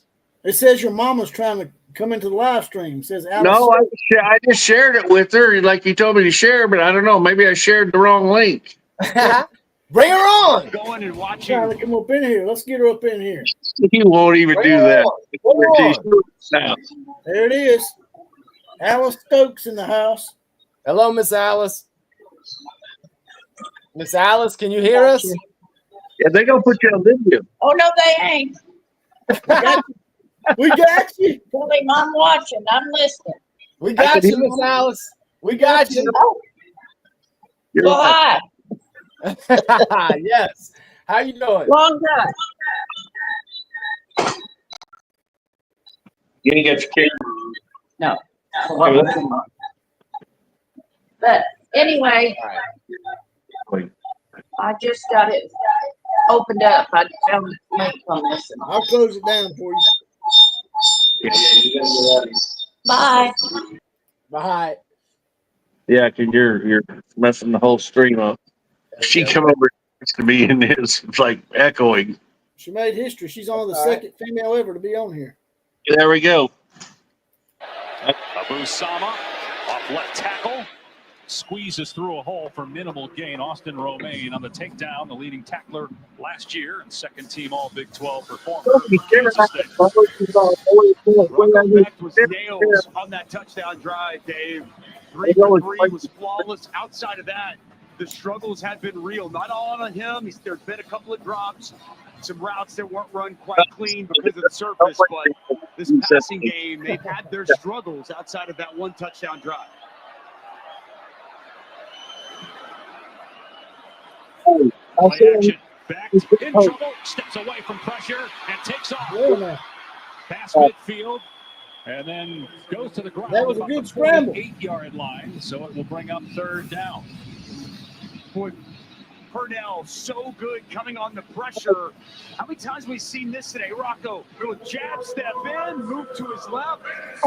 He's made something out of nothing time and time again. I had sack written all over it. Now you're third and very manageable here with 4 yards to go. Well, one of the reasons Rocco Beck's teammates love him is he's as tough as anybody on the team. And a big reason why the Cyclones won 11 games, went to the Big 12 championship last year. His offensive line, give him some time. The play clock was winding down, and so Matt Campbell, trying to avoid the 5-yard penalty, wisely calls a timeout. Good. Now you can hear 3 very knowledgeable people talk instead of them idiots. We need some scoring, man. This game is starting to drag a little bit. 3 yards and a cloud of dust, man. Like I said, they should have went to the zone formation a long time ago, man. There might have been some scoring. That's why they call it Farmageddon, man. It's about as boring as farming. Anybody want to be on the show, just let me know. I can throw a link in the comment section, and we'll let y'all be up in here, man. It's a free-for-all day. For anybody that wants to come up We're in celebrating football. Gary, David Orwig, 1989. Where you? He usually listens to us at work, though. I think. I don't know that he can jump on. And that's the last one he said he was at work. So. He said to put in his ear because he had a bunch of libtards around there. I might rub them the wrong way. That's about right. He's a Michigan fan? Yeah, he's a Michigan fan. Oh yeah, he's a tried and true Michigan fan. But he's an unbiased Michigan fan. He was really railing on him about the whole cheating scandal. Yeah, that was straight up. Talk about a slap on the wrist. Well, I think it just goes to prove the point that the NCAA is officially dead. They have no power to do anything. They never will again. It's over. And hallelujah. Y'all smell that? Y'all smell that? I smell a corn dog coming through. Uh-oh. I got a corn dog coming on. Big Stack Kelly. There he is. What's up, dude? Not a whole lot. Trying to make it, man. Man, we just, we're excited that football is back. We're about to have 3 good months before we go into depression again. Yeah, maybe 4 for some of us. That's right. That's right. If we get lucky, it'll be nice. What's those spastic fingers? Yeah, Big Stack Kelly just runs up in there and he says, "Touchdown!" Who scored for? Iowa State scored first. Who scored first? Yeah, I think it was Iowa State. Like touchdown, and we didn't even see it, man. I'm like, "Yep, you got it. We got to put you in timeout now." Kid was like, "What happened to Big Stack? He get put in detention?" I'm like, "Yeah." Yeah, I was like, "Oops, I didn't even know." I had just popped in. He's the first one to come in class and sit down next to you and get you laughing about shit and get you in trouble. Oh, yeah. That's a fact. Yeah, I went to school with a lot of Big Stack Kellys. He won't even get in trouble. He'll be the one to start the shit. That's what I'm saying, dude. I went to school with a lot of Big Stack Kellys. I can promise you that. Hey, Big Stack, you didn't like those boobs earlier? You think she was too flat chested too? Because that's the important question of this whole game. Because everything else has been a shit show. I mean, I couldn't see because it was being blocked. It didn't take much to block it at all, did it? Yeah, I mean, I don't think it take. I didn't think it took too much, to block it. But look, man, I didn't even think about it. Heath pointed it out. It's all Heath's fault. Hey, I mean, itty bitty titty committees. That's right. The big ones, the small ones, they all matter. I mean, in some aspect, Yeah. That's right. But that's the real BLM, right? Boob lives matter. Yeah, boob lives matter. All boobs matter. That's right. ABM. All boobs matter. Except the Minnesota Viking cheerleader boobs. You don't want them man boobs in your face. Terrible. I don't know about that. Go ahead. Terrible. Yeah. Play clock is down to 3. Backed on the option. Keeps and gets the first down.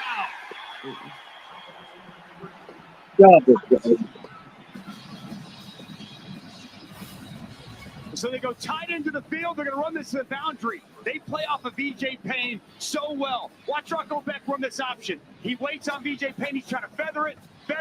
He gets one step outside. Rocco puts his foot. It gets downhill and moves the chains for a big first down. Rocco's parents, including Anthony Becht, former first-round pick of the Jets, spent more than a decade playing for multiple teams in the NFL. Now live in the Tampa area. Abu Sama on the cutback, finds some running room. Remember 2 years ago, he tore up Kansas State for 276 yards and 4 touchdowns. Like the patience on that run, allow those blocks to set up.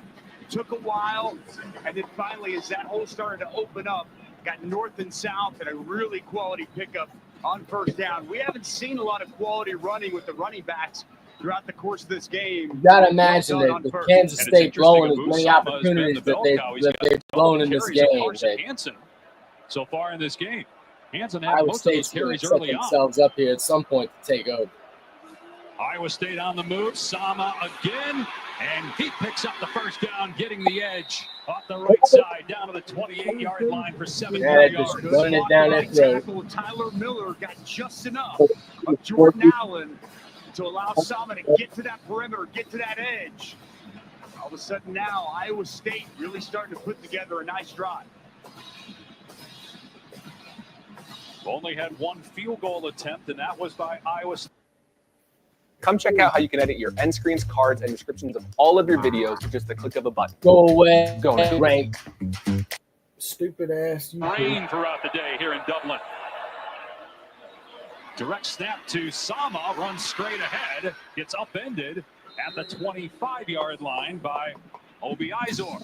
Full backside guard, bring Burkle, the tight end in front. Really just a direct snap counter to Sama. Shows that good patience once again. Wasn't much there initially. But after about a 2 count, we're seeing this Iowa State offensive line on this drive get more movement, a little more push than we've seen throughout the course of this ballgame. 10th play of the drive, only 1 pass play. Maybe 2 as Beck throws it towards the goal line. It was caught, but incomplete. Out of bounds was Burkle, but what a catch as he had see that again. The ball arrived. Well, this was close, Dave. What concentration here by Burkle. Let's watch his foot. Where's the foot at? Foot's in. Oh, he's in. But he bobbled. Oh, I didn't have control. Yeah, it's incomplete. He wasn't controlling Foot's in. He didn't catch it. He's got to catch it clean here with his foot in. I'm looking at the right and foot. now he bobbled. Yep, didn't have it at the end. Didn't secure it all the way through the catch. I was looking at That the was a right pretty foot, which was impressive inbounds, nonetheless. but would have been a heck of a play. Now it's 3rd and 7. Back. Oh, he's wide open. Touchdown. Inbounds. Touchdown. Brett Eskelson. Kansas State fans are killing themselves. Iowa State has the lead. Well, now my pick is looking great because I also get 3 points on top of this. Little Conor McGregor celebration afterwards for the sophomore from Frisco, Texas. Where you at? Where you at, Rocco? You got Rocco for Heisman. Yeah. Whopping 14 points. Woohoo! Hey, man. Right now, he's the leading quarterback in the nation. Yeah. Okay. He's got more passing yards, more passing attempts, more touchdowns than anybody else in the nation. So leave Rocco. There's only one more in the running. Hey, that's not important, Heath. That's not what I said. I just said he is number 1 in the country right now in almost every passing category. That's impressive. Well, 7 completions. He's out of bounds. That's not a touchdown. That's not a touchdown. No, he's there. Did he get his butt cheek in or what? Let's see. His foot. Oh, there it is. There's his foot. Yeah, he got one in. He did. He did. I That's can't what you believe expect when that. you got Rocco, Heisman candidate. It's You hard know. to believe that Iowa State and Kansas State traveled this well all the way to Ireland. I don't think they did. I think it's like you said. Well, wow, they're wearing the clothes though. Yeah, that's what I'm saying. Kansas State fans are probably killing themselves right now. They should be up in this game by 2 scores and they're down. Yeah, they should be dominating, but this is what happens when you play FAFO. You know, I mean, that's right. Oh my God. What they ought to do is they ought to go interview some of the fans in the stands. Here comes flat chest. Yeah, they would always all of them would have Irish accents. Yeah. They And would where- That would give them away right there. The gig would be up, man. They know they put a bunch of fake fans in there. Yeah, they had a bunch of T-shirts and made them pick either one. Give them a pick. You like purple or you like red? They're probably asking, "Where's the free kicks at?" They think it's shit soccer or something. Yeah, rugby.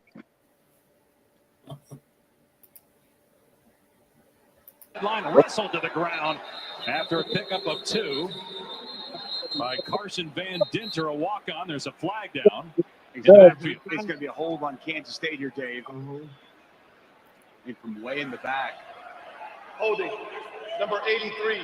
Offense. 10-yard penalty. First down. That's the 5th penalty on Kansas State, just 1 on Iowa State, and that is no surprise. Iowa State led the country in fewest penalty yards a year ago, and that will back up the Wildcats to their 15-yard line. Yeah, Iowa State, you see right here, kind of gets around the Iowa State defender, Bo Goodwin. That's the right call by the back judge.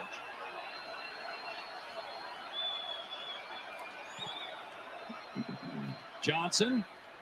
Nice catch made by Jace Brown. He picks up about 17. That pass a little behind the receiver, but Brown, a big play guy, able to get closer to the line to gain. Boy, middle of the field open for Jace Brown, and good tackle in the open field. Jace Brown is electric. Great vertical speed, a walking big play. He had 25 catches of 20 or more yards a year ago, and a nice play on 1st and 20.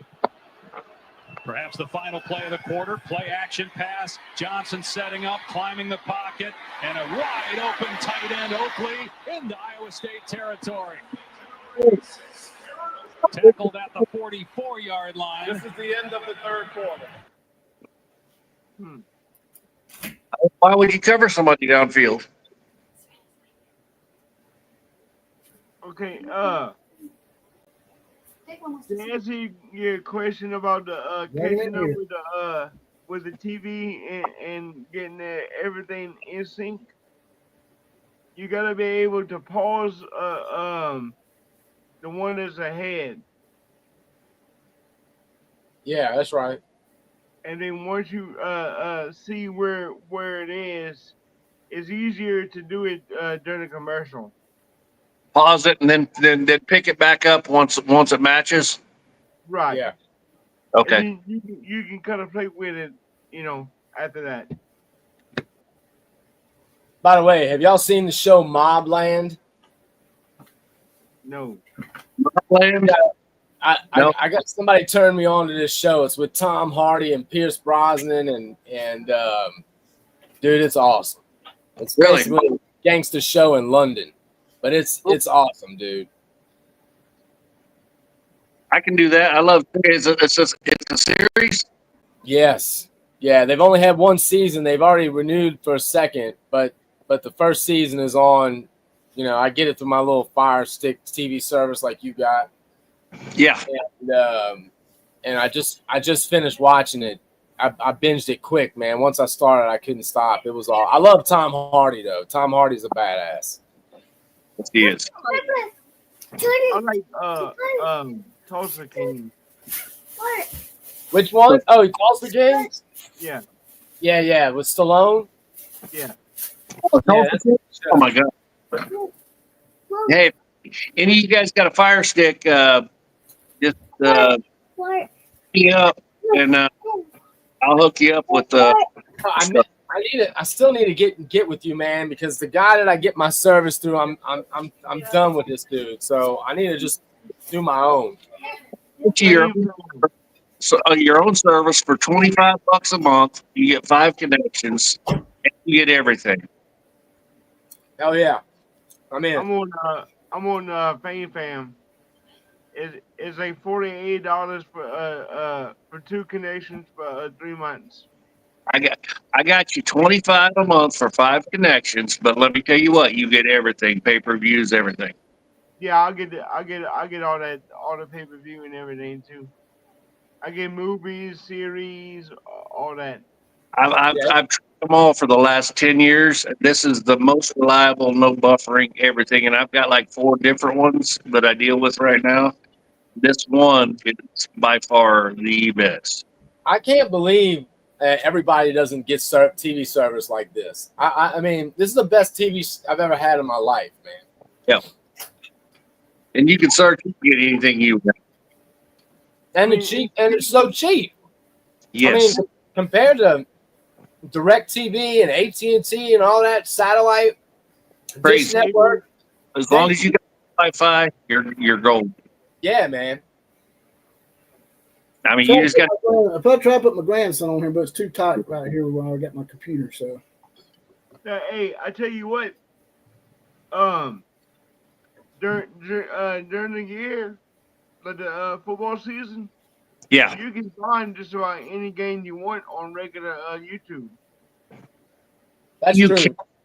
You can, but it's a whole lot easier when you can just search everything right there, and it's all bam, bam, bam, and all you have to look at is you click whatever team you want. Boom, done. Yeah, games dude. get a little bit And when you bigger. have all the local channels, you can go watch the games on the local channels too. When All your the games get bigger, as the season goes on, the games get bigger. They'll start cutting some of these YouTube feeds off. Yeah, exactly. They get but some of them foreigners, I don't know how they get around it, but they do. they do because you they don't they're not under our law. Oh, he dropped it. Hang on. He dropped it. Tayshaun James in coverage in the end zone. He ain't like he doing something. He got beat. He got burnt. Boy, how The about bottom of this his by shoes are Tayshaun on fire. James? He's bigger safety running with the speedster Brown. Stay stride for stride. No interference. Gets that left hand up right in the way. A little deflection on the pass. That's extremely well done. The Oklahoma City product. Tayshaun James. Has a fumble recovery in this game as well. Another pass play. Johnson hits Jerron Tibbs, fighting for yardage. They finally blow it dead after a pickup of 7. Big third down coming up here for Kansas State. You heard Chris Kleiman say we've had good drives. They've just kind of sputtered and stalled out. Kansas State needs this one to not stall out and match what Rocco Beck and that Cyclone offense was able to do. I like keeping the ball in Avery Johnson's hands. I'd like to see him as a runner a little bit. He's been better as a passer, but boy is electric as a runner. Pumps. There we go. Got a receiver. Chase. Wide open. Hello. Ready to lose the hat and regrow the hair? Wide open. With Choose by Hims, you can regain your hair and your confidence. Touchdown, Kansas State. YouTube timed that one just right, you bastard. There's your boy Matt Wells.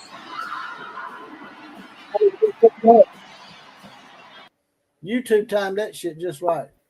You Perfect, have the actual commercials for the network, and then you have the YouTube commercials that just pop up randomly. The shit popped up right when he scored, man. Yeah. They know what's up. I use a bootleg version of YouTube on my phone and on my Android boxes, so I don't see all them ads. Yeah, I got the free version. We can tell. Yep, we can. So what's a bootleg? What bootleg version of YouTube? What are you talking about? I'm not paying for the paid version of YouTube. I'm just not doing it. I downloaded it because I have an Android phone. Androids are the best. That's the reason I dropped iPhone, because you can't mess with them. Right. Androids everything with. Yep. And Fire Stick is starting to get the same way, so that's why I never got a Fire Stick. I just stay with Android boxes. Well, I have a NVIDIA. I have a NVIDIA box too. Oh, if you got a NVIDIA box, then you go then. Yeah, I got a Shield. You're great with NVIDIA. I gotta update it though. Go to Troy. Go to when you get it updated. Go to Troy Point. Through Chrome on the box. Go to I'll hit you up. TroyPoint.com /TV for Toolbox. Okay. And then don't or just message me on the side whenever you do it, and I'll guide you do it. All right. That's what I need to do. I'd rather use the Shield, honestly. It's a much better device. Yeah. The Shield is like the best on the market, pretty much. I just use some cheap $50 boxes. Yeah, I bought it when I really didn't know what I was doing, and I'm glad I have it, but I don't remember what I paid for. I think I paid like $200 for it or some shit like that. They're expensive. I mean, yeah, it wasn't. They are nice though. Yeah, I mean, I like the device. I unfortunately haven't been able to use it that much because it's on the old service from the guy that I don't want to renew with. So right now I can only use it for like my, if I wanted to watch Netflix or something like that. But all my live TV and everything else I can't use it on that anymore because I'm not renewing with this guy. So you guys deal with TV Mate? Because that's the greatest. It's the best. That's the shit I use. Yeah, TV Mate's the bomb, man. Okay, well, all you got to do is upload the coordinates of what I'm going to give you. You'll have everything you need. And I can use it on my Shield. Yeah. Okay. All you got to do is put TV Mate on your NVIDIA Shield. You got the box, right? Yeah. Yeah. Yeah, get with me. Yeah, I will. You got my number, right? Yeah, I do. Yeah, I got it. We get off of here. Get me after. I'll hit you up. Hit me up, and I'll walk you right. And this IPTV deal, it's the best. Tied it up now, kicking deep. Yeah, man, that's what I have actually. That's what I got, but I got it through this guy. Some room straight ahead, but then gets planted at the 26-yard line. Well, Kansas State has a new play caller this year, and former Texas Tech head coach Matt Wells. He's on the staff. There's your boy. Second year, but first year calling plays. You see him to the right there of Avery Johnson on the bench. Coach Wells is awesome, and I know he's been very excited about this opportunity. He hasn't called plays since he was at Utah State as the head coach before he hired Josh Heupel to come in as his offensive coordinator. He had some excitement, some giddiness, but he even told me that it's different to be on the headset and game planning all week than being in there making the calls in the game. His first time back making the calls. What a big time call that was for the touchdown pass.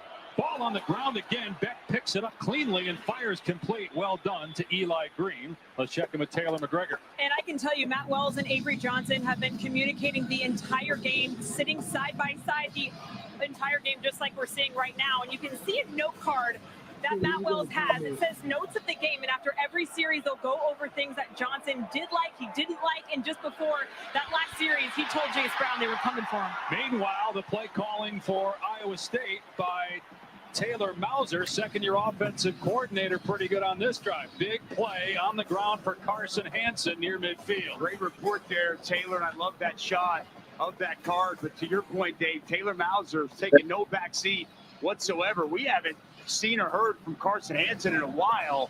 What a nice, explosive run that was. Yeah, 1 second.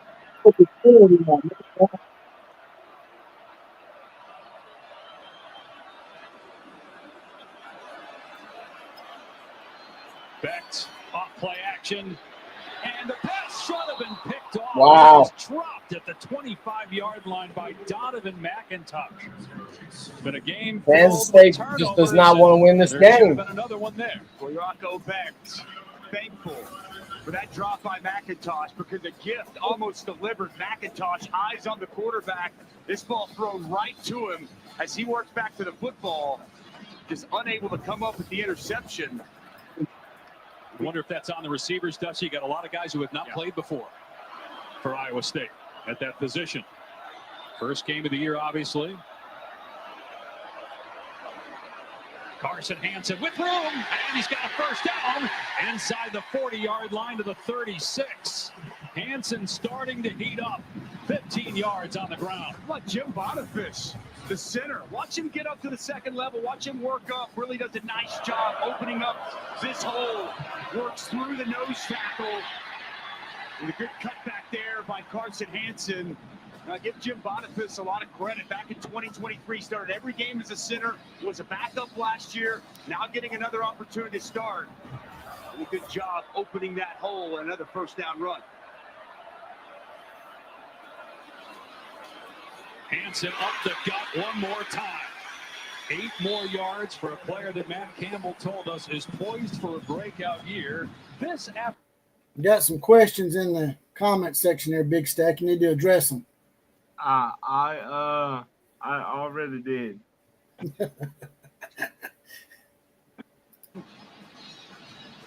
The second half, we've seen Iowa State more committed to running the football. It's paying dividends on this drive. It was Sama in the third quarter. It's Hansen in the fourth quarter. We did not see much of Hansen since the first period. But on a roll right now, picking up another first down for Iowa State on the ground. They're starting to lean on that K-State defense. A gain of 7. They'll move the sticks down to the 21 early in the fourth in a tie game. Just so much movement on the right side. It's Brennan Black.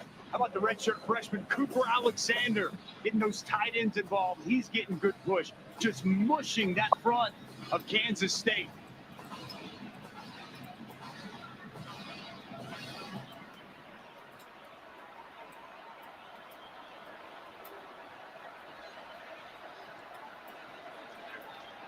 Back from the pocket, everybody covered. He takes off and then throws it away before he stepped out of bounds, which would have been a loss of about 10 had he done that. So smart there to get rid of it before he stepped out. Pressure from Travis Bates of K-State. Well, we went from having not much offense, all about the defense of these last 3 drives. 2 in a row for Iowa State, moving the football well with regularity. Kansas State off their touchdown drive. Maybe as this game's gone on, the opener offense is starting to get a little bit better feel for the conditions, the field, and starting to click here in the fourth. Still overcast, but no rain right now. Abu Sama with blockers in front, inside the 30 and banged out a play at about the 27-yard line by true freshman Logan Bartley. Third down coming up. That's a big third down. As Iowa State has had their struggles, just 2 of 10 throughout the course of this ball game. We've seen Kansas State dial up quite a few pressures here on third down. And they protect and give Rocco the time that he needs. There's the pressure coming. Romaine showing blitz. Check. Protection. As Kansas State call it off. Oh, they're coming. It's picked up, though. Beck throws through the hands of Sowell. It would have been luckily a first down. It was at the 10-yard line. Instead, the ball hits the dirt, and here comes the field goal team to try to give Iowa Field State goal the lead. unit enters the field. Was Sowell was That's really terrible. talked about. You gotta East catch Carolina that, though. transfer. He comes out of that break. He's wide open. He just never really had good footing day. You expect him to be able to come down with that catch. He's open. Ball delivered in his vicinity. Unable to bring it in. A 34-yard field goal try. Kyle Conradi.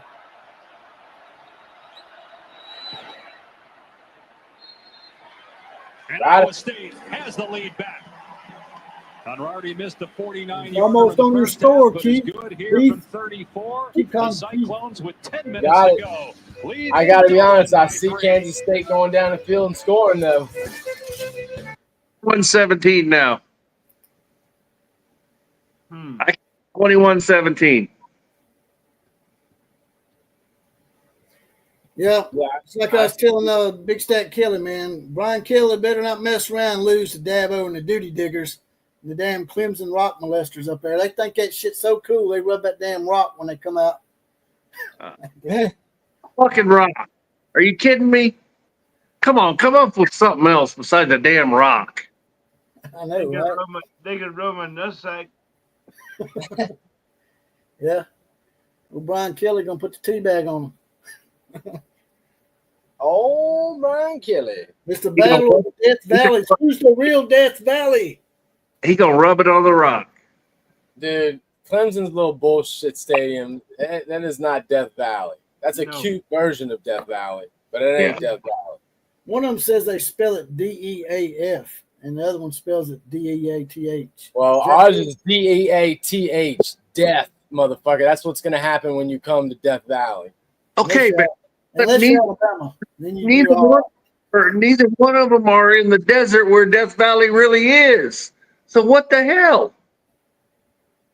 Well, that may be true, but it's ridiculous that they want to claim. I mean, Clemson Stadium is like I said, it's cute. It's very cute. It's like Auburn with a lake. That's what it is. Okay, well that's like Notre Dame stole the Oklahoma's play like a champion today. The sign. Yes, they did. Notre Dame said that was an original for them. They They said, could "Y'all stop. stole it from them." Who holds put that up? Who holds put that up? Okay, because it wasn't. They said when they come down and broke your little 47 game streak, they put that tablet up there for you. Well, we had that shit up for 10 years before that. Lou Holtz put that sign up. Yeah, exactly. And was Lou there during the 47 game winning streak? Hell no. I know y'all like old grandma. He looks like damn old that bitch on Beverly Hills Billy. He looked like Grandma Clampett or some shit. Hey, you know the sad part? I literally, when I moved to Ohio, right there, little town, Ohio, West Virginia, they got a damn Lou Holtz where he's from, right friggin' there in, oh my God, right across the river. And I'm like, God damn, now I got to see Lou Holtz friggin' museum there every friggin' day. And I had to live there for 10 friggin' years. Couldn't stand his ass. But I had a sign every damn day when I went to West Virginia Mountaineer Racetrack. Breaking news for everybody. Auburn just claimed another national championship. Yeah, that's so ridiculous. They just claimed another one. They claimed Oklahoma's 2000 national championship. Just like Auburn or just like Alabama did. How many national championships did you guys claim like back in the friggin' 30s when you were like 8-3? That's not true. Yes, it is. No, it's not. Show me a damn national championship we claimed when we lost 3 games. Maybe 2. There were 11-0 teams and shit like that. Y'all claimed national championships back in too, brother. No, we didn't. What about your little gay ass 47 game win streak when y'all beat up a bunch of 2-10 teams in the Big 12? We still won them. Huh? We weren't voted. They weren't voted on. They were actually W's. It wasn't some They paid up. voted on, the AP poll started in 1936. Yeah. You guys claimed a lot of national championships that you didn't deserve. Really? How you figure? Yep. Well, I figured because you weren't the best team, but you paid. Go back and look at your history books. I will. Back in the 1920s and 1930s, people that won the Rose Bowl were the de facto national champions. It was recognized by most reputable media outlets. The Rose Bowl winner was the national champion. We won 6 Rose Bowls. Before they took the ball and went home, the Big Ten was like, oh, no, we can't have Alabama coming out here anymore and whooping our ass. Yeah, but you got to think about this. Media. The same AP voters that vote for the Heisman, these preseason polls and the polls throughout the year, they don't know football. Well, that means y'all can't claim yours either, man. Y'all can't. You can't claim your 19. Hey, you can't claim 1958. Everyone. None of those national titles, man. Y'all can't claim none of them. You can't claim none of the AP titles. You can't claim none of the coaches titles. You can't claim none of that. I would like to keep mine, please. I mean, y'all can't just conveniently decide Alabama can't claim theirs and y'all can claim yours. That's bullshit. Now we won ours. You guys claimed yours. No, you didn't. You won an AP title just like we did. You won a coach's title just like we did. You claimed it's the same damn national title, man. What are you talking about? We won it. You claimed it. What are you talking about, man? We played too. We won an AP title. We won a coach's title just like you. We just won more than you. And it irks you a little bit, I think. No, you claimed them. You didn't win them. No, y'all claimed them too. No, we didn't. Y'all didn't win them on the field. Y'all won an AP title. There wasn't no playoff back then. Everyone we have. Yes. How many national titles have we won when it really counts? When there's playoffs, how many have we won? How many? Probably more. 6. How many has Oklahoma won? 1. 7. 1. Y'all won 1 title since the BCS era. One that we won? Since we're going to conveniently count shit, that's what we're going to say. You said the AP titles. You said the AP titles didn't count, so that means your AP titles don't count. I don't care about AP. I care about the rest of it. AP, I don't care about. Fuck AP. was started in '96. USC claimed AP in 2000 or whatever when they were fucking under whatever. They claimed it, but they didn't even play for the national championship, but they claimed it. That was in 2003. Y'all Yeah. claim coaches' titles. Everybody claimed them. No, they didn't play for it. They claimed it. So did y'all. No, Yeah. the title game to win it No. Y'all didn't win it. Y'all won an AP title, man. and claim it. Okay, so you're telling me that whatever. So you're saying that Alabama and LSU and Auburn and Florida, all those teams that claim national titles and the AP title, they don't count. But Oklahoma's AP titles count. So you're right there with Central Florida, who claimed the national title. You ain't making any sense, bro. They claimed it, so So you're telling me You're saying that LSU and Alabama's national titles don't count that were claimed by the AP title. The LSU's 2000. You tell me 2004. So LSU won, and LSU won one in 1958. national title. Alabama won. Oklahoma won. Central Florida have a national title. I'm not talking about Central Florida, man. No, they claimed it. Are you saying they That's in want the playoff era? they have a national? Era. In the playoff era. So we're gonna talk about the playoff era? No, we're not talking about that. Well, that's what you're saying right now. So titles you guys won of the 18 million in the last. You're saying that because we didn't play for them on the field against the number one team, that AP titles and coaches titles don't count. I don't recognize AP titles ever because I don't like the AP press has no clue what football is. All of Oklahoma's AP titles don't count. Y'all not counting AP titles for Oklahoma now? Not if they didn't play for it. I don't care what the AP press They did says. play for it. They all played for it. They just had a different way of determining national championship back then. Okay. How about this word? How about the AP titles are a little bit meaningless? Exactly, a lot less. So that I guess Oklahoma's national titles don't count anymore, according to you. Their AP No, titles don't count. They mean less. Yeah, that means LSU's 1958 national championship counts less, then, right? That's following me. I can do my research because I'm not sure about the 58 LSU. Well, I'm sure about it. You ain't got to do Chinese research. Bandits, undefeated, They 10-0. were undefeated. All The AP titles and the coaches' titles were the recognized national championships back then. Auburn trying to claim it. Whoever wanted had a Heisman winner that year. What's that? LSU had a Heisman winner in Billy Cannon in 58. Yeah.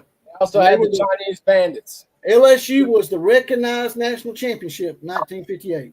Correct. They might not have been able to play the number one team that year, but nobody was able to until the early 2000s because the Big Ten and the Pac-12 screwed it up for everybody. Like I said, everything then was subjective. So anybody can claim what they want. Not really. Well, there's some yeah. things you can't claim. Like But if you went 5-6, you can't claim a national championship. Well, Alabama went. Don't say nothing that's not true now. I'm going to know that you're lying. No. One year, Alabama had 3 losses and they claimed the title. No, that's Yeah. not, What not year true. It was? was 2 losses. Actually, it was 2 losses. Okay, 2 losses in the tie. Right. Yeah. That was now that year they were 9-2-1, and they were recognized by the AP.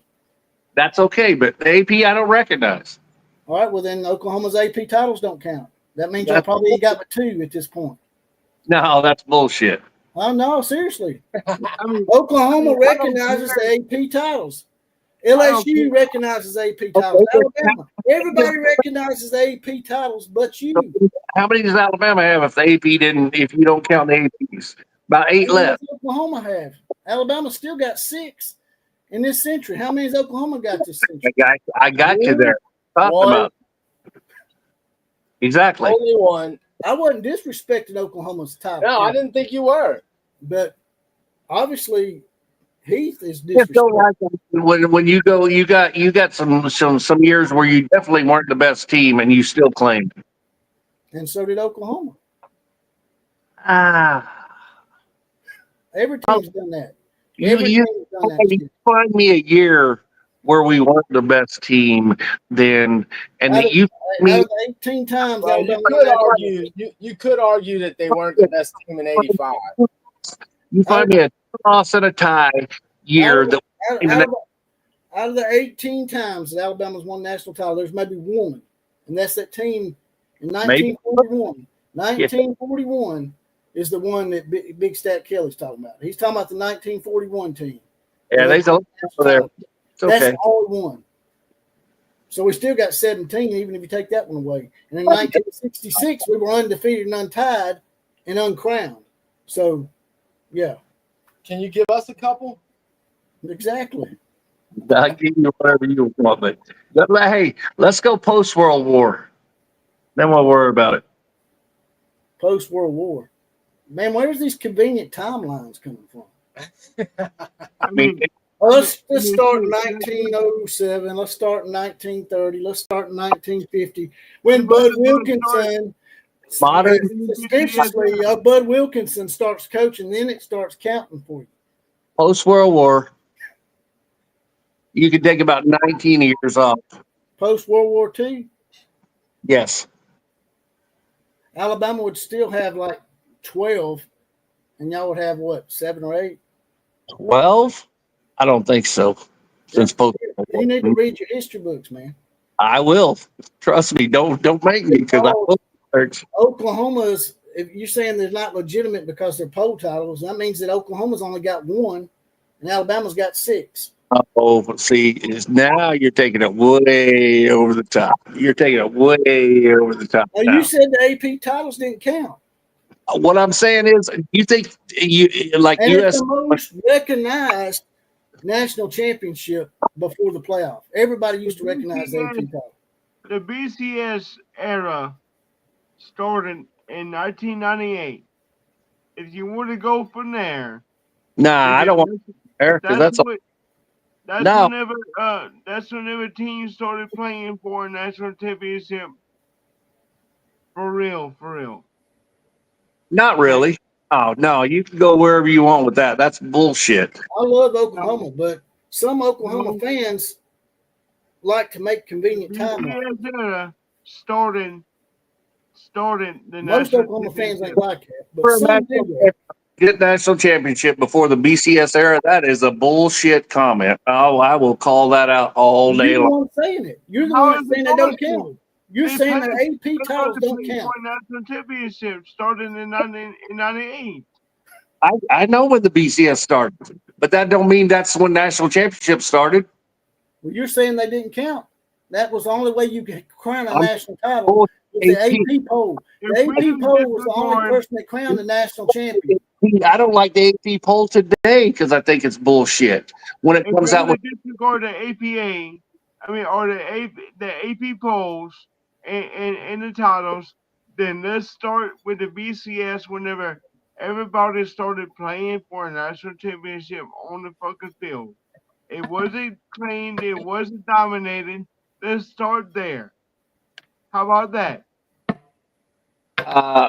when he's talking 18, The AP poll, the AP polls, the and AP everything, which I agree with you, is bullshit. poll, Because we don't know football. I agree with you. But if that's the case, then let's start in '98, whenever they started playing the BCS on the field, the Bowl Championship Series, Bowl Championship Series. 2000 on, Alabama has been dominant. So let me ask you this. Let me Yeah. ask you this, Heath. How did you determine a national championship before 1998? Who determined it? Well, Before you 1998. Who determined Oklahoma's valid national title? I think it was whatever team had the biggest dick. ended That's what I up heard. the biggest teams that beat the shit out of each other would play in bowl games, and then you got down to one or two teams, and yes, they did vote, But you know what usually happened was you had 2 or 3 teams, and 2 of them lost and 1 won, and you know what? They ended up being the national champion. Okay, Oklahoma claims those national championships, right? Well, I don't know if they claimed them. I think they kind of earned them. Well, how come yours is earned and everybody else's is claimed? Didn't say everybody else's. What I'm saying is a few years there that you guys pad your stats with that were not. We got voted the AP champion just like you did. Do we want to go political on this? Because that's where this all came from. There wasn't no political. I ain't been talking about Donald Trump. No, way before Donald Trump. This is way before Donald Trump was ever born. This is when this country was bought and sold a long time ago. Where does that come into play? Yeah. You talking about the South? You don't go there. Talking about Southern teams were discriminated against? Yeah, that happened. But guess what? Alabama's a Southern team. So is Oklahoma. Discriminated against? Yes.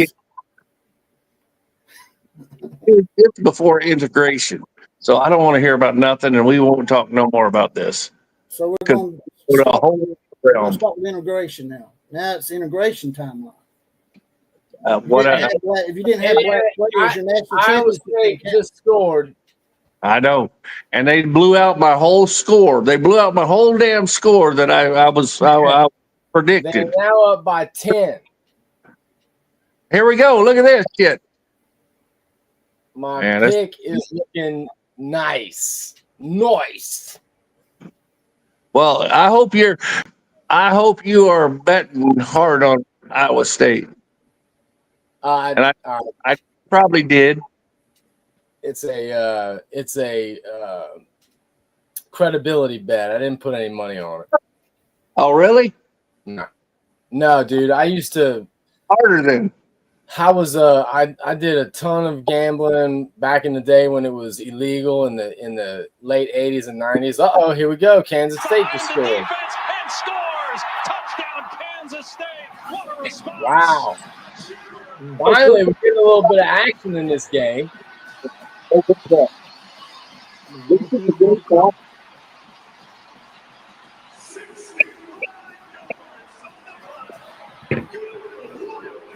play later, the Wildcats are right back in it. Here we go.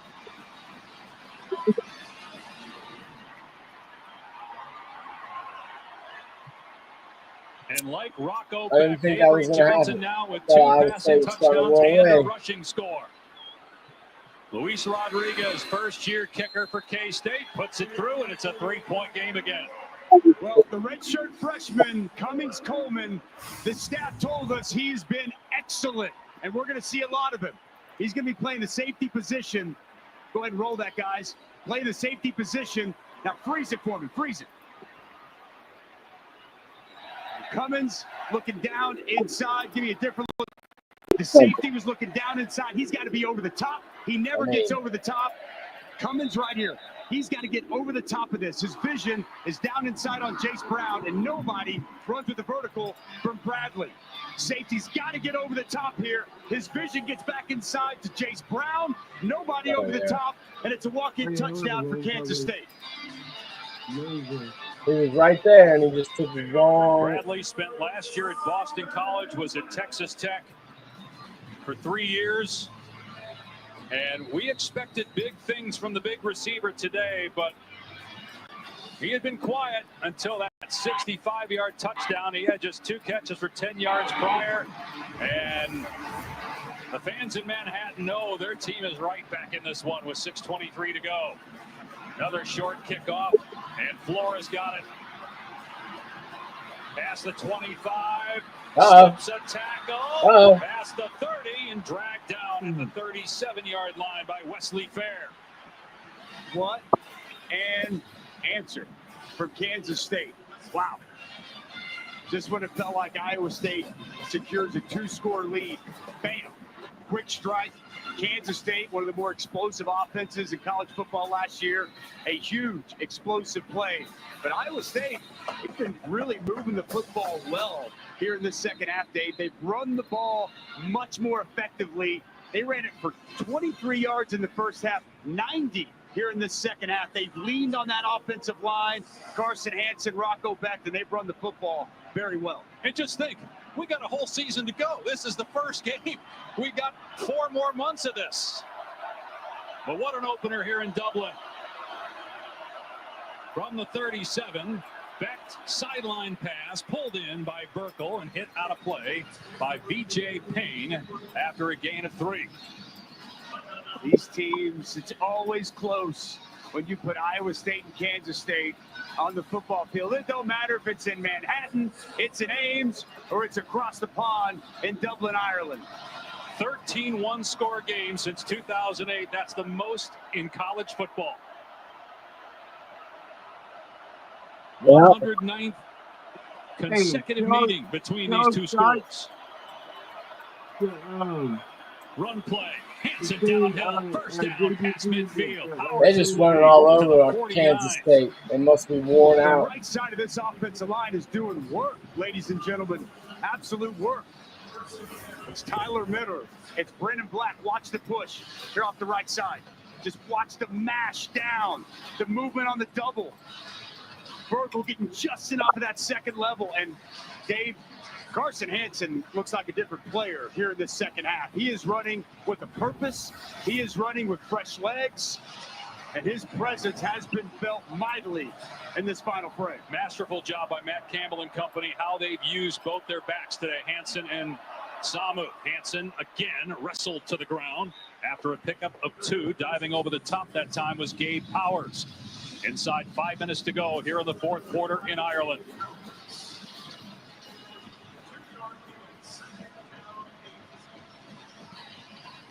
The Big 12 champ, the last 5 years decided 5 different winners.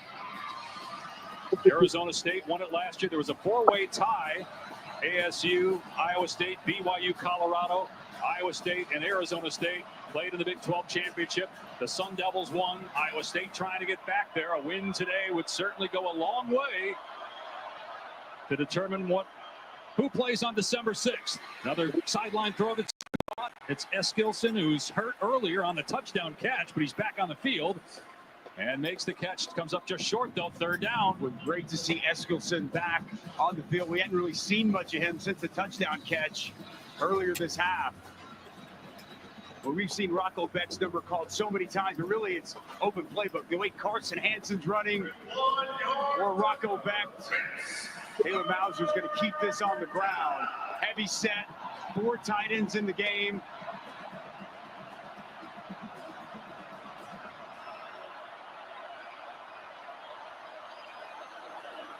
Becht pulls it back. Wow. First down inside. They almost blew that, too.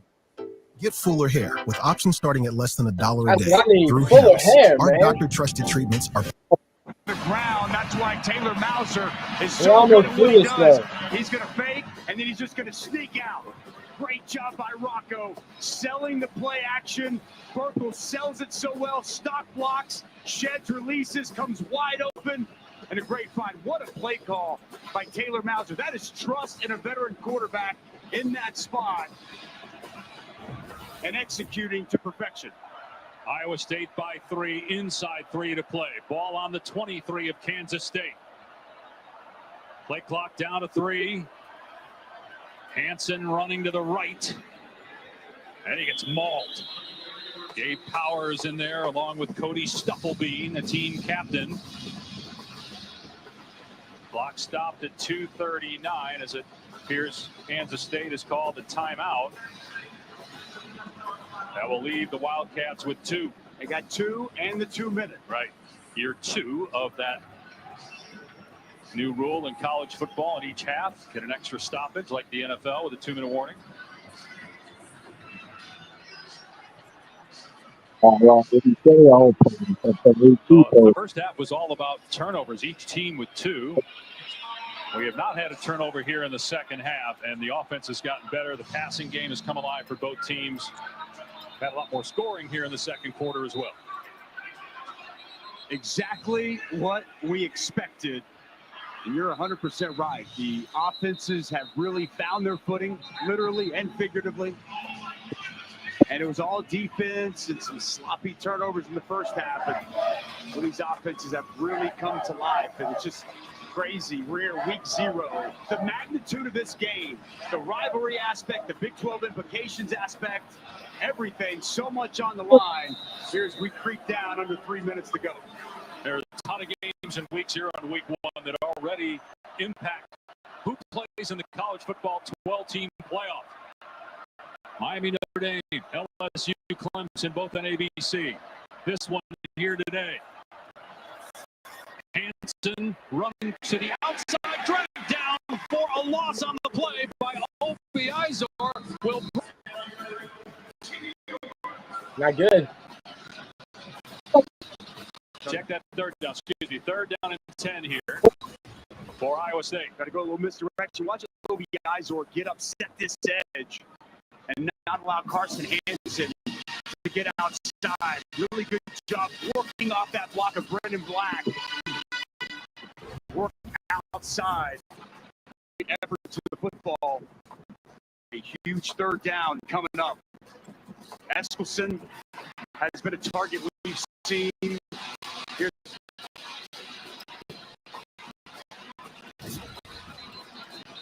So we mentioned 5 different Big 12 champs the last 5 years. Obviously, Oklahoma and Texas are now in the SEC. Kansas State won in 2022. Not pictured Iowa State. They have not won a Big 12 championship. Matt Campbell's done as good a job as anybody in the country the last decade. They've been to the title game twice. They won 11 games last year, a program record, and they have a chance to beat their rival Kansas State for the 3rd straight year. State 23 in front of a sold-out Aviva Stadium in Dublin, Ireland.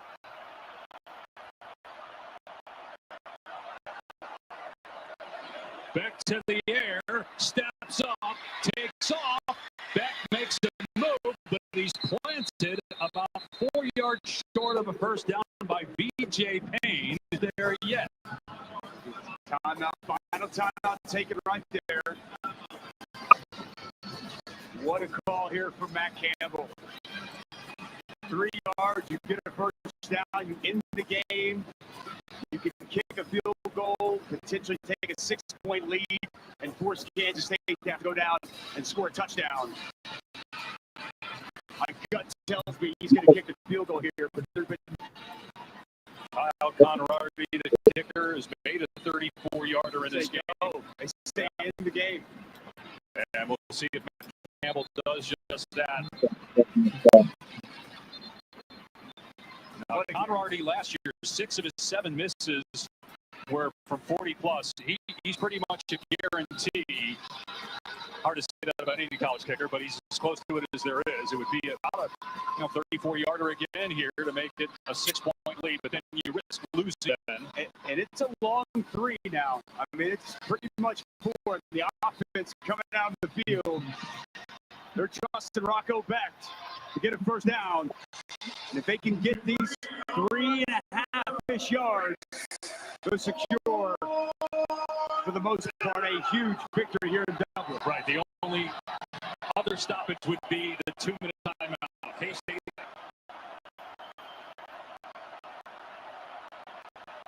And Iowa State maybe just trying to draw Kansas State offside with a hard count because now Matt Campbell calls a timeout.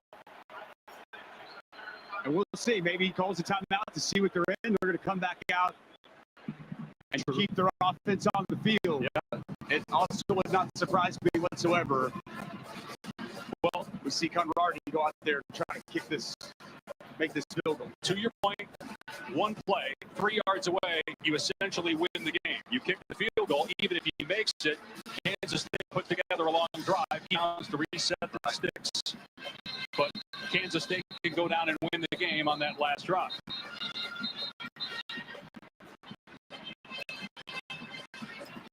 I don't know. Offense. But you would kick in this situation, right? What they're looking at, what they're going through, and you got a veteran guy in Rocco Beck who started a lot of football games for you, and you feel better about putting the ball in his hands. Look, the field has been chewed up. It was raining earlier, and that really impacted footing throughout. That could play into Matt Campbell's decision here to go for it on 4th and 3. Neither team has a timeout.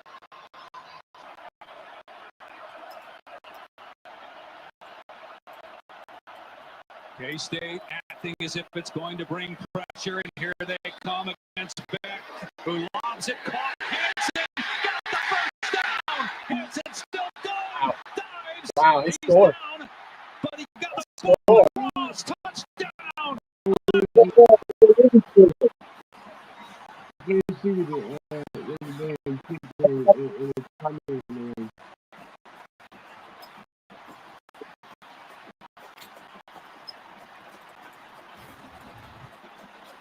Trust your quarterback, trust your veteran team, and get it to your running back, Carson Hanson, who has been an absolute beast in this fourth quarter. There was no doubt in Matt Campbell's mind what he was going to do. What sure looked like when he stretched that ball over.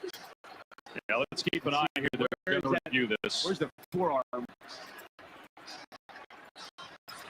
Call by Taylor Mauser. Oh, that's Matt touchdown. Campbell. Ball That forearm might have slid on the ground before the ball crossed the plane, Dave. Get out of here. Take a look at the opposite angle here. He's going to be short. But at this point, that may actually help Iowa State in a way, I guess. I mean, either way, you're in good shape. You score, you're up 2 scores, but you have a chance I think they're in good shape to take more time off. Take the clock all the way down after the 2-minute timeout if you want.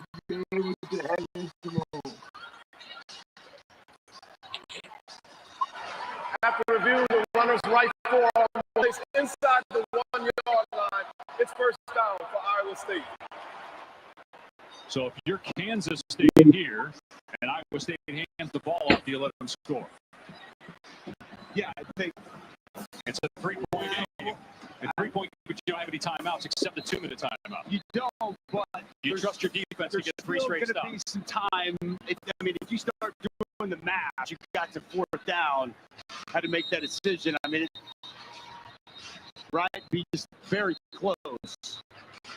If you're going to do it, you would think you would do it here on first down. Yeah, that's correct. And if they don't, then you would assume correct. that they're going to just play defense the rest of the series. That's right. Matt Campbell's thinking about that too, as they're trying to figure out how we handle this. 100%. So back to a 3-point game. The clock is running because remember he was down inbounds. They should not snap this. Right. So the clock. I'm going to see. Do they try to score after this 2-minute time? Right, you could take the knee 3 times. They could run the game out. The game's over. 24-21. So back with the conclusion. No timeouts left for Kansas State. Iowa State on the goal line, up 3.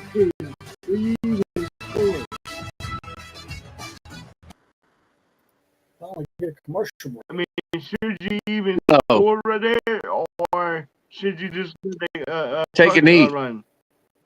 Run the clock out. Crazy stuff happens.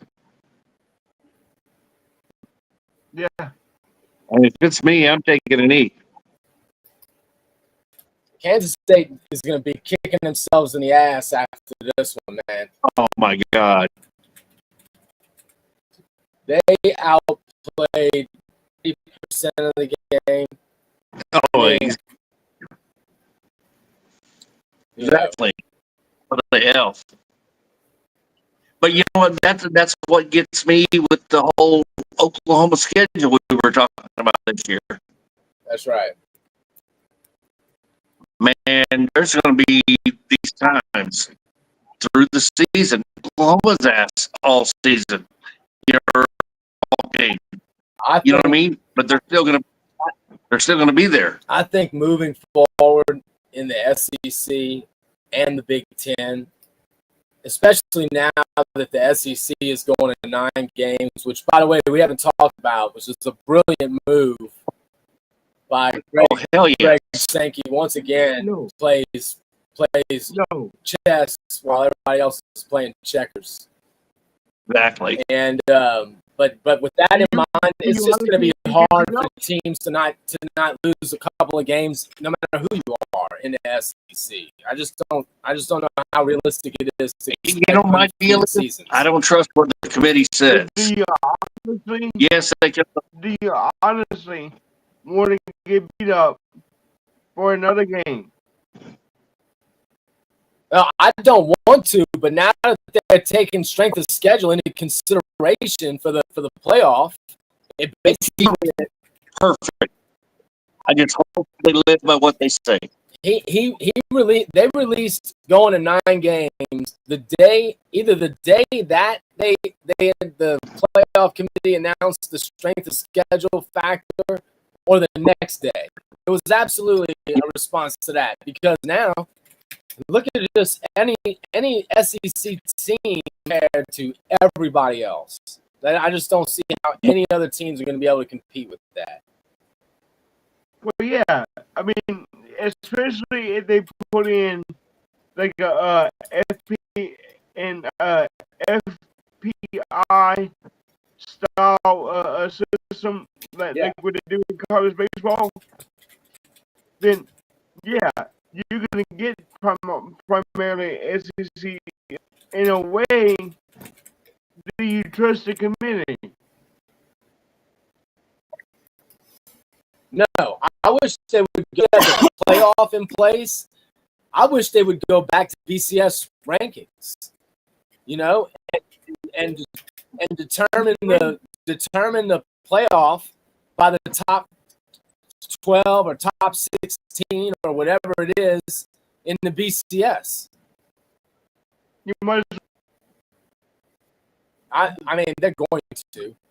Or more. Well, they're going to do it.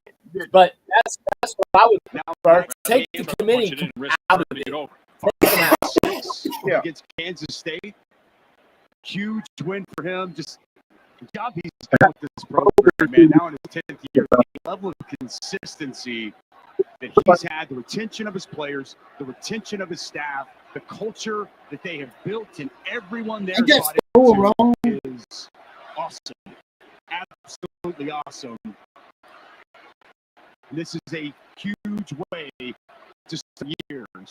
One more knee and the game is over. Well, Matt Campbell has turned down major college jobs even bigger than Iowa State. He's turned down NFL jobs to stay with the Cyclones. He's taken less money as a head coach. Is that score right? I thought they scored a touchdown when 31. No, they got called back. No, I got called back. So there's some poor guys in Vegas right now kicking themselves in the ass. These coaches book these programs are a lot of what's right in college football. But it's going to be a fight till the end. Vegas is Iowa State going to take a always close, man. To Always Ames, so Iowa, close.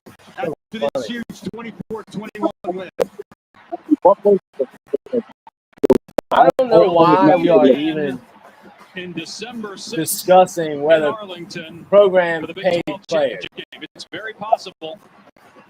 This is a absolutely known fact. Analytics, all programs pay players. Will take that mantle, all of the top programs. This is an argument I had after this huge with a Texas fan when I first moved to Austin, who tried to literally tell me that Texas never had to pay players because kids just wanted to play there so bad that they never had to do that. This is what David Orwig was absolutely serious. David Orwig in the comment section is trying to say that Alabama was the only team that cheated. Once again, the hypocrisy of that. Alabama and Oklahoma, Texas, all of them paid players. Everybody's cheated, Alabama and Oklahoma included. Alabama and Oklahoma both cheated. Everybody's cheated. Everybody did. You say you didn't, you're a hypocritical liar. Exactly.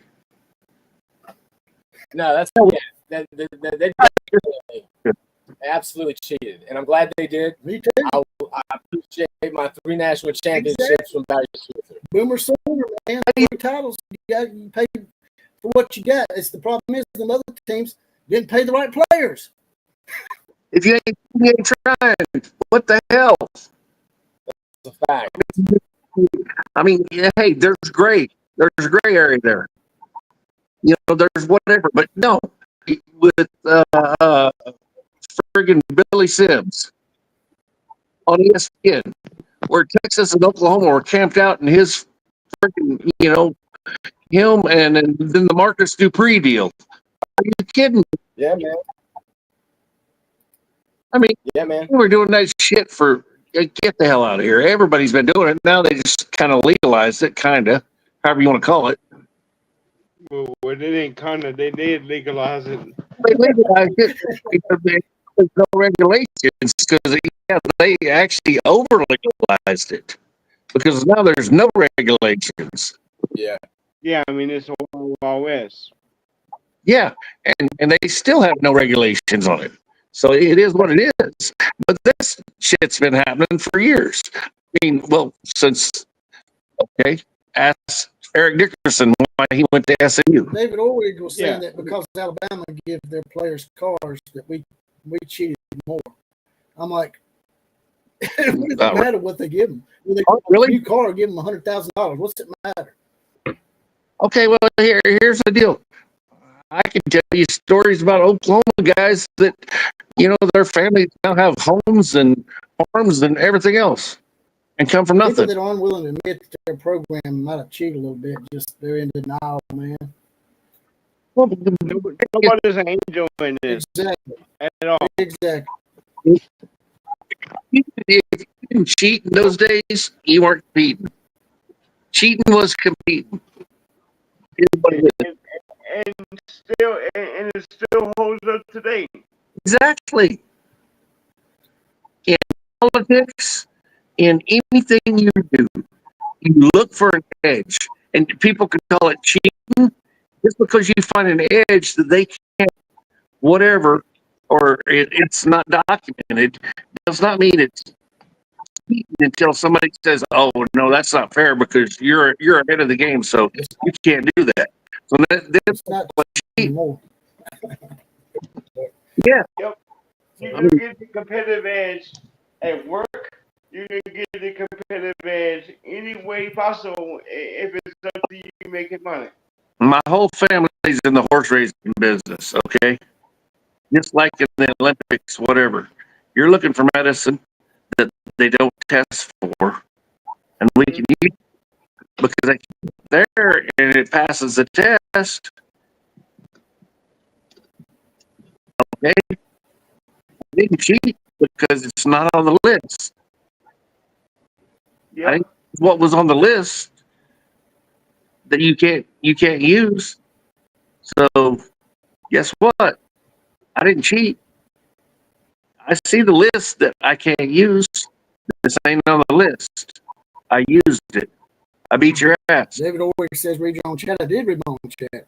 You were saying 2 years. You're saying that Alabama's titles didn't count because we cheated.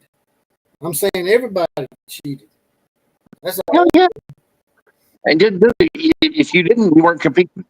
Because if you're not trying to find an edge, every entrepreneur, every successful person in this world, every successful person in this fucking world is looking for an edge that nobody's I like found that big yet. sword you pulled out over at Killer Breeze a while ago. The swing dick thing. It's like it went over everybody's head. It didn't go over my head. I saw it. Hey guys, it's been a pleasure. I gotta go cook some dinner. Sports 2, Fox Sports. Watch the Travers, man. My whole family's in the horse racing business. Watch some horse. All right. Hell yeah, man. I'll check it out for sure. It's a great day to watch some horses today. It's a great horse racing day. Great gambling day. You guys have. Yes, Hey, before you go though, I want to let you know Alabama is still your 18-time national champions. Yours. Yeah, we still have a better record against you. Yours. So, hey, head to head, we still kick your ass. So that's okay. Barely. It's okay. I'll take better. I'll take. And you know what? I'll hold on for the. Come on down here and bring your homecoming ass down. 10 years from now, you might be 10 years from now, you might be ahead of you. Okay, so we're still ahead right now. Yeah, just come on down here for homecoming. Invite me, please. Come on down, man. I'm ready. I'm ready. I'm inviting you. Come on, you and Killer Breeze. He can come too. Everybody. Place for me to stay. I got a 1-bedroom apartment, but we'll clamber up in here like a bunch of Mexicans. Party in Tuscaloosa. I'll get the hotel. I need tickets. I don't care if it's in the stadium, but we better have a fun place to watch that. Hell yeah. I got a pretty big TV. Hell yeah. I'm telling you, give me a place to watch it, and we'll have some fun. Buffalo Wild Wings has got a lot of big TVs too. Well, yeah, I hear you there. And then Killer Breeze, hit me up. You got my number? Yeah, I'll hit you up, man. I will hook you up. Sounds good, brother. I'll be in touch. Anybody else wants to get my digits, and I promise you, I like what I do for you. It's a good stuff, man. The TV is great. Okay. You guys have a good one. I'm out. Take it easy. Call me later. Take it easy, brother. Me and Keith, keep calling him Keith. Me and Heath hijacked the show there for a little bit. Yeah, I was going at it. Yeah, man, I just couldn't believe you said that, man. I was like, really? I take up I knew, all the time, man. I knew where that was going. I knew where that was going. I didn't even start it, man. I didn't even start it. Hey, did we just lose Big Stack? Did he just bail? I think he did because I didn't touch anything. So you can't blame it on me. Big Stack, you just ghosted us, dude. We just got ghosted live. I could have said bye or something. That's what I'm saying. I feel violated a little bit. On the phone talking to somebody, and all of a sudden they just say click in the middle of the conversation. Yeah, I feel a little violated. I feel hurt. Where did he go? That game we do ended up just like we thought it would. We were said in the first half that Kansas State just allowed the shit to go on, and you can't mess around like that, dude. You know, when you are dominating a team like they were in the beginning of the game, and you just keep tripping over your own Johnson, giving the ball away, giving up some big plays, you just can't. Eventually, I mean, Matt Campbell, a lot of people say he's a great coach. He's clearly a good coach. I don't know how great he is, but he's clearly a good coach. And they've been fairly consistent under him for Iowa State standards. And you just can't mess around with a team like that for that long and not have it hurt you eventually. David always said that we weren't listening, Killer. That Big Stack told us he was leaving. Oh. Well, I didn't hear him. And it wasn't just me. So, Killer Breeze didn't hear him either. I'm still hurt.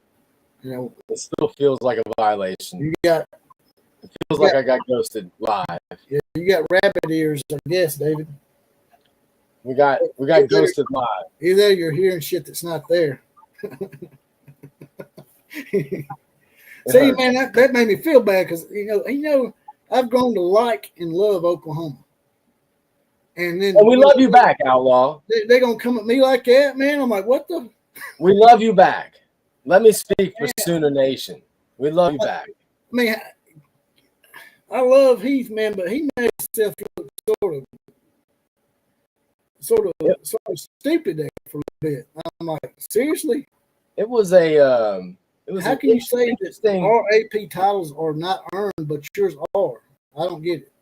Yeah, that's shaky ground. That's shaky ground to stand on for sure. And by the way, I'm not giving Big Stacks back.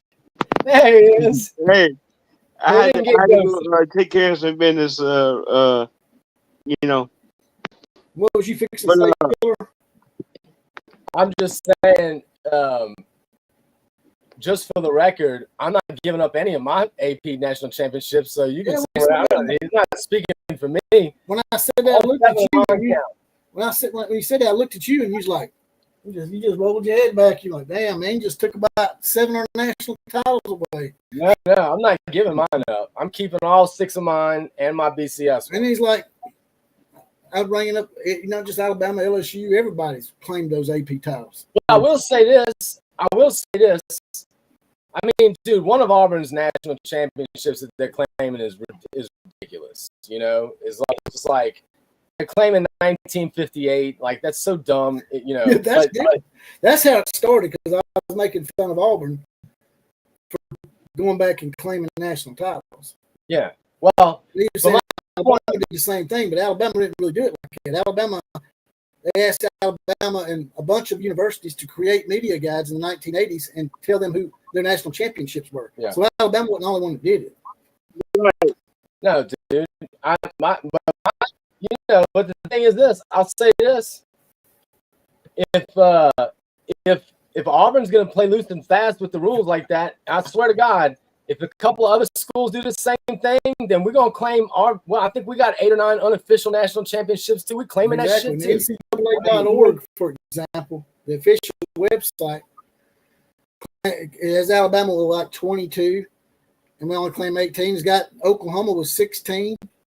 That's what I'm saying. LSU with like 9 or 10, and LSU only claims 3 or 4 or 5. That's my point.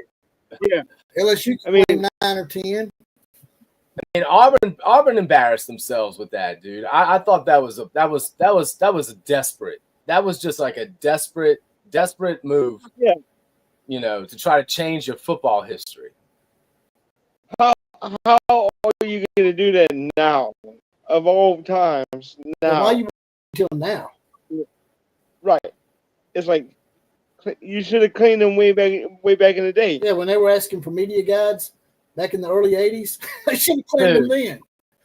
Can you imagine how pissed off LSU fans are going to be now when they go watch LSU play in Jordan-Hare and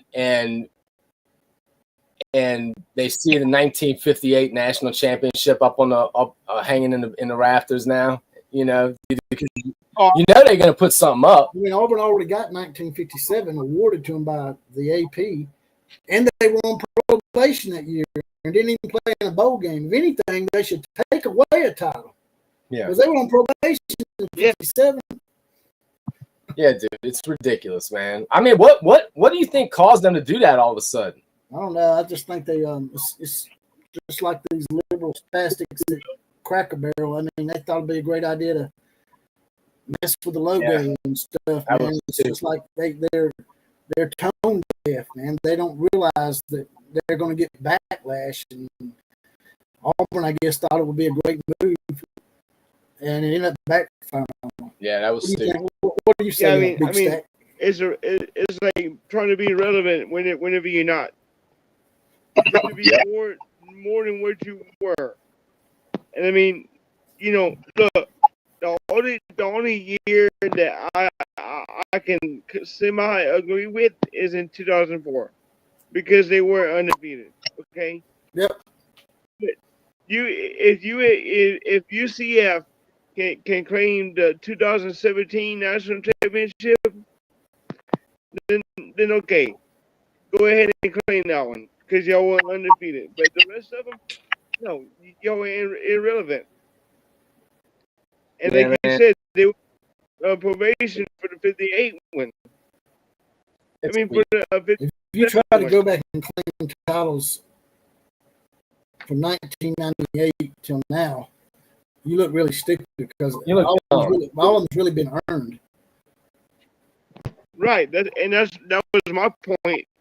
Is like, okay, if the AP poll titles don't really matter or shouldn't count at all, I mean, I think that they kind of mean a little bit less because you didn't really play on the field.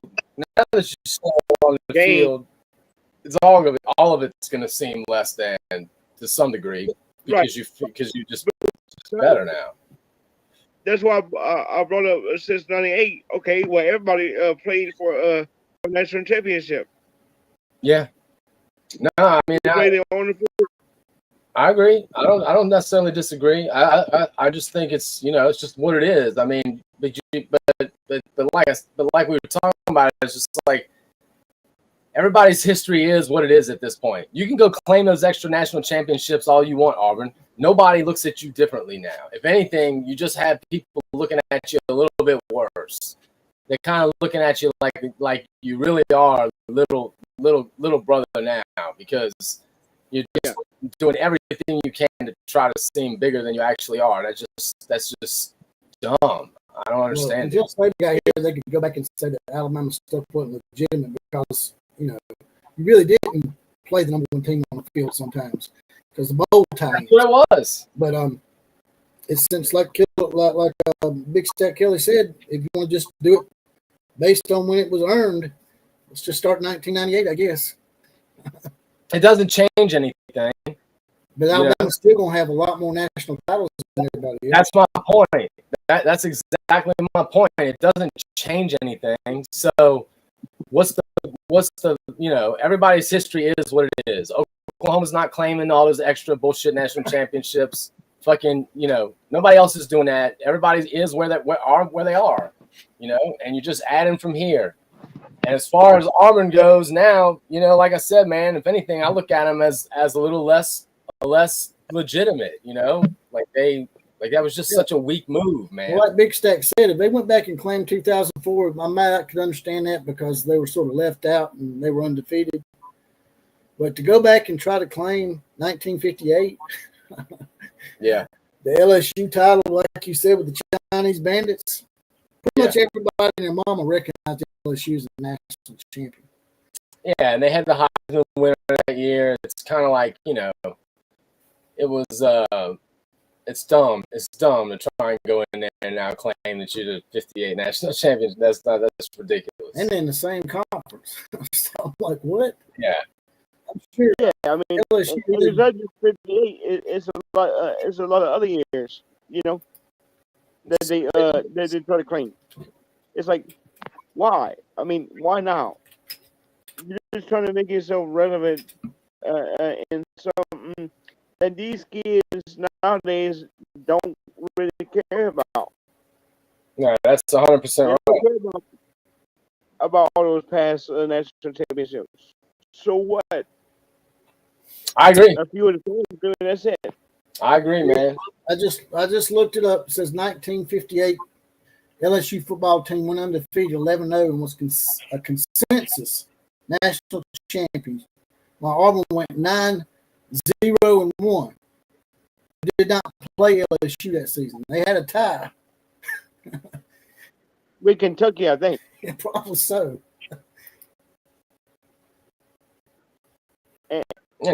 And I think LSU. They weren't even undefeated or untied. They played one less game and they had a worse record.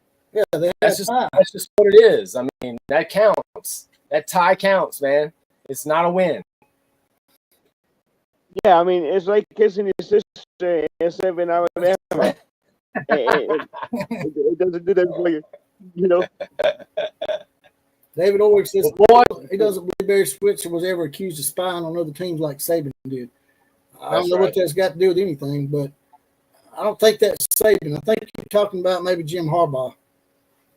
Jim Harbaugh. Yeah, it wasn't Saban. Jim Harbaugh was that was shady. Well, boys, listen, I got to run. It was good hanging out with y'all today. I'm excited we're back.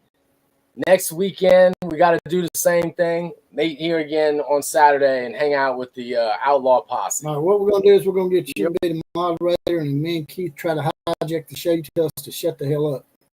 Okay, you got it. All right. All right. Woo! That was adventurous. You got me riled up a little bit. I ain't going to lie. I got a little pissed off. Well, I'm like, how can you say that your titles were earned and you played in the same era we did? You got recognized by the AP or the coaches poll. They were the only two recognized outlets that people adhered to. back then. Right. I mean, that was the way it went back in the day. The lay of the land. You know, you can only play by the rules that were available at that time. Right. Everybody had the same opportunity to claim the same national championship. They all had to get the AP or the coaches poll to vote for them. Yep. We had split national champions plenty of times like that. And I mean, correct me if I'm wrong, but the coaches polls came out later on than the AP polls, correct? What's that? Say it again. Did the coaches polls come out a little bit later? Yeah. Than the AP polls. Yeah, the AP poll was 1936. I think it used to be called the UPI poll, and then they changed it to the coaches poll. And I think it may have came around in the 1950s or something. Okay, I can look it up. When did the UPI poll start? All right. 1950 is what it says here. Okay.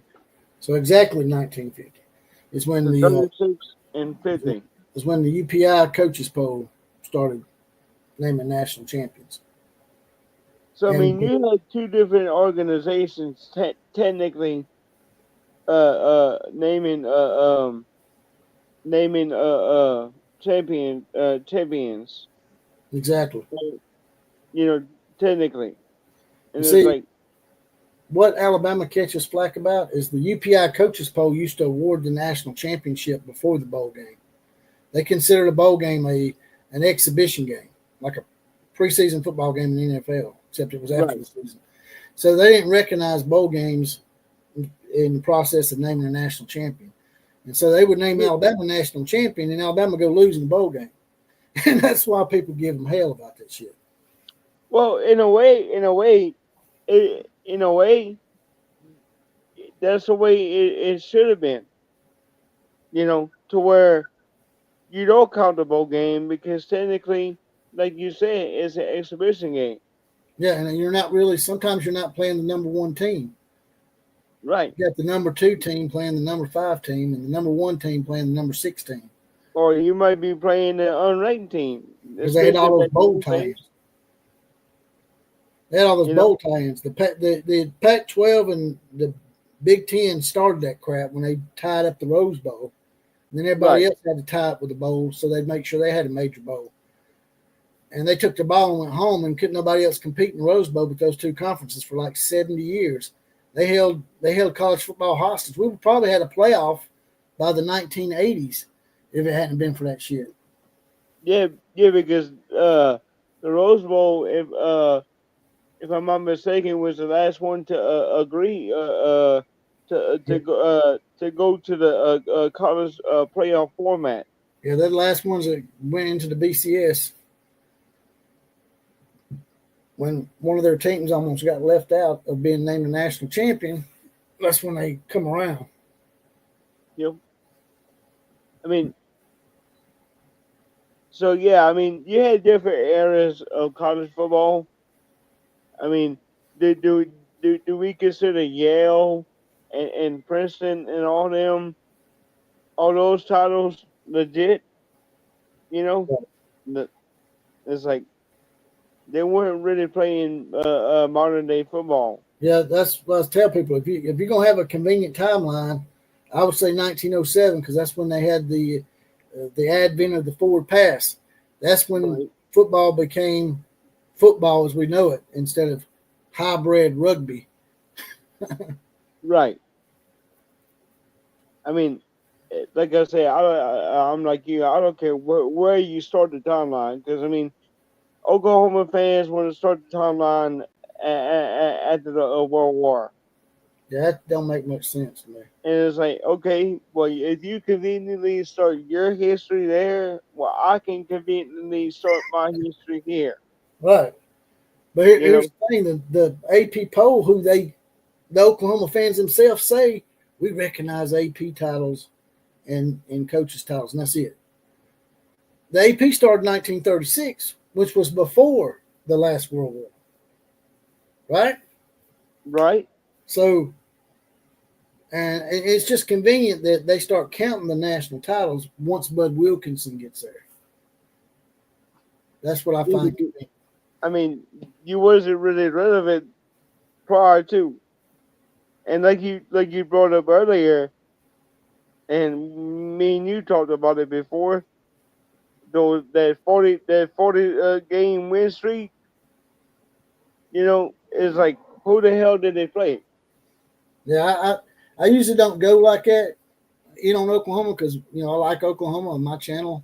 Right. Oklahoma people, but they started that shit with me. I'm just like, dude, you want to talk shit about something, man? Look at your 47 game win streak. A lot of those teams back then, Kansas State and Iowa State, and even Nebraska, were going like 2-10, 3-9. And I still looked at some of Nebraska stuff. They were going like 5-5 and 6-5 and stuff like that. Nebraska was even mediocre back then. Well, hell, they weren't even playing 10 games. Exactly. I mean, it was like playing COVID, every year. And every time they play Notre Dame, they lose. Notre Dame started the streak for them, and Notre Dame ended it. Right. Because last time they lost before the 47 game win streak was against Notre Dame, and then Notre Dame broke the 47 game win streak. And that's why they don't like Notre Dame. I wouldn't either. I mean, to be honest with you, yeah, that makes me mad too. And Notre Dame always messing some shit up for Oklahoma, man. I don't know what's up with that. But I mean, you about to get out of here? But yeah, I'm about ready to get out of here, brother. All right. But I appreciate you coming on. Maybe we'll do the LSU Clemson game. Yeah. I'm not real big on like chit chatting during the game. Yeah. Too much. So I might not be on or in during the game itself. Right. If you want to do something prior or after, I'll show my face, win, lose, or draw. All right, brother. I appreciate you. All right, brother. Have a good one. Later, Posse. Hold that tiger, brother. All right. Had our first college football game of the year. Even had a good little debate and steering of the pot, as David Orrig likes to say. And had a lot of fun today. But with that, I'm going to get out of here. Like, share, comment, and subscribe to this channel. And as always, KMCA to all the other teams.